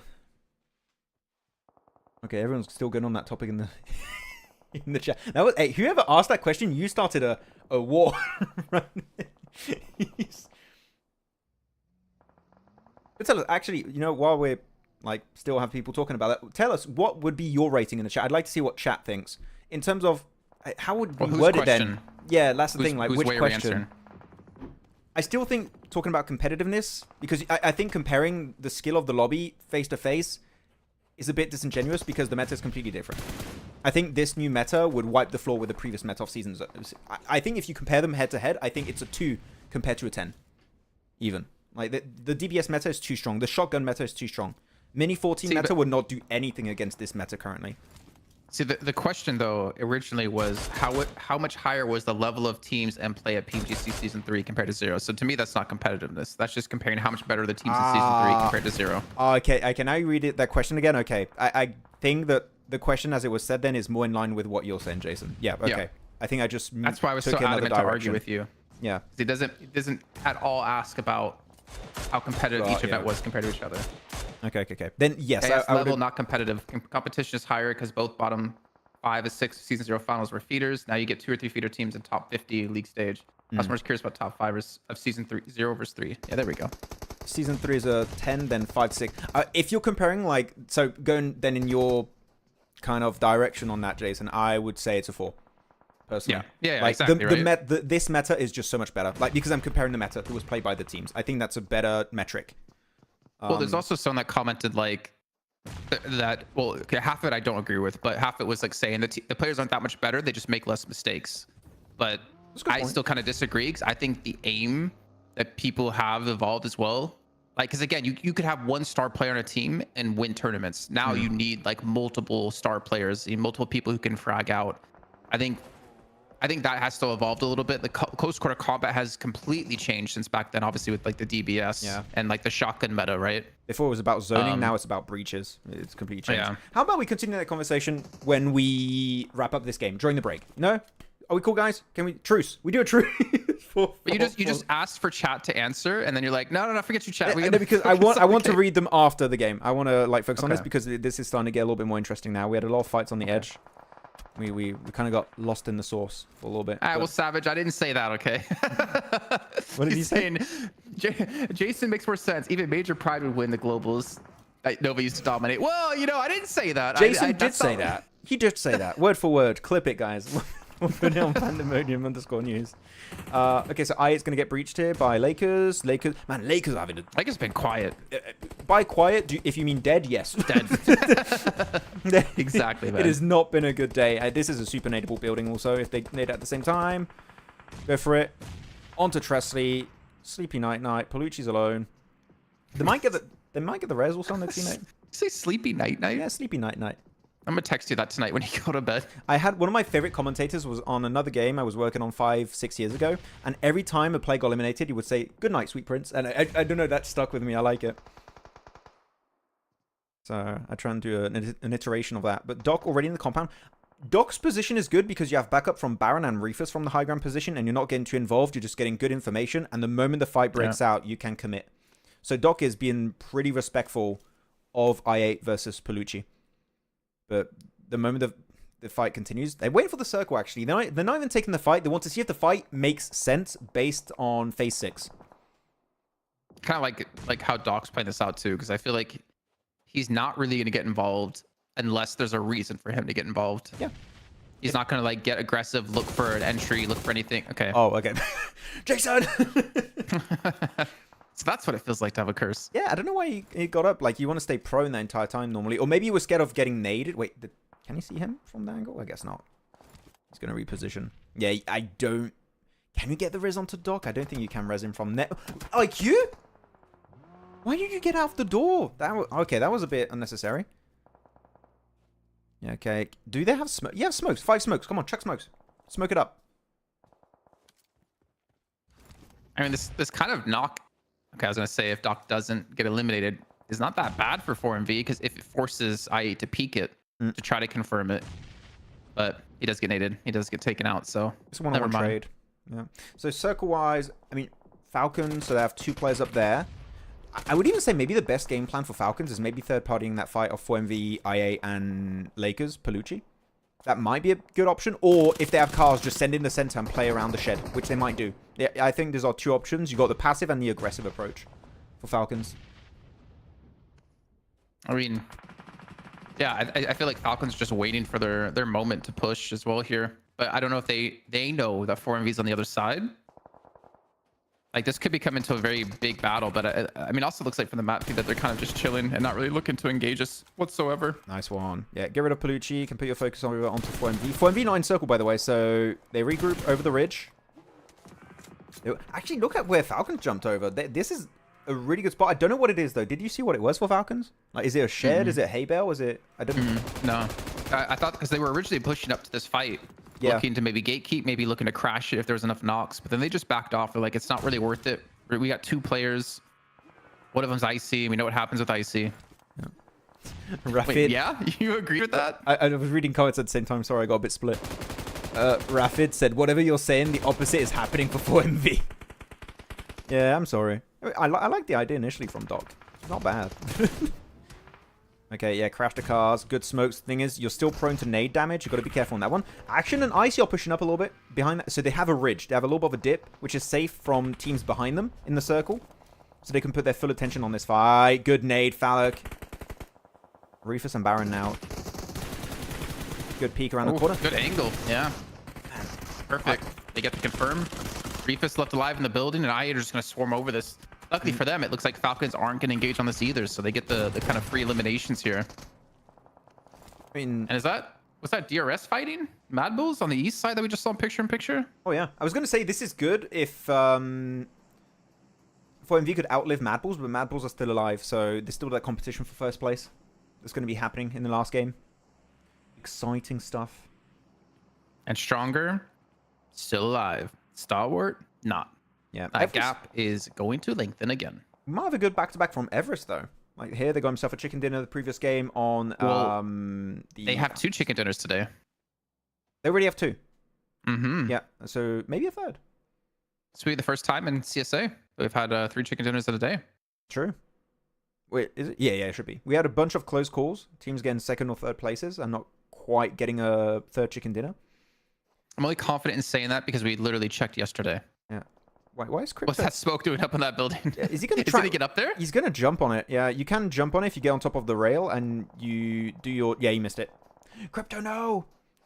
He's not a true parkour master. Parkour. Yeah. No, that was. I mean, I get it. And maybe he's gonna give some wrong information to Yeah, Icy. Icy Maybe has a nade. Yeah, maybe Icy's gonna think it plays on the roof. Yeah, you're split now. Be careful, Falak. You're solo. Oh, he does win the one-on-one. That's very important. If you lost that, Yeah, I think they collapse. Crypto loses the 1v1 though. Yeah. Up against Icy. It's still 2v1. If they push at the right time, if we don't see a big mistake from i8, Ashy still has a shotgun. Even if they play it right, he could still win it. I was it. gonna say, you know, it rhymes with I8. Mistake. But they didn't. Has someone ever done it the didn't joke I89? Oh no, 789, right? Oh, okay, I got that wrong. Whatever. Cool. I mean, in terms of positions, they can transition. I mean, you got there's something there. I8, K9. Yeah. There's There's some potential. I And then you fumbled get the 7 Worlds execution. Gaming on the show. Ooh. Like, no. Oh, that's why he doesn't like i8. 7WG, I8, 9. That's why he doesn't K9. like them. Well, no, it's 7, 8, 9. There's some drama out there. Okay, so push. I mean, he's got. Wait, DRS didn't see him, and they didn't. I don't think they heard him run for a few seconds there, so he can make over to the ridge. He's gonna be safe for a little bit, but he's not in circle yet. Oh, Killer saw him. Oh, good pickup. Oh, Flush it, not flush it. again. Oh, he didn't flush it. Oh, Nice save from Gante. Look how you see his reaction as well on the camera there. Yeah. Rip. Killer. Yeah, Killer's still gonna get out to the blue. I think blue That Zen's was- gonna reach him. That was literally a repeat of the last Erangel we played, remember? Killer goes into 4MV. Oh, man. Not the last Erangel, like Erangel The before. wrangle but still. before that. Second wrangle, yeah. Yeah, this is a good little ridge. This is the ridge the Falcons were trying to play. But they had to wrap up the fight first. So, of course, this is a natural transition point for i8. The angles they have... Man, they think Crypto's so wide. He is on such a nice little high ground position. He's got a rock to use also. Just get free information with that third-person perspective. I don't know, I want to have Crypto. I want to have faith in Crypto in that angle, but I do kind of worry that he's going to overcommit on a peak or something. It's a... Like, he... I would be very disappointed if Crypto throws that. This is a very easy rock to play. Literally, you just have to wait. All you do is wait. If a player is in the middle of the field, then you spray. If you lose that fight, get good. Go back to training. Yeah, go back to TDM. Need to work on that aim a little bit. Hardboy's taken out. GG. Everest in top 3. Still good back-to-back performance. Not a lot of limbs, though. Replacement point-wise, that's decent. It's Sleepy. Come on, Sleepy. Wake up. Go, go. I want to see the Sleepy of week 1. I don't know. This is kind of rough because his teammates are loading behind him. Can't assist him on the angle. And yeah, I8, man. Going to get the win, it looks like. What? Unless... Gante. I mean, yeah, he doesn't have circle. They all have circle. He would need a strong opening knock on... what is it? The play on the right. Yeah, on Uzum. If he gets Uzum knock, maybe doable. Yeah, go in that position. Go in the middle. Go in the middle. Oh, can you flush it? Can you flush it? Can you flush it? Can you flush it? Oh, he got it. He got the point. He got the point. Gante, that's huge. He's still pinched between two players. He's going to get naded by Crypto. Yeah, he only has bandages. That's... Crypto? Blue zone? It connects. There you go. Oh, Nice okay. nade. Okay. I thought Crypto I was messed slightly worried there. I thought he was going to mess up the nade because he was getting hit by blue and it's like, oh, that hurts way too much. And just, like, gets a bit too Imagine stressed. he gets knocked from the blue trying to throw the grenade. Man. And then turns into a one-on-one. Yeah. That would be the That kind of would've play been- I would mess up. You would see that in a couple hours on Panama_News. Yeah. Probably, if that happened. Oh. No, GG. Nice done from DRS. And, man, how many teams did they outlive then in that fight? They outlived, what was it, 2 teams? They had Falcons. They had Lakers originally.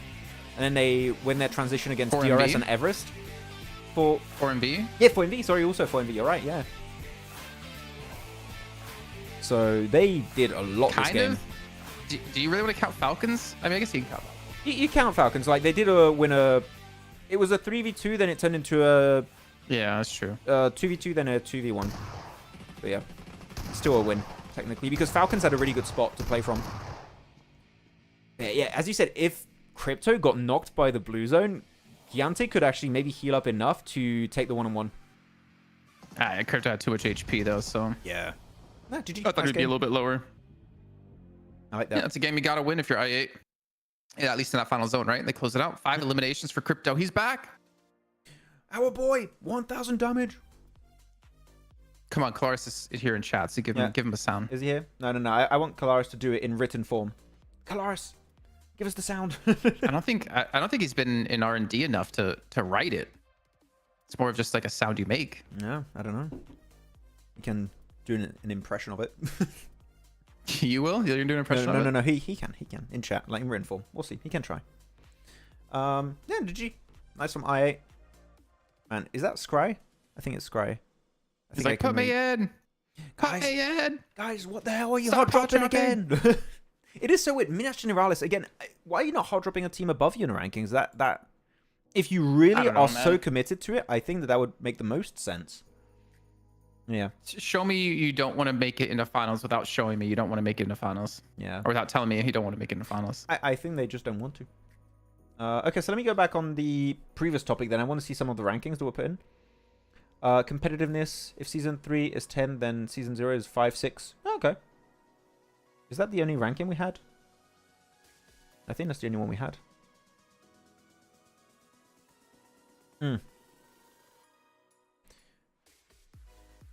Okay. Do you guys want to continue that topic of season 0 compared to season 3, or are we done on that?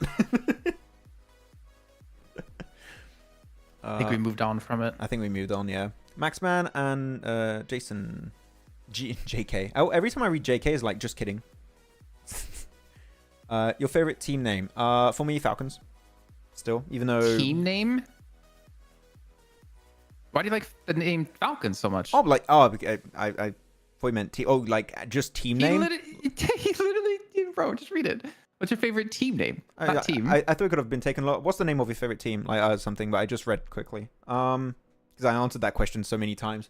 Team name? Trusted Process. Trusted Process was good. There was another one. Oh my gosh.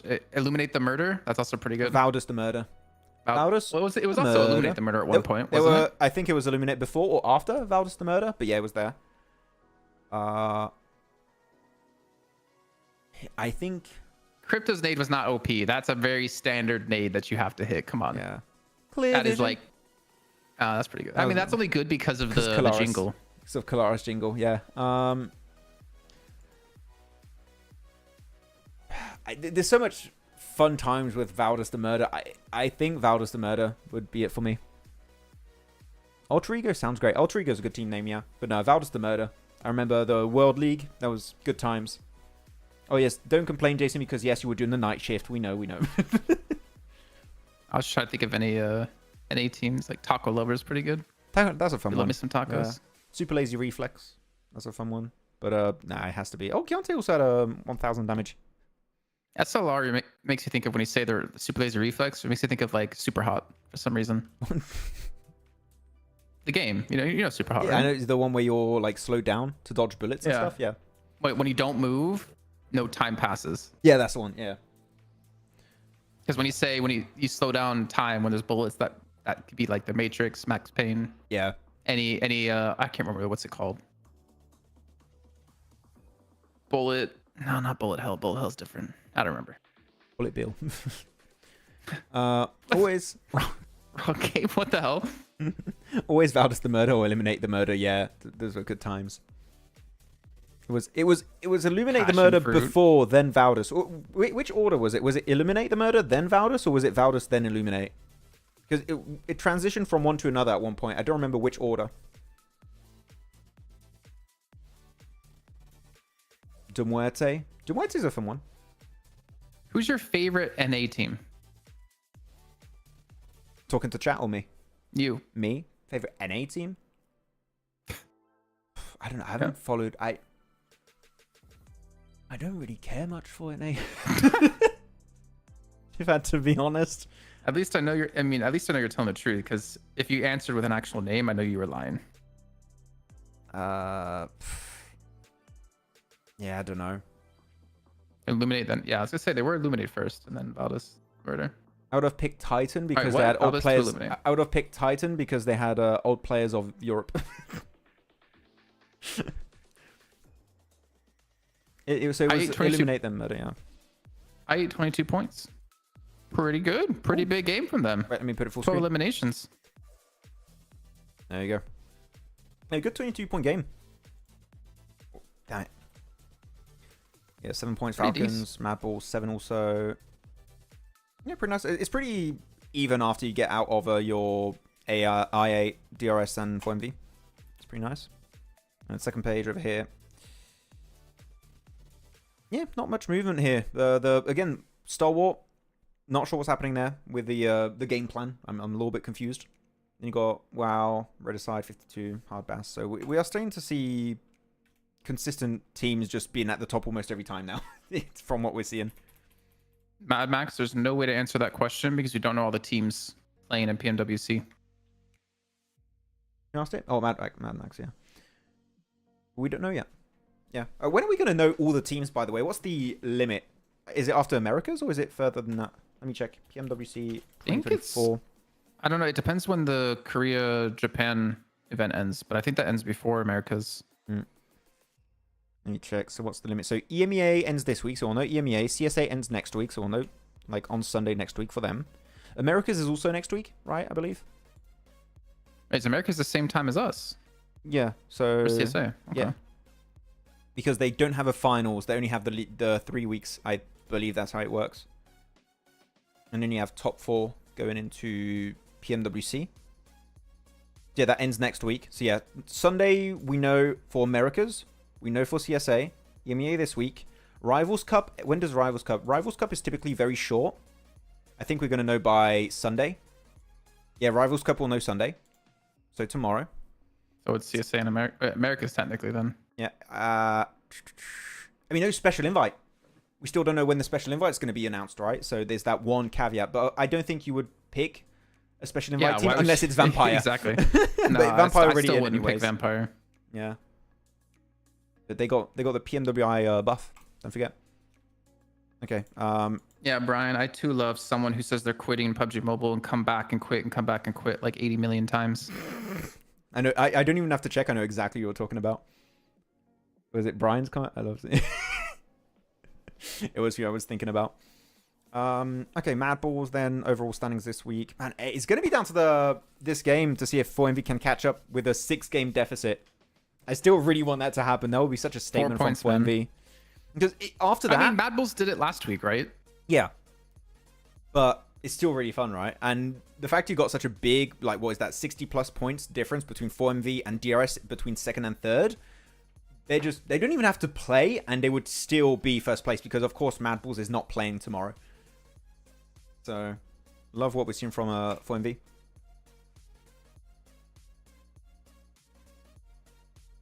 Are Falcons and IHC holding their strategy for big rounds? Nah. We just don't think they're really trying as hard right now because you don't really get that much more for like being first versus 16th. I guess it just comes down to the bonus points. We think they're just kind of just reeling it in until finals. Yeah, it really feels like they took their foot off the pedal for a bit. Oh yeah, second page here overall for this week. Yeah, look at this. Stalwart. It's 14 points. Not enough. Yeah, they keep Not having gonna cut it. They keep having a bit of back and forth because it's a 1-2 point difference every match. It seems. No, Stalwart and Stronger. I'm looking at. Oh, you're looking. I was just looking at like the. Where was it? Regicide and stuff. Like, I'm just looking down there. It's a small point I'm difference. thinking about the big picture here of Got ya. Stalwart trying to qualify, but I don't know. I'm basically ready to call it for them too, considering they're still hot dropping and they still are just. You just can't. You can't expect to win an event like that hot dropping. Like even the best teams in the world won't win. I don't think an event if they're hot dropping like every single match practically. No, I think even in Europe region last season, was it Moneymakers? It was the team with Icy and Old Boy on it. I don't think they were called Moneymakers then. They kept hot dropping in Painan, and of course you had more Sanhoks in that event, I believe it was, and they didn't qualify by just a few points because they were just hot dropping Painan every single match, and they didn't qualify. Deserved, in my opinion. Hot drops are The worst thing, if you do it consistently. If you do it in just, like, small attempts, if it makes sense, then it could actually have some really good effect on your rankings if you do it well. We'll see. Anyways, league rankings here. Of course, you've got 4MV still above. MadBulls aren't playing. So we know our first place team. It's 4MV. They're going to be first place of the entire league stage, which is massive. Damn. They have almost 100-point difference between first and third. Yeah. Crazy. How big are they going to grow that lead tomorrow? What's the point difference they're going to have? Imagine. We'll see. Second, then, of course, yeah, this is the big storyline you talked about, which is the one we're focusing on for today and tomorrow. Stronger, Stalwart, and WAOW. 33 points. Yeah, I don't think it's happening. And Tiebreaker also won by Stronger, so technically Stalwart need an extra point if they want to overtake that position. So yeah, I think our top 16 is locked in, really. They play as well tomorrow. Mm-hmm. So I would say after like 1 or 2 games, I would call it. Yeah. For Stalwart if they don't get like a chicken dinner. I mean, you're looking at Stalwart, right? You're thinking to yourself, okay, half of the match is played. I'm taking the 2 Miramars in the bin right away. Like, for me, they don't even play the last 2 matches. Doesn't matter. True. So you got 3 Erangels, 1 Sanhok. Sanhok is so unpredictable, so really you're only looking at Erangel. In my eyes, at least. That's fair. So I think that's very fair. I know, unless maybe, imagine, they don't hot drop on the last day. Oh. Mate, you just... question, do you guys think in the chat that because it is so close for Stalwart to make in top 16, do we see Stalwart not hot drop tomorrow on Miramar? Like, is there a chance? Is that going to be the breaking point for them to finally stop hot dropping? And it's not just Picardo now. They did it in Impala. They did it over in, what was it, Minas Generalis, that previous game? Like, are we finally going to see that? I'm just realizing that remake of the D. Xavier Neighbor Galaxy video from PMGO is going to be a very long video. It's going to be a long one. It's going to be a full half-an-hour podcast. At least. I mean, look, you can see the players of Stalwart there. They're laughing. They haven't... Look, they seem in high spirits. I don't know, man. If I was just picked up by Stalwart and I'm like basically last place of PMSL, I wouldn't be too happy. I'd be quite upset at myself and kind of worried about my monthly salary because my contract might disappear quicker than you think. They're going to be shaking in their boots when you're going to have that like that period of time after PMWC where you can change your roster. They'll be like, uh-oh. Well, and guess what? I'm pretty sure PMSL is related to the org, not to the team. So it is. You would be gone and there'd be 4 new players that are playing in PMSL next season. I mean, Stalwart, we'll see. Hopefully they can keep Scry. I still believe in my boy. What if he was the one actually telling them to do these hot drops? Would he still be your boy then, Max? I can't believe that. I don't believe that's true. But if it was that,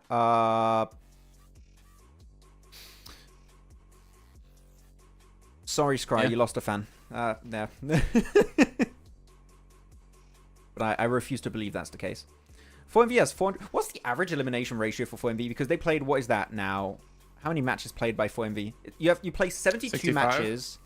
So they played 65. So what is it? 406? 406 divided by 65. 406 divided by 65. They have an average of 6.2 eliminations. So let's say 6 to round it up. 6 eliminations per match. That is an insane ratio to have. And when you include the... What's the average placement point for them? What, can someone tell me their placement points they had? I didn't note it. Actually, you could just go back. I could just go back. You're right. I'm producer here. So they have 200 placement points. Actually, quite a bit lower, but you like it seems like now the ratio is a 2-to-1 ratio. Well, again, you have to remember the amount of elimination points in a match versus the amount of placement points you can get in a match are drastically different. Yeah. So they're about a 3 placement point average, which 3 placement point average would mean you reach which position? What's the position that gives you 3 points? I don't remember. 10, 6, 5, 4, 3, 5th place. So they make it 5th place on average, which is good. That means you reach the late game every single match, right? In terms of average. Which feeds into their eliminations. Yeah, exactly. Because the longer you survive, the more opportunities you have to get eliminations. So just doing well. Can I go grab more water really quickly? Sure. Is that okay with you? Yep, go for it. We have a break? Why do we have a break? That's weird. Okay, we'll just stick around with you guys. We'll chat. If you have any questions, feel free to tag me or Jason, even though Jason's gone for a bit. Okay, let me try and catch up with the chat. Sorry, I've been a little bit focused on the game at the end there. Really back in ASagi8 Esports to take it all. It's win or bust for them, don't you all think? Mad Max, do you mean for playing in PMWC if they qualify or PMGC? We need to see one event where Alpha7 win. We need to see one event where Alpha7 win. We cannot keep seeing every global event Alpha7 be in first place or like in podium at the start of a tournament, and then the last day, boom, they just fall out. We need to see Alpha7 win a global event for once in their lifetime. Please. 7 would be really happy about that.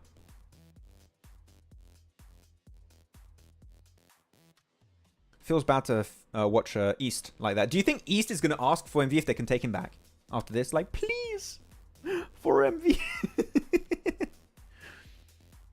Maxman. What? I'm sorry, I didn't mean it. Take me back. Please, for MV. Maxman, thoughts on I8 heading towards final? I think we've seen some improvements from week to week.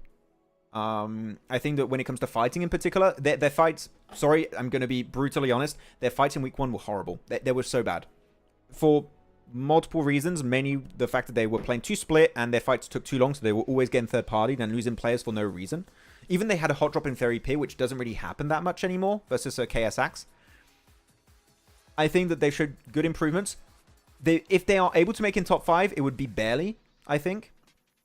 But they've shown signs of improvement.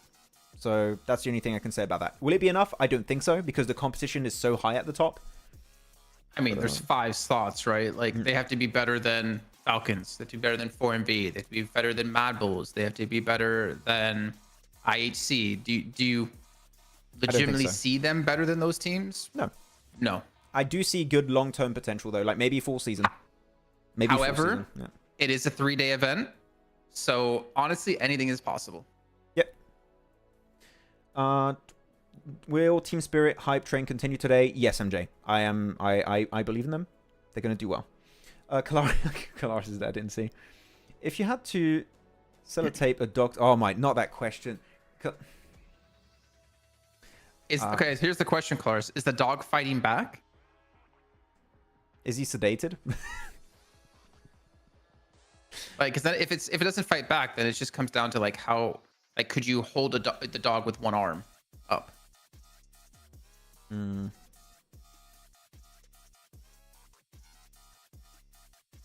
Imagine 3D Max win EMEA final. If 3D Max wins the EMEA finals, I'm pretty sure you're gonna see Max post on Instagram with like his face painted with the French flag.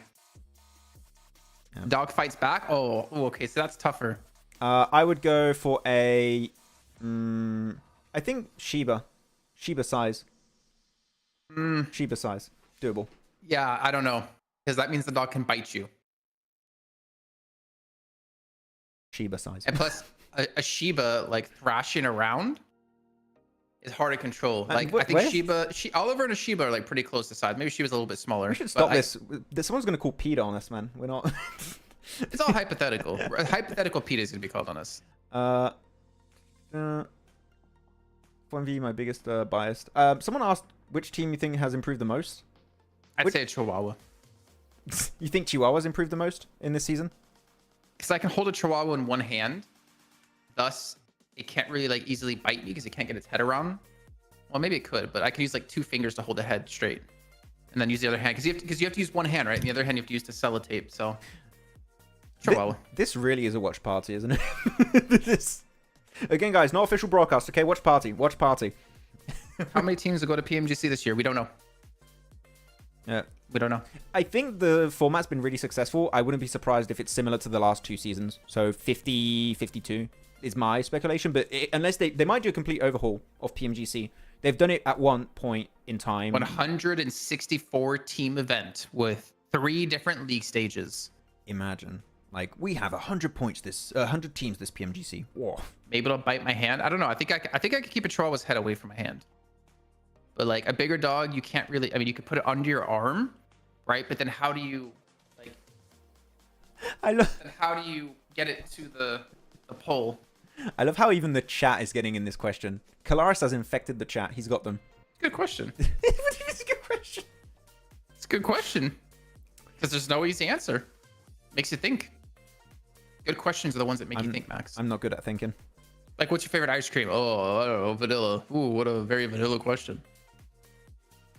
Okay, unnecessary. Uncalled for. Chocolate chip cookie dough, of course. Oh, that's basic. I mean, right now I have a different favorite flavor. So it's not that. What? Something with Oreo. No, it's got Biscoff caramel. It's an important question, man. Okay, Kalaris. Okay. I get my answer. Sheba. What about yours, Kalaris? Colors, let's kick Max out of this watch party. You come on with me. We'd have like actually good conversations here. Jeez, why am I getting attacked? Want a logic question?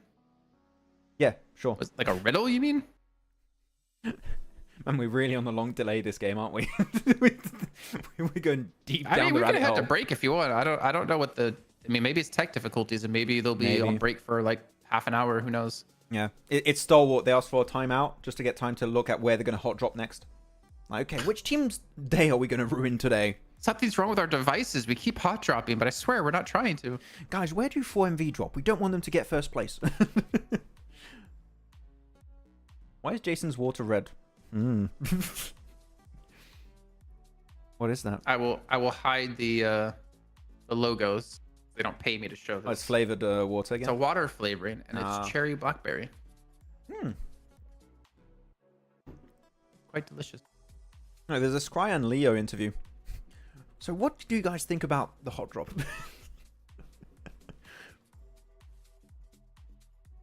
What is better in PUBG Mobile Esports? Hot drop or no hot drop? Hot drop. Hot drop. Even when the option is not hot drop, they just still say hot drop. Difference between PMGC and PMWC? One's a global championship, one's a world championship. A World Cup. World Cup? Yep, that Yes, one. That one. No, I would say it's just the amount of teams that qualify. Flair. Like, PMGC would be still more competitive because more teams can qualify, so it's harder to make it to the finals compared to PMWC as a shorter term event. So that's why. Why is Jason standing? Or maybe he is sitting. I am standing, yes. He is standing.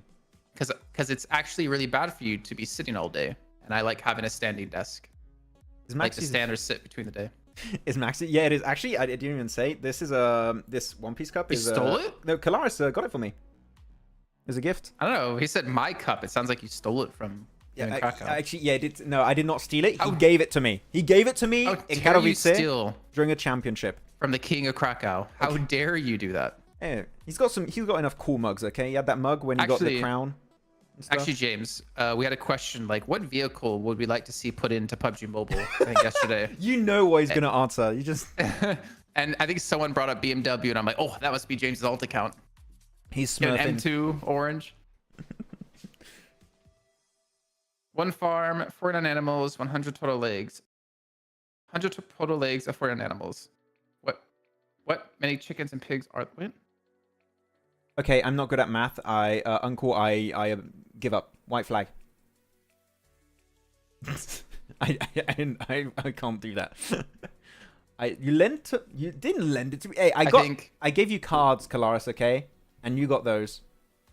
Okay, they were cool cards. Which is harder, qualifiers or finals? I mean, always finals, because you have the strongest teams from qualifiers get into the finals. Yeah, I mean, I think If those tournaments they are add time, hard. By the way, huh?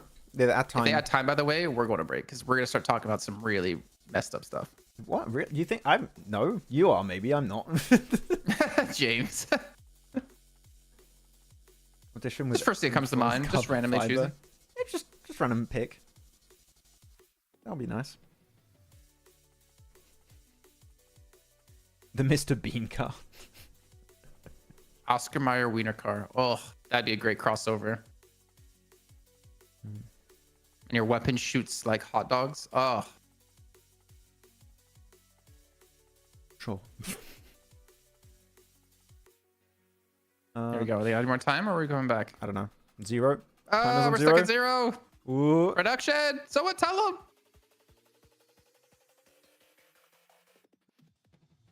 The timer disappeared. Yeah, maybe we should have to break though, because we don't know how long it's gonna be. Let me check a map feed real quick. Yeah, they're not in game. Even the map feed, they're not in game. Okay, so 5 minutes in the future, they're still not in game yet. yeah. So we've got minimum 5 minutes to wait. Yeah, I think we'll go to a break then. Okay. So guys, get your weird questions ready. Apparently that's the mood for today. So we'll go to a break and we'll be back in a few. And if you have weird questions, you can ask them then, and we'll try and cover them. So yeah, we'll be back. How important is it for you to win PMSL CSA Spring? I mean, someone said pretty that. important for any team. I mean, on the stream, pretty important for any team because you get into a $3 million event. No, it's not a big deal if we win. That's what Star Wars would say. We don't care too much. Okay, break time, guys. We'll be back in a bit for our last match of the day at some point. See you guys. If only we could do this on all of our shows when there's breaks and we don't know when we're going to be back. Okay, 3, 2, 1, goodbye. One of the biggest PUBG Mobile esports events of the year is back. As announced yesterday with an amazing CGI trailer, PUBG Mobile Esports will once again join the lineup of games of the heavily awaited Esports World Cup in Riyadh, Saudi Arabia, happening this summer 2024. Other popular titles will accompany our mobile battle royale, such as Honor of Kings, StarCraft, or even CS2. During the 2 previous editions of PMWI in Riyadh, Vampire Esports took the trophy home not once, but bloody twice. I mean, how do you do that? How do you win twice? That's never been done, but I mean, I guess Nova did that with MGC. But still, how do you do that? That's insane. With their back-to-back victories, Vampire Esports have secured over $1,264,500 in cash prize, which makes them one of the highest-earning teams in PUBG Mobile esports history. Are you looking forward to the Esports World Cup this year? Who do you want to see qualify and secure a portion of that sweet, sweet prize pool? Share your thoughts with us in the comments. Has Alpha 7 finally found a worthy opponent? Finally, worthy opponent.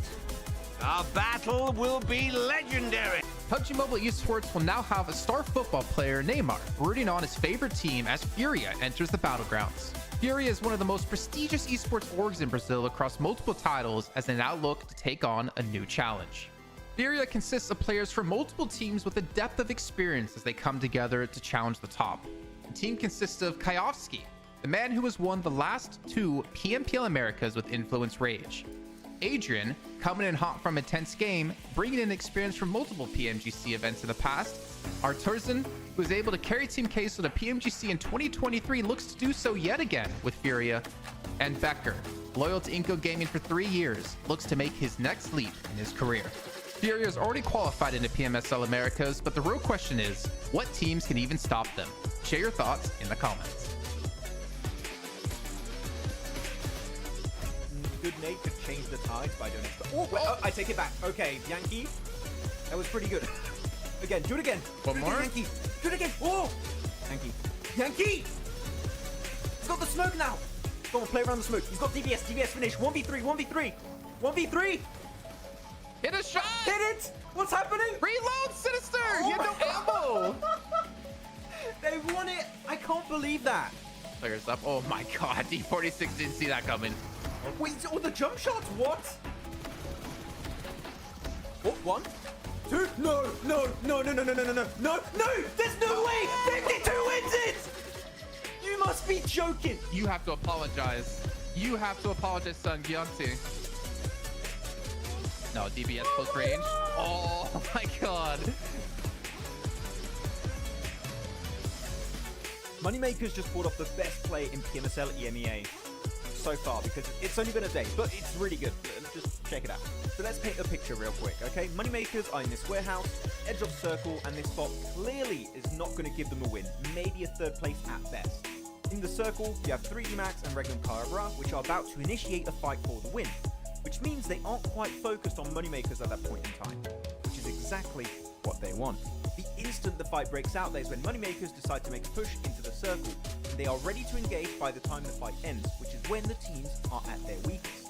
And because the timing of this fight is so perfect, Regnum Caria, which is the team that won the previous fight, cannot do anything against that engagement, and that means that Moneymakers win the game, despite being initially in a super desperate situation.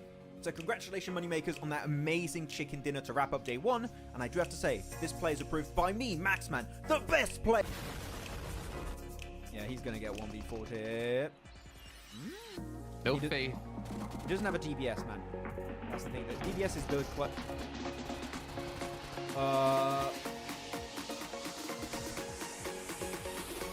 That's a cool UMP skin for the DBS. Stop looking at me like that. Just crazy. PMSL America's NA qualifiers have recently concluded, and we finally know who made the cut. With 27 participating teams, only 3 would advance to the next level of competition. And at their helm is Titan Gaming NA, who is composed of popular players like Redox and Doran from Nexus Gaming. Their crushing victory was thanks to their dominance on Erangel, where they secured 5 chicken dinners on that map.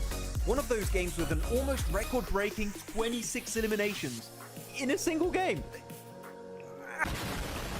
Heading into PMSL America's spring, they will be joined by 2nd place Taco Lovers and 3rd place Super Lazy Reflex, who qualified in the very last match thanks to a podium finish with 10 eliminations. These won't be the only teams representing NA though, as we will also see ASagi8 Esports participating as the only partner team in the region. With PMSL Americas around the corner, tell us if you think NA can compete against the best of the best from Latam and Brazil. Reject finally did it! During PMGO 2024, Team Reject from Japan finally secured not only their first international trophy, but also the first for their home region, by beating global superstars like Alpha 7, Nova Esports, and many, many more. They are currently one of the oldest orgs to join PUBG Mobile Esports, back in late 2018 where they were known as Reject Scarlets, with some of their old players who still remain to this day, such as Sarah and Duello. Before PMGO though, the highest rank the entire region of Japan has ever reached at a global event was back at PMWI East 2021, where Reject finished 9th. And on top of that, Regios Hill took home the MVP trophy, which is also a first for the team and the region as a whole. That's a double achievement in one event, by the way, so that's pretty good. So tell us in the comments, do you think Japan can repeat this success in future big events like PMWI or PMGC? One of the biggest roster changes in PUBG Mobile Esports history just happened. So this team has a very special place in my heart because they've been my favorite team for about 2.5 years now. The previous Stalwart Esports roster, composed of esports veterans such as Top, Action, Nuzed, and Icy, have just been acquired by the biggest org in the Middle East, Falcons Esports, who are sure to be able to provide everything the roster will need to play to the best of their capabilities. After a bunch of very close calls in the past global events, such as PMWI and PMGC, Falcons Esports have everything they need to conquer the battlegrounds heading into 2024. Do you think, just like me, the #1 Stalwarts fan, okay, Falcons, my bad, we'll have to get used to that one. Anyways, do you think the squad can finally bring home the PMGC trophy in 2024? Tell us what you think in the comments. I think we just witnessed one of the most anticlimactic fights in PUBG Mobile Esports. Just check it out. Over the wall, hangs around the side of the building just playing with the members of Nexus.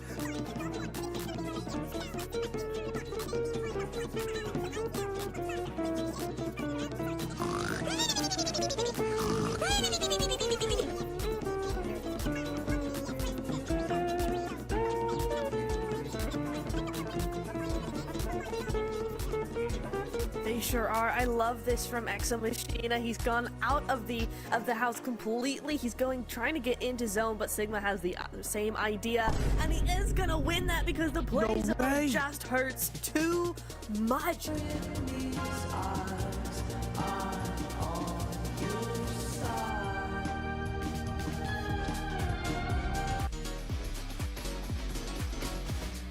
Don't go solo, man. If you get knocked, I swear. Don't get knocked. Good. Okay. DK, what are you doing here in this match? Come on, Reefus. Redeem it. Redeem it, Refus. Redeem it. Oh, he got... Wait, Refus, he got 2? 1v1. He has 3 nades. He has 3 nades, but he's behind a crate. He's gonna be so... Whoa! Oh, he got it! 4MB. The redemption arc begins. Right side, come on. Oh, Eugene, okay. Eugene's got a great angle here. Oh, good nade though? Maybe? Oh! This is a very important fight. Oh, that nade. Oh, yeah, oh my god! Either. Oh, I didn't see it. I looked away. Doc just threw the nade through that window at the top and it just went perfectly right on top of MadBulls. That was amazing, Doc. Oh, no. Oh, he's going to destroy him. Nice oh, my God, D46. That was perfect. Hello, everyone, and welcome to Too Lazy Didn't Watch for PMSL CSA Spring. Max and I are here to give you a quick knowledge blast of what went down in the spring season, and of course, get you ready for the summer season kicking off on May 8th. Looking at one of the top contenders of spring, Ultra Ego were playing at their peak, especially during the league stage where they qualified with ease. That was in large portion thanks to Rosemary and his dominating presence on the battlegrounds. This enabled him to win 3 out of 4 MVP awards as he went full-on gear second in the finals, eclipsing the entire lobby. Unfortunately, they fell short as they secured second place, but they then put on full display that this team has what it takes to secure a future PMSL title. My only hope for the future is to see the team stick together a little bit more in their games, which will then result in them getting way more chicken dinners in the long run. All eyes were back on BTR as the Twins have rejoined the roster after 207 days. Their league play all boiled down to one word: inconsistent. Whether it was their results or the roster they were fielding, BTR was able to dominate the lobby. Flash forward to the finals, BTR was still one of the few teams to consistently swap around their starting roster. Out of the top 9 teams, only 2 were actively using their 5th player, Ultra Ego, who placed 2nd, and BTR, who placed 9th. This leads us to wonder what the main focus for the team was during the season. Are they trying to play with a proper 5-man roster or gain valuable experience for all their players? Max and I think they use this as a training ground to get ready for future events where there's bigger prizes. We have to look back at the winners of spring now, WAOW Esports. And I think it's fair to say, Jason, WAOW winning PMSL SEA Spring came out as a massive surprise to many, as they brought new players on the rosters and attempted to build synergy during the league stage. This in part gave them a chance to perform in the finals, where they ended up taking home the trophy and a spot into PMGO. This being one of their big first international events, the amount of knowledge and experience they gained will help them make it to the next level. Pair that experience with the fact that they have an entire PMSL season now under their belts to build their synergy, we might be looking at the beginning of the WAOW legacy in SEA. The big change from spring to summer is the reward all the teams are playing. A spot in one of the biggest and most lucrative events of the year, the PUBG Mobile World Cup. In previous years, it mostly came down to if you were popular enough to get invited to the event. This year, you have to qualify, and with the prize pool being $3 million, it's one of the most competitive events of the year, only second to PMGC. So don't forget to check out PMSL SEA Summer that will be starting on the 8th of May to see which 5 teams will be making it into PMWC. Storm, he's almost left alone. He still has Soul K alive, and Death Wolves are just like ready to pounce on their prey. Like, look at that easy cleanup. And Death Wolves, I don't know, Maxman, but they've really been surprising me. Wait. No. They're doing it! Vampire doing it! They're using the trolley! I've asked for years for them to do this. Someone's actually doing it. They're even stopping the trolley. They're avoiding everyone.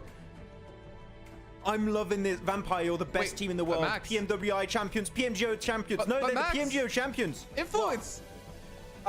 It's fine. It's not going to be an issue. They're going to be fine. They're going to beat everyone. They're going to dominate Yasnai Polyana, and they're going to take the win. I'm calling it. Okay, those nades might be an issue. Okay, no, go back. Vampire, go back. Go, Vampire, go back. No. Oh, my. Okay. My dreams have been shattered. Oh, like that nade on top of Tony, huh? Skip it button. Hands down, Jason Rosemary for sure. To Max is gonna be MVP happy. title. Yeah.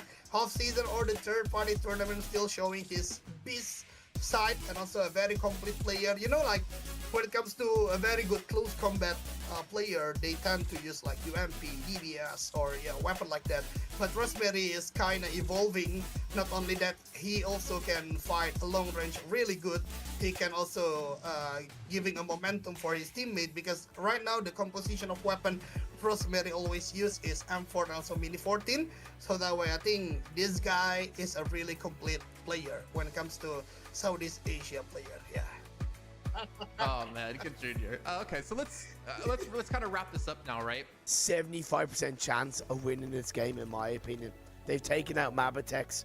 The 3 remaining other teams are all on this eastern coastline once again. Shockwave moving on forward, first person perspective, pushing in 2-on-1 play. Kasune tries to find it, Bazu Blues on fire through. He gets one. He's got a swap. Kitsune! Kitsune! Kitsune! Team Spirit! Take down Shockwave!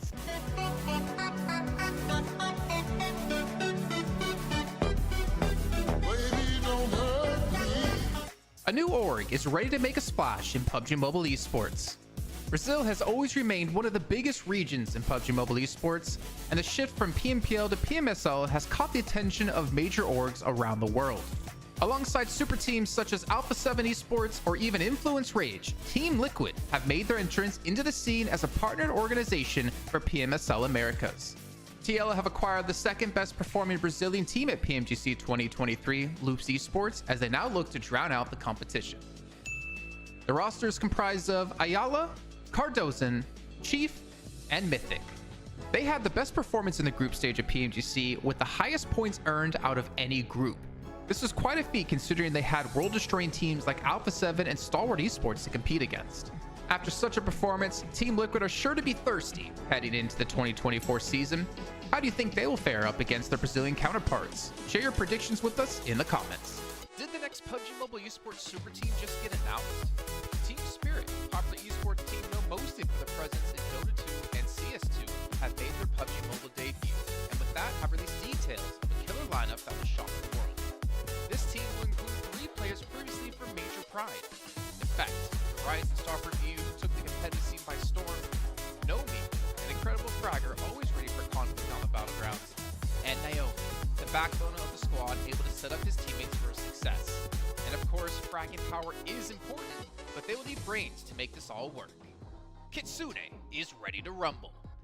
With his 5 years of experience with orgs such as Navi and G Gladiators, he is sure to be prepared to bring the squad to the next level. With the qualifiers around the corner, do you think Team Spirit have what it takes to reach PMPL EMEA 2024? Let us know in the comments. One of the biggest PUBG Mobile esports events of the year is back. As announced yesterday with an amazing CGI trailer, PUBG Mobile Esports will once again join the lineup of games of the heavily awaited Esports World Cup in Riyadh, Saudi Arabia, happening this summer 2024.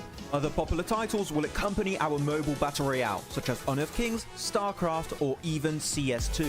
During the 2 previous editions of PMWI in Riyadh, Vampire Esports took the trophy home not once, but bloody twice. I mean, how do you do that? How do you win twice? That's never been done, but I mean, I guess Nova did that with MGC. But still, how do you do that? That's insane.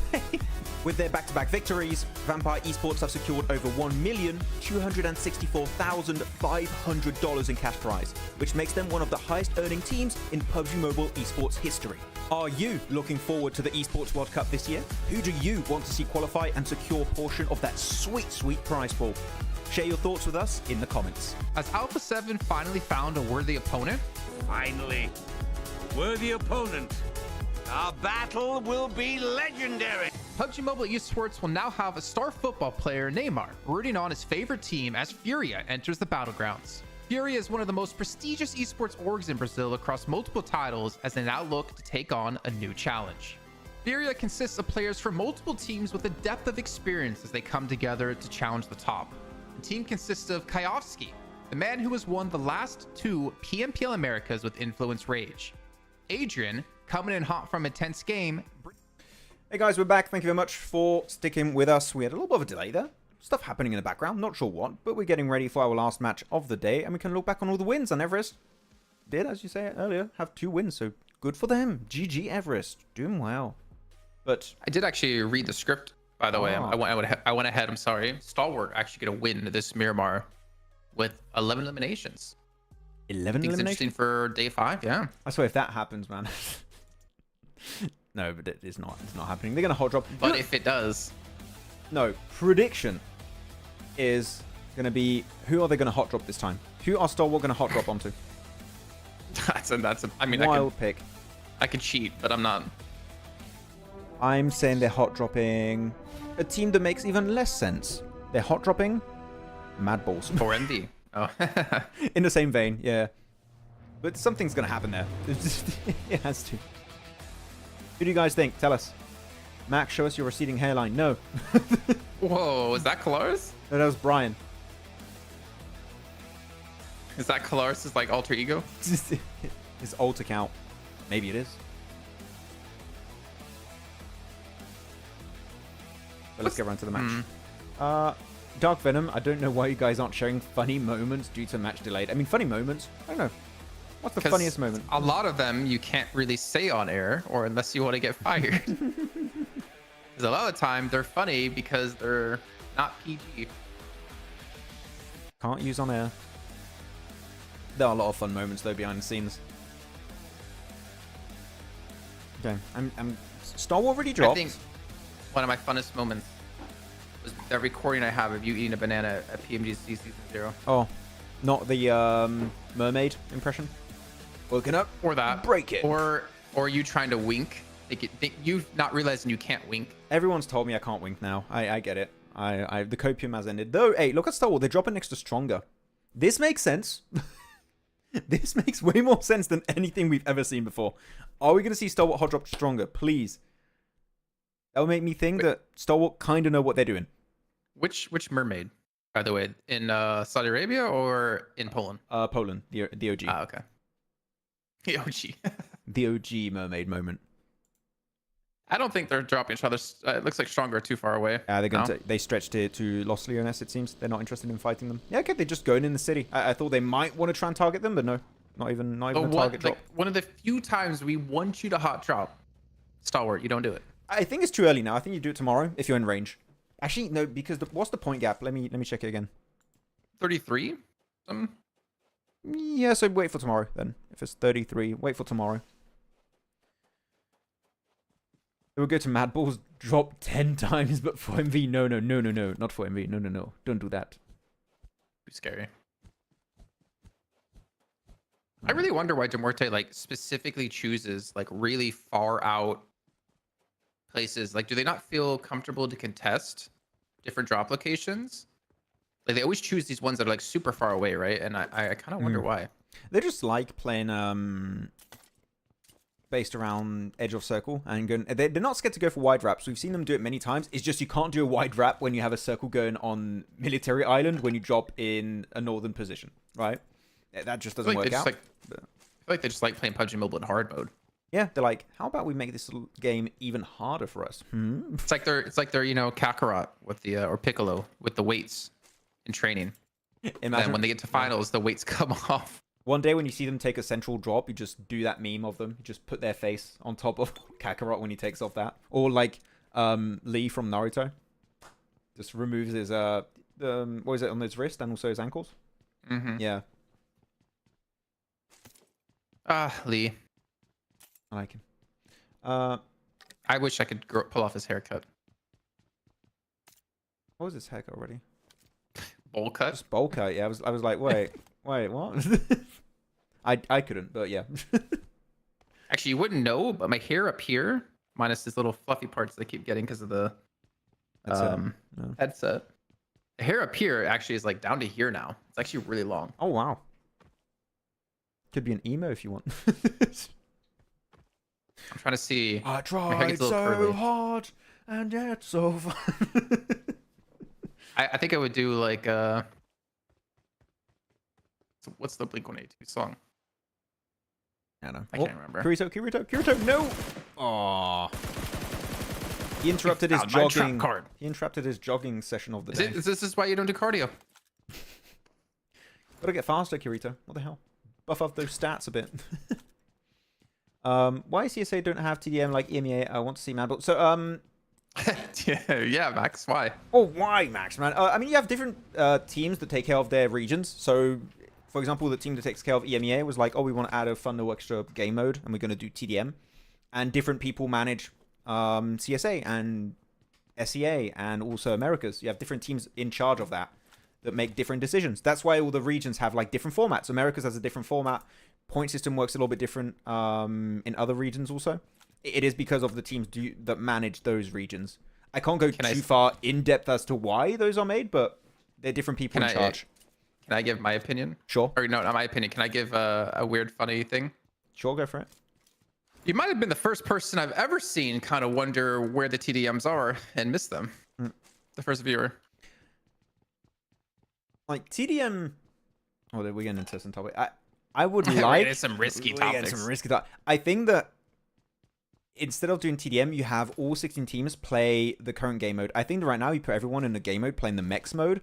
Or if you guys remember when there was an Arcane collab ages ago, that would have been so fun. So fun to have like as its own like little game mode. Maybe once a week. You know, play it once a week. I would love that because I play the game modes every time. They're always super fun. I think my favorite has been the... Wait.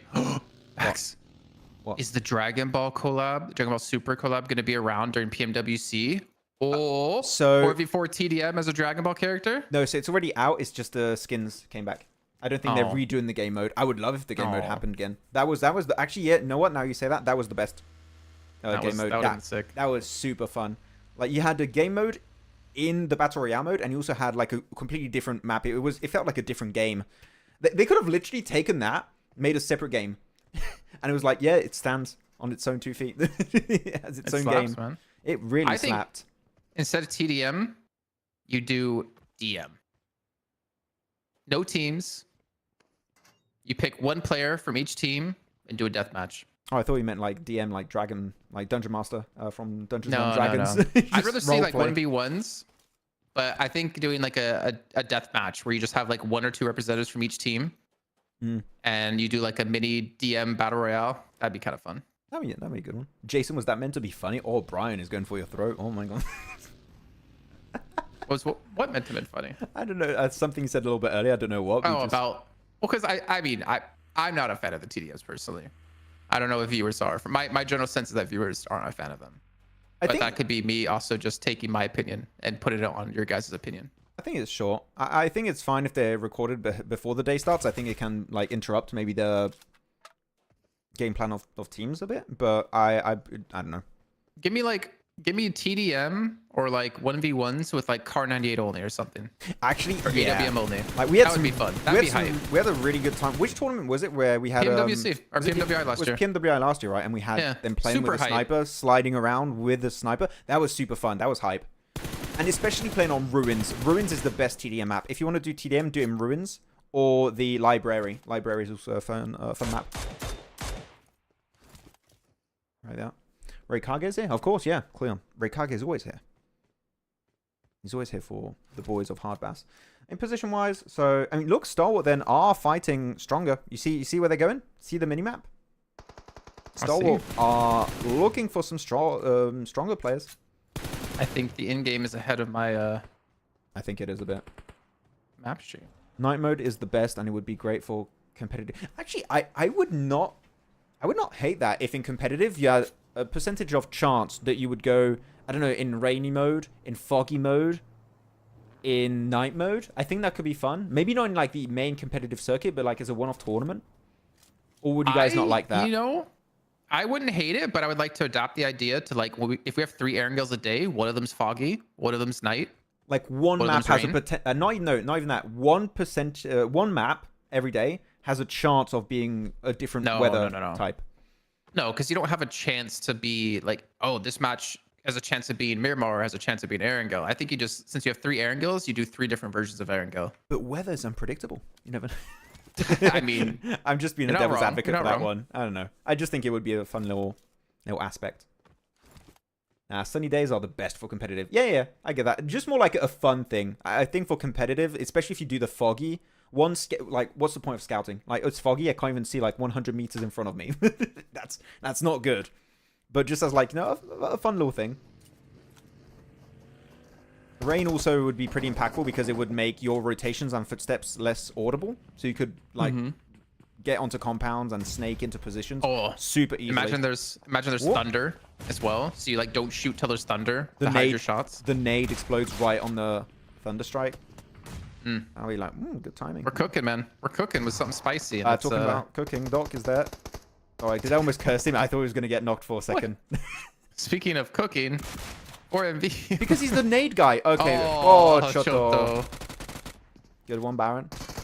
Now, Baron has really been pulling his weight this event. But they're getting third party by Stalwart. This is a good third party. I like that. Leo's maybe going to get that point onto Baron eventually. Oh. Hit the shot. What? And they disappeared. And they were no more. That's what happens when 4MV got early. I think reality has to do, the Matrix has to do a double check. Yeah. Like, are we sure they got eliminated? No, it is so weird to see Stalwart still having 3 players alive at this point in the game that the game was like, what's going on? There's too many players. Stalwart's still here. Wow. That's supposed to be way less right now. Oh, the points for Leo. Nice. I mean, GG. Did they eliminate 1 player of Stronger? Let me see. Stronger. Well, Stronger. Yeah, Stronger lost 1 player, so a little bit of a dent there. Onto them. Bring back Vikendi, and it's... I think Vikendi is due for an update, though. I think in competitive, the last time we've seen Vikendi, it is very, very compound crash heavy. which makes it very one-dimensional. I think that you need to add more points of interest that are not compounds, which is adding more good terrains sections, because right now it's just compounds, maybe 1 or 2 mountains. So Bears? I think we need that. More bears. More bears? I don't know. Polar bears, maybe? Still thinking about that match we played where you're like, guys, they're coming across the trolley. And we all ran away to go loot. Yeah. I knew exactly what was going to happen. I saw that trolley arrive a mile away. I'm like, well, guess I die now. Guess I die now. I think the funniest part of that was like, didn't someone say, it's okay, we'll res you? They did not res me. Okay, Alian's trying to... What is Alian doing? He's just trying to hold the off angle, because your off angle... Alian's just crashing his car on his own. Alian, you're not going to be useful over there. You need to regroup. Roll it back with your squad. Because if they know Alian is there, they're just going to play on the outskirts of the building, and Alian is not going to do anything. And Alian is not even in circle now. He can play that position for a minute tops. A minute, 30 seconds maybe, if you're pushing it. He needs to get into position with his team. I like Striker's angle. He's in circle, right? No, not quite. Even Striker's not in position. I think Alan would have to push more like east if he wants to be able to help. Yep. In this fight. But then again, Falcons can just go on the inside of the warehouse. I mean, just move a little bit, but no, not much. Gives a little bit of info, but I don't think it's that much that it's worth it. Yeah, Cleon, I saw it. Good times. Good clips. What if they did implement wildlife? You have like armadillos on Miramar, and if you hit one in your car just like gets wrecked, like it topples over. Just rattlesnakes, you know, and you get poisoned. Oh, yeah. No. The snake hunts the snake. Who's the real snake? The real snake. Or DRS. DRS has got a 5th player. The snake is there. Oh, that'd be hilarious. I think Shamir might have seen that one play of Falcons. Yeah, there you go. Just imagine like a snake tamer or something, and you like throw a snake into like an area, and it like just goes and hunts people who are trying to like hide in bushes. I think we're going too far in this. Maybe. Because Alien's... I thought he was going to try and regroup. He's still not looking for it. They're just waiting to see where the next circle is going to go. And I think that 52 are going to see, is this fight really worth it? I feel like if you're waiting to see where the zone goes, then why not just get in the compound already at this point? Because you're going to have to regroup anyways, because the zone's going to push you to your team. I think it's just a point of pressure to make sure Falcons can't make the cross from their building to the warehouse. I don't think he... I mean, maybe now with how he's positioned, he can see that. But... Yeah. He was really far last time. He was very he's gassing far it northwest. up. He's gassing the car up, Max. It's not an eco-tation. Actually, we do have Picard. I don't know if I can show the circle. It might be too far ahead now. I don't want to spoil. Okay, I won't show it. We'll have to go without. But we'll see where the circle's going to be ending up. Alian's going for the rotate. So he's going to regroup. That's nice from Alian. Teams that are still in are going to have to push in circle. Yeah, circle did pop. Go very far northwest. So Picardo's still in play. Teams that have to move in. You got I8, Muerte, MadBulls to some extent. Lakers. And that's insane. This compound is still in play, by the way, for 52 and Falcons. Yep. So that's a big fight that's going to be coming up. And there you go. Actually, 52 is going to go for the breach. And only Icy and Nazed remain. Have to win that That's fight. all you need. Icy's got to heal up. Nazed's got to hold him back. Got DBS. First person. Chunk. Icy's back in action as well. They're looking for the chase here, actually. Falcons are like, you disturbed the wrong beehive here. Ooh. Except Shamir gets down to Zed. Good little reload. Flush it. I don't know, man, if Icy's going to be able to clutch this one out. I don't think They're also so. being shot from what is that? Is that Hardbass shooting at them? I think it is. Yeah, Hardbass. Because Regicide are busy with Lakers, so yeah, it's only them. It's going to be taking shots. Yeah, IC, UMP, M4. They might have picked up the DBS also that was on, who was it, in a Z? Yeah, you can hear the DBS being reloaded. There you go. We heard that one. Icy's like, please, no. Yeah, you just hear the DBS reload, you're like, I'm in so much trouble. Yeah, make it through the door. Oh, more reloads. It's just trying to scare him, just like, hey, you hear that? I'm scared for him. You hear that? You hear that? DBS reload animation? Mm-hmm. I mean, do they have 2 DBSs then? Or is it just Shamir? Shamir's got one. Because I heard a bunch of reloads. I don't know if that means Shamir and T24 I don't think Shamir fully reloaded it. Maybe only just reloaded it to 10 or something. Yeah, top or not top. Shamir. Oh, nice I mean, damage. Icy's still looking for the fight, and he only has one player there to deal with as well. You can see that the 2 are in the back. They're raising Goku. Not a bad time to pick the fight, but Yeah. very difficult to win this fight against the DBS. It makes sense to try and deny the res, but yeah, now the res has been pulled off. He's going to go for the first aid, and you're just going to get wrecked. With that kind of loadout, it's not working out, Icy. I'm sorry. I mean, he survived way longer than I initially expected, but... Oh, man, he's just... They're all over the place, man. Going upstairs, downstairs, through the window, through the door. Waiting for his teammates to come back up. There you go. Goku's going to get the first aid, I think. Over in a distance. The famous last words from Max. I don't think the ump has enough bullets to win this fight. Good nade. I mean, that... Got enough nades to win that fight for sure. Yeah, first aid. Still has 4 first aids. Oh, T24's going to get it. Oh, there you go. Pushes back. Nice. Man, he is surviving. He's just tanking it, man. He's an absolute warrior. Until he's not. As I say, we're gonna get to like the next zone at this rate. Yeah, I'm starting to fall asleep with that fight. It's gone on for a while. Just have some coffee, Max. I know how much you love it. I hate coffee, man. It's horrible. I don't know. Every time I love tiramisu if it doesn't have coffee in it. So I can't order tiramisu because it always has coffee in it. Yeah, I was gonna say that's like literally the point of a tiramisu. Yeah, but they make tiramisu without coffee, right? They have some that are like that. I love that's amazing. But then you have to ruin it with coffee. It's like why? So it's just like lady fingers and cream. Yes, that's beautiful.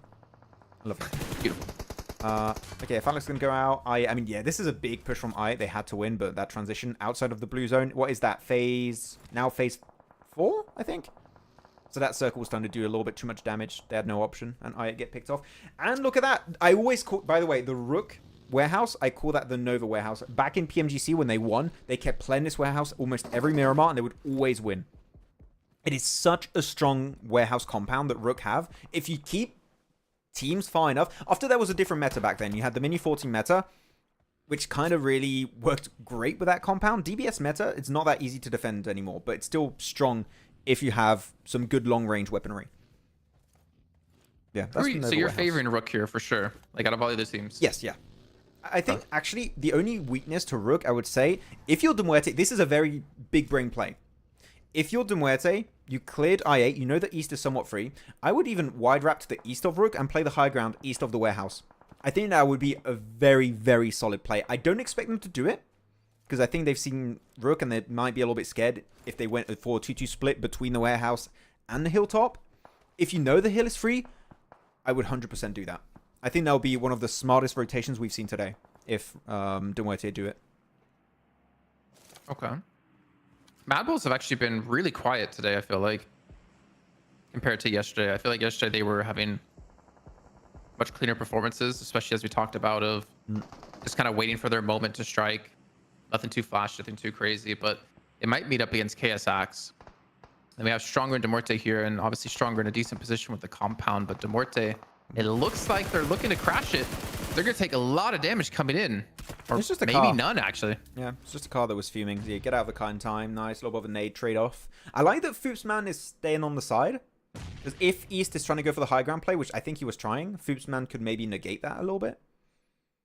But they didn't go for the play I thought. So, okay, so that's going to make it even easier for Rook to transition in phase 6. Not going to have any true competition. Stalwart's going to lose an extra player to the blue zone, it seems, down to 1 player. Yikes. Rip. Kind of like East's spot here, actually. Yeah, it's good. I can see them pushing through. I don't know if Muerte know East is in that spot, because if you make it over to the building, even though smokes are not going to be enough to keep you alive. That fight took way too long. I know, right, Francesco? It really did.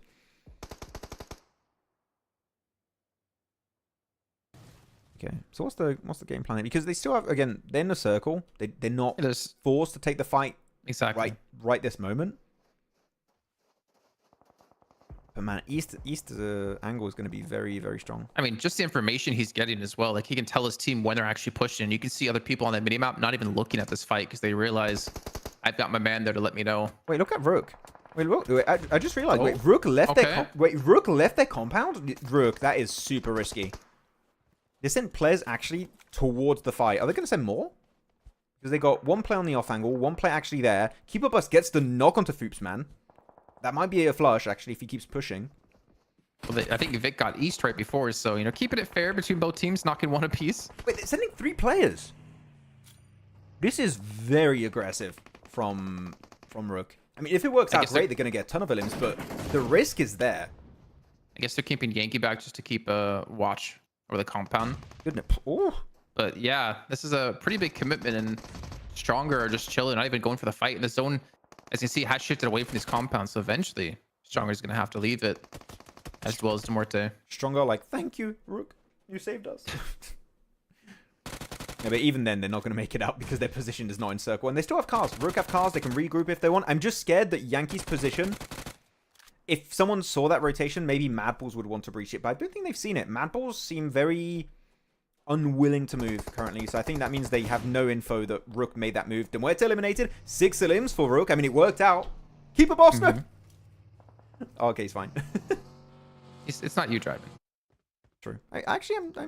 I'm driving. I'm not even driving recently. I'm in the mechs of the newest mode. And that's fun. Oh, no. That's good. I don't know, man. You're already risky enough in a car. You can't crash in a mech, okay? Well, I'll trust you on that, because if there's anyone out there that could, it would be you. Yes. But it's literally impossible. Rook pushing into Stronger now. They're like, we're not done. We haven't had enough. I kind of like this, though. I mean, I know you're like criticizing this like a little bit about like no need to necessarily leave the compound, but again, they're so safe in the finals. That's true. That I kind of like this, because it kind of gets them some confidence. It gets them to like practice a little bit of like crashing compounds, how to dismantle compounds as well. Yeah. If this was a finals, this would make no sense because they're comfortable, as you said. Yeah, sure. Why not? Go for some extra points. Maybe you'll get a bonus point or 2 here and there off the back of that match. Very good. They didn't see him there. What? How did they not see him there? Fair enough, I guess. I don't know how it took Spike almost an entire clip to get that knock. Oh my gosh. Yeah, they lost Keeper Boss, unfortunately. One of the top players of the team. They still have Fashe and Vic, so they can still make that transition over to Yankee if you want, because you have to solidify your position over on the east. Or do you keep third-partying MadBulls versus KSX? That might be that is happening, actually. It's happening right now. It seems they just woke up and chose violence this game. I'm not gonna lie. If I was in their position, I'd be like, let's just go fight. Actually, yeah, wait, Fascist's playing.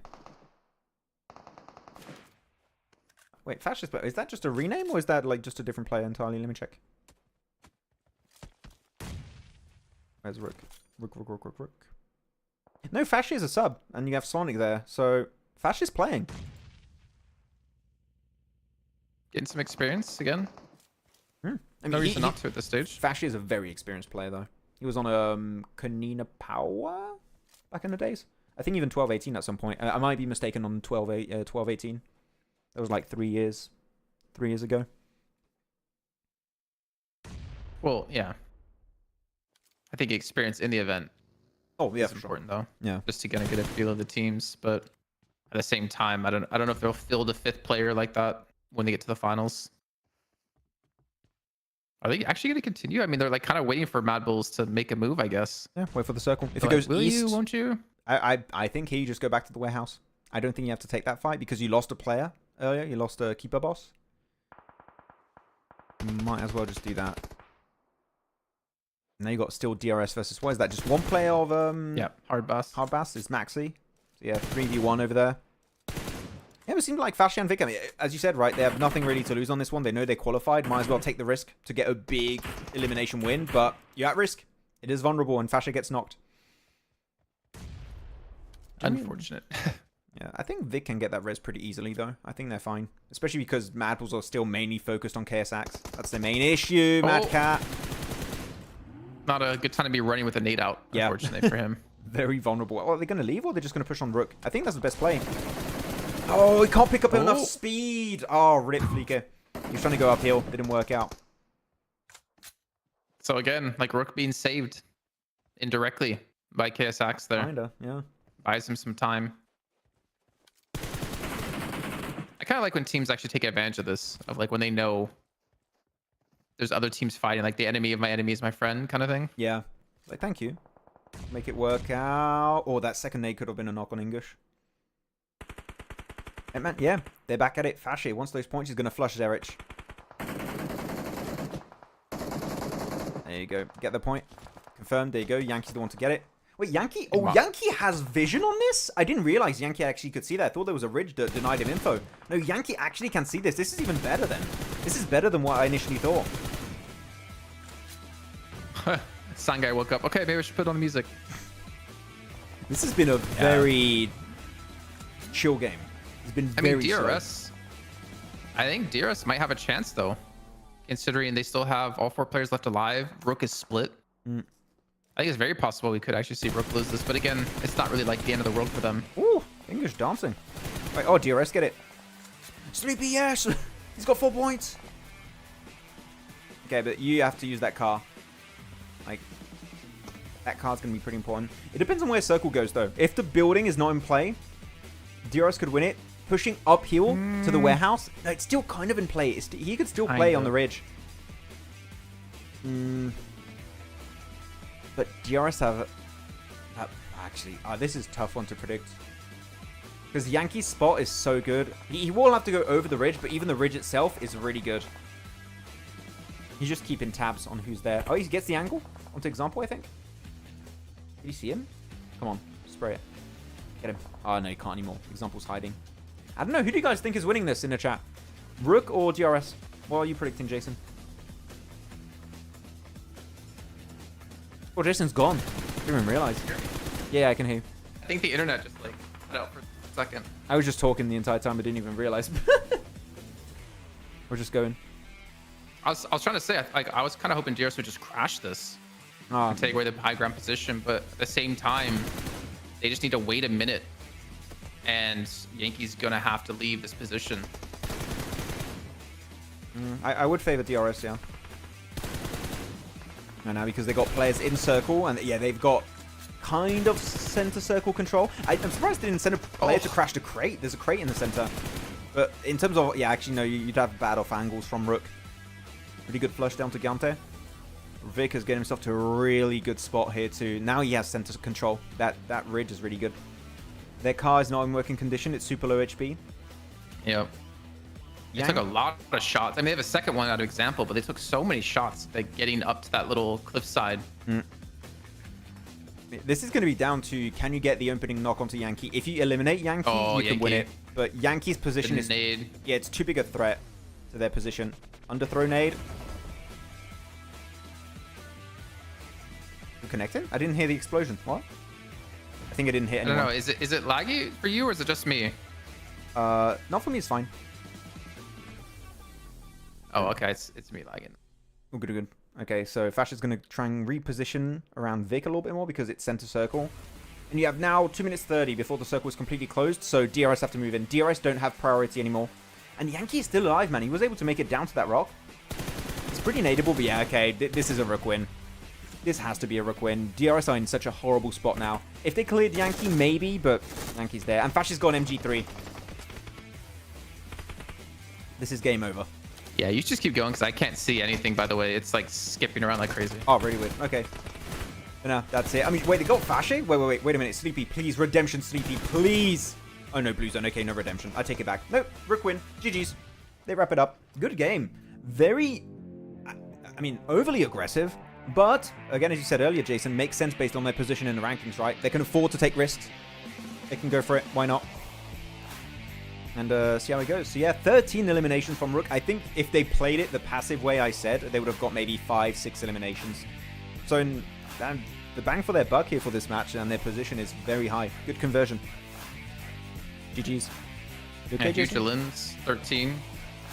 I'm still like, it's constantly skipping. Audio's fine, but I think I have to restart my internet. Oh, good, good.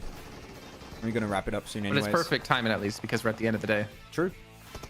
Yeah, MG3 on Fash. Yeah.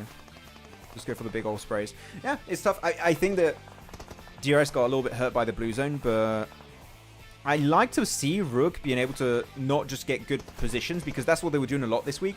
Rook were just purely focused around getting good placement points, reaching the late game a bunch of times in a row. Now they actually are like, okay, we are very comfortable in the rankings. We can be extra comfortable being aggressive in these matches, maybe working on something we're not that comfortable doing in the first place, which is Rook are not an aggressive team in my eyes. So, no, able to work on that a bit before the finals is good. I like that. GG's. I'm not sure how delayed you're hearing me say things, to be honest. I like now you just finished a sentence for me, so I think that's fine.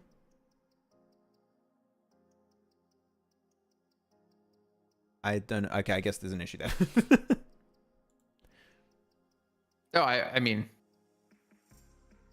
once you start talking again, I'll talk immediately after I hear you stop. An idea of how laggy it is. Okay, I'm going to be talking and now I stop. And I heard you say that. Okay, that was very delayed. Oh, damn. That was super delayed. Rip.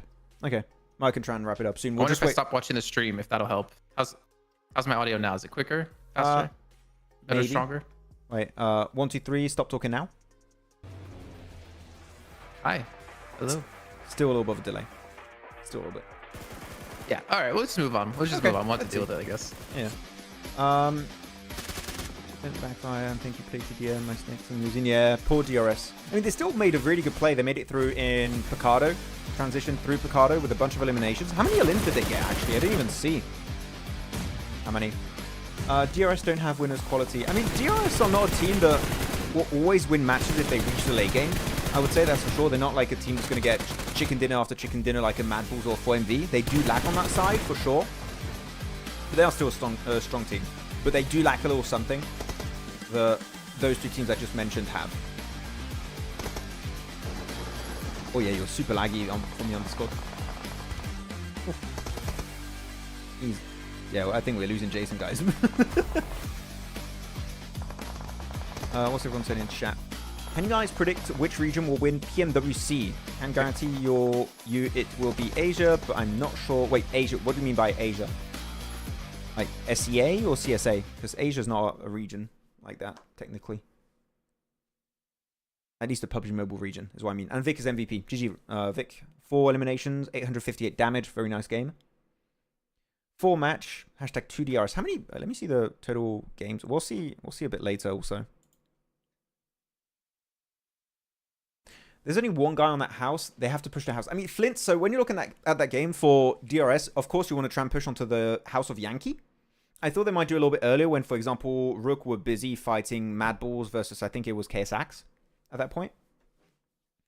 But the off angles that Rook had after they wrapped up that fight, it's almost impossible to make it uphill because your car is going to slow down and you're just going to get sprayed from multiple angles. It's going to be super tough to deal with.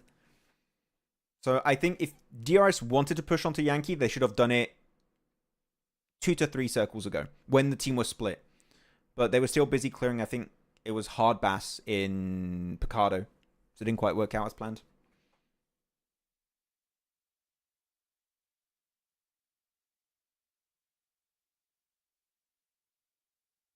Okay, I'm just checking some stuff. Sorry, guys.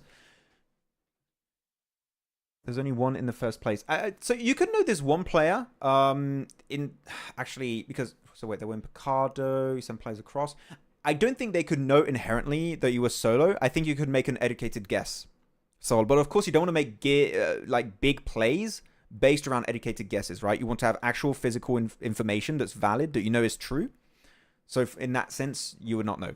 There's no way DRS would know that player is solo and the rest of his team is not there. You would not know that. We got the match ranking, by the way. So wait, 13 eliminations. How many did DRS have? 5. That's a bit lower than I thought. I thought they'd have a little bit more based on that match. Time to switch to Europe. Time to get hyped. Yeah. It's going to be hyped for EMEA. I think EMEA, I might miss a few matches tonight because I got another show. But I'm definitely going to try and catch it tomorrow. So I might miss it tonight. DRS did really great. Well, let me put music on, by the way, guys. Wait. There we go. A little bit of background music. Time to switch to Europe. DRS did really great, but the Blue Zone doesn't... Yeah, the Blue Zone was rough. Okay, I fully agree. I think the Blue Zone was not in their favor. They were struggling a lot. I'll put my thing there. There you go. But yeah, the Blue's been a bit of a rough time for DRS. And Yankee, did use it to its full potential. He was still in circle, gathering information, applying pressure from the rooftop on Longhouse. He was really impactful this game. You can jump the car by the ridge. It's hard to take spray on flying car. Flint, that's true. Just speed up on the ramp. You go on. Hey, man. Flint, imagine they do that. Land on the roof. Onto Yankee. Destroy him. Take position. Flint, that would have been the best play ever. I would have loved it, but I think that you lose your wheels as you're trying to go uphill. I think the two other players, like Vic and Fashe, just spray you the hell out of position. They just get rid of your wheels instantly. Okay, we'll wait for the rankings, okay? I want to see the overall rankings before we wrap up the show. Okay, there you go. Overall rankings. Let's put it full screen. So, overall rankings, MadBulls. Man, MadBulls maintain first place then. They hold on to first place, but 4MV are playing tomorrow. So, we should see 4MV still overtake MadBulls. That is going to be happening tomorrow, 100%. So, definitely tune in tomorrow if you are a 4MV fan. That's going to be a good time to check it out. And yeah, Rook also jump an extra position above DRS. wait, so Rook overtake DRS in a game where Rook and DRS get first and second place. That's great.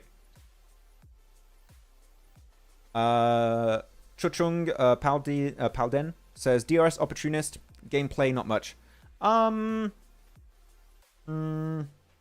get what you mean. I kind of agree, Chuchung. I get what your point, and it is true that maybe compared to a 4MV and a MadBulls, DRS might go for some more safe approach, maybe not for those big game-winning plays. I do agree. I think that's a valid point. So yeah, so this is your first page of the ranking. This is only week 3. Let's go for the second page. Second page, we're going to be seeing a little bit of movement here for KSAX, overtaking Major Pride, Lakers overtaking Everest. But what we're really looking out for here is going to be the league rankings. There we go, league rankings. 4MV are going to be in first place still for the league rankings, which is more important than week 3 because you're just looking to make a statement heading into the finals that you can be first place, you can win all of CSA. Not in terms of bonus points, but just in statements.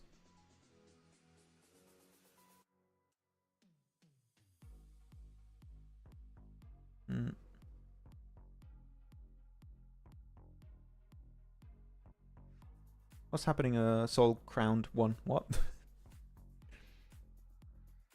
But yeah, 4MV up there, MadBulls. Rook are going to be in third place. I don't see them closing that gap really for Rook.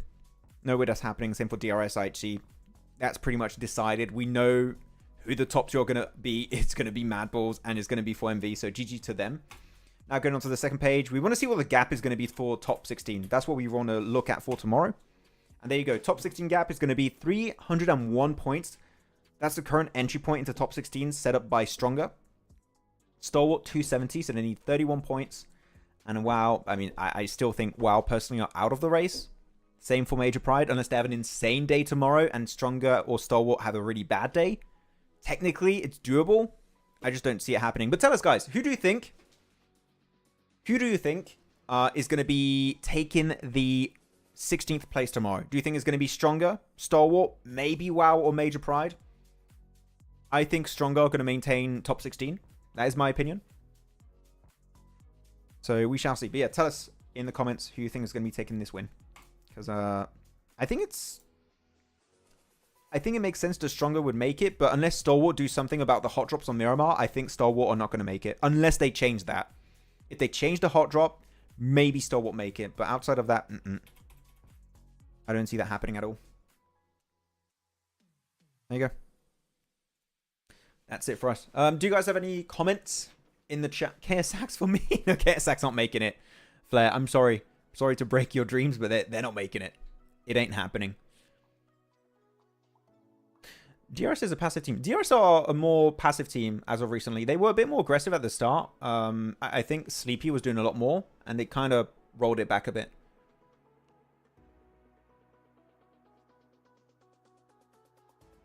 Appreciate the second in PMGC. Yeah, I mean, DRS had some really good times. I think that they might need to... I think we need to see more flashy plays from DRS. If you want to see them in top 5, which I think they could very easily make top 5, right? I don't know what you guys think. I think that we need to see some big flashy plays from them in the finals in terms of not just being too passive at times. I think that we need to see them go for those big pushes, not being scared to go for those plays. Because again, I like DRS. I think they're a great team. It's just there's a little something missing. Because if you compare them to 4MV and MadBulls, they're a lot more consistent to DRS, and I think that's the one aspect missing.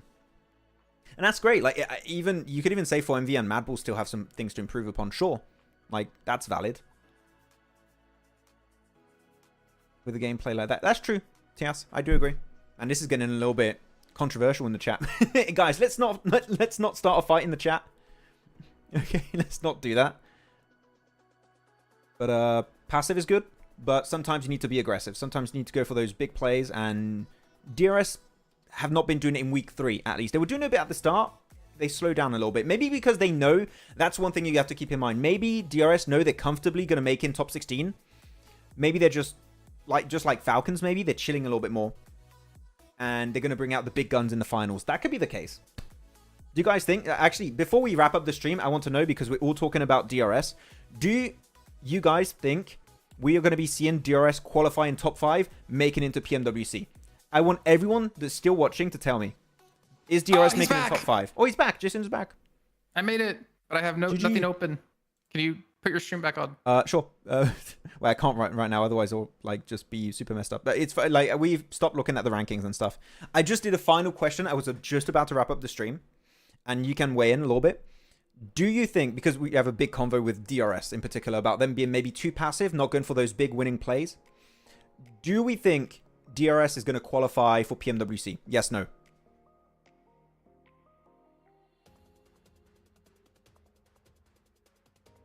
Because in terms of potential, I think they can, 100%. They have the potential, but will they? So we have That's your IHC, Falcons, MadBulls, 4MV. I think they're the team most likely out of the top 5 to not make it. Oh, really? Okay. I think I would put them top 5, but I think they're most likely to make it out of those 5 teams. Okay. Will they make it? No, I think they're going to fall short, actually. I feel like they're going to choke. So you're saying no? Yeah, I think they're going to fall short. I want to see them play how they were doing in week 1. Of course, I said it's a yes or no answer. If they play the way they played in week 3, no. I think that they're not willing to make those big winning plays anymore. Compared to a MadBulls or 4MV, right? Where they get to the late game, a lot of the time they're going to take that win. DRS, it's a bit topsy-turvy. We had a game versus IHC in a field finish in Erangel in the last few days. They should have won. They fumbled, and IHC ended up winning that game. I think that it's... Sometimes they don't go for those big moves around the map to take the win. So that's... There you go. I would say currently no. They haven't... I just feel like they kind of haven't necessarily tried as hard or like needed to. Yeah. That's the point you can make, right? They're in. That's the point you can make about Falcons and DRS. Maybe they know they qualified for the finals, taking it chill until the finals, and then we're going to see their A game coming out. I think we'll see. We'll see how it goes. But okay, with that said, I think we're going to wrap it up. Do you have any words, Jason, before we call it a day? Not from me. Cool. Okay. Wait, we've got some comments. Hello, Sir Maxman. Is there a chance? I do not know if he'll come back as a commentator. I don't know. I don't have the stream open, so I don't know. It's fine. It's fine. Just a heads up.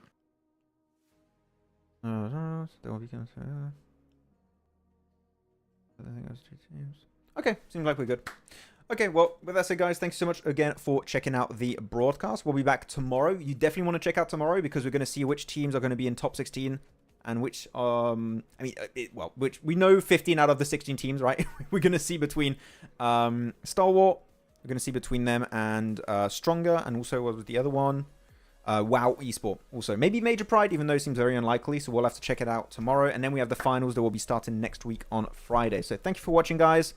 And we'll catch you all. Go watch EMEA. It's happening right now. True. Go watch. Is it now? Oh, yeah, it is now because we ended late. Literally happening already. Cool. Yeah, check out EMEA, guys, and see who's going to be also making it for PMWC over there. So we'll see you all tomorrow, same time, same place for day 5 of week 3. Bye.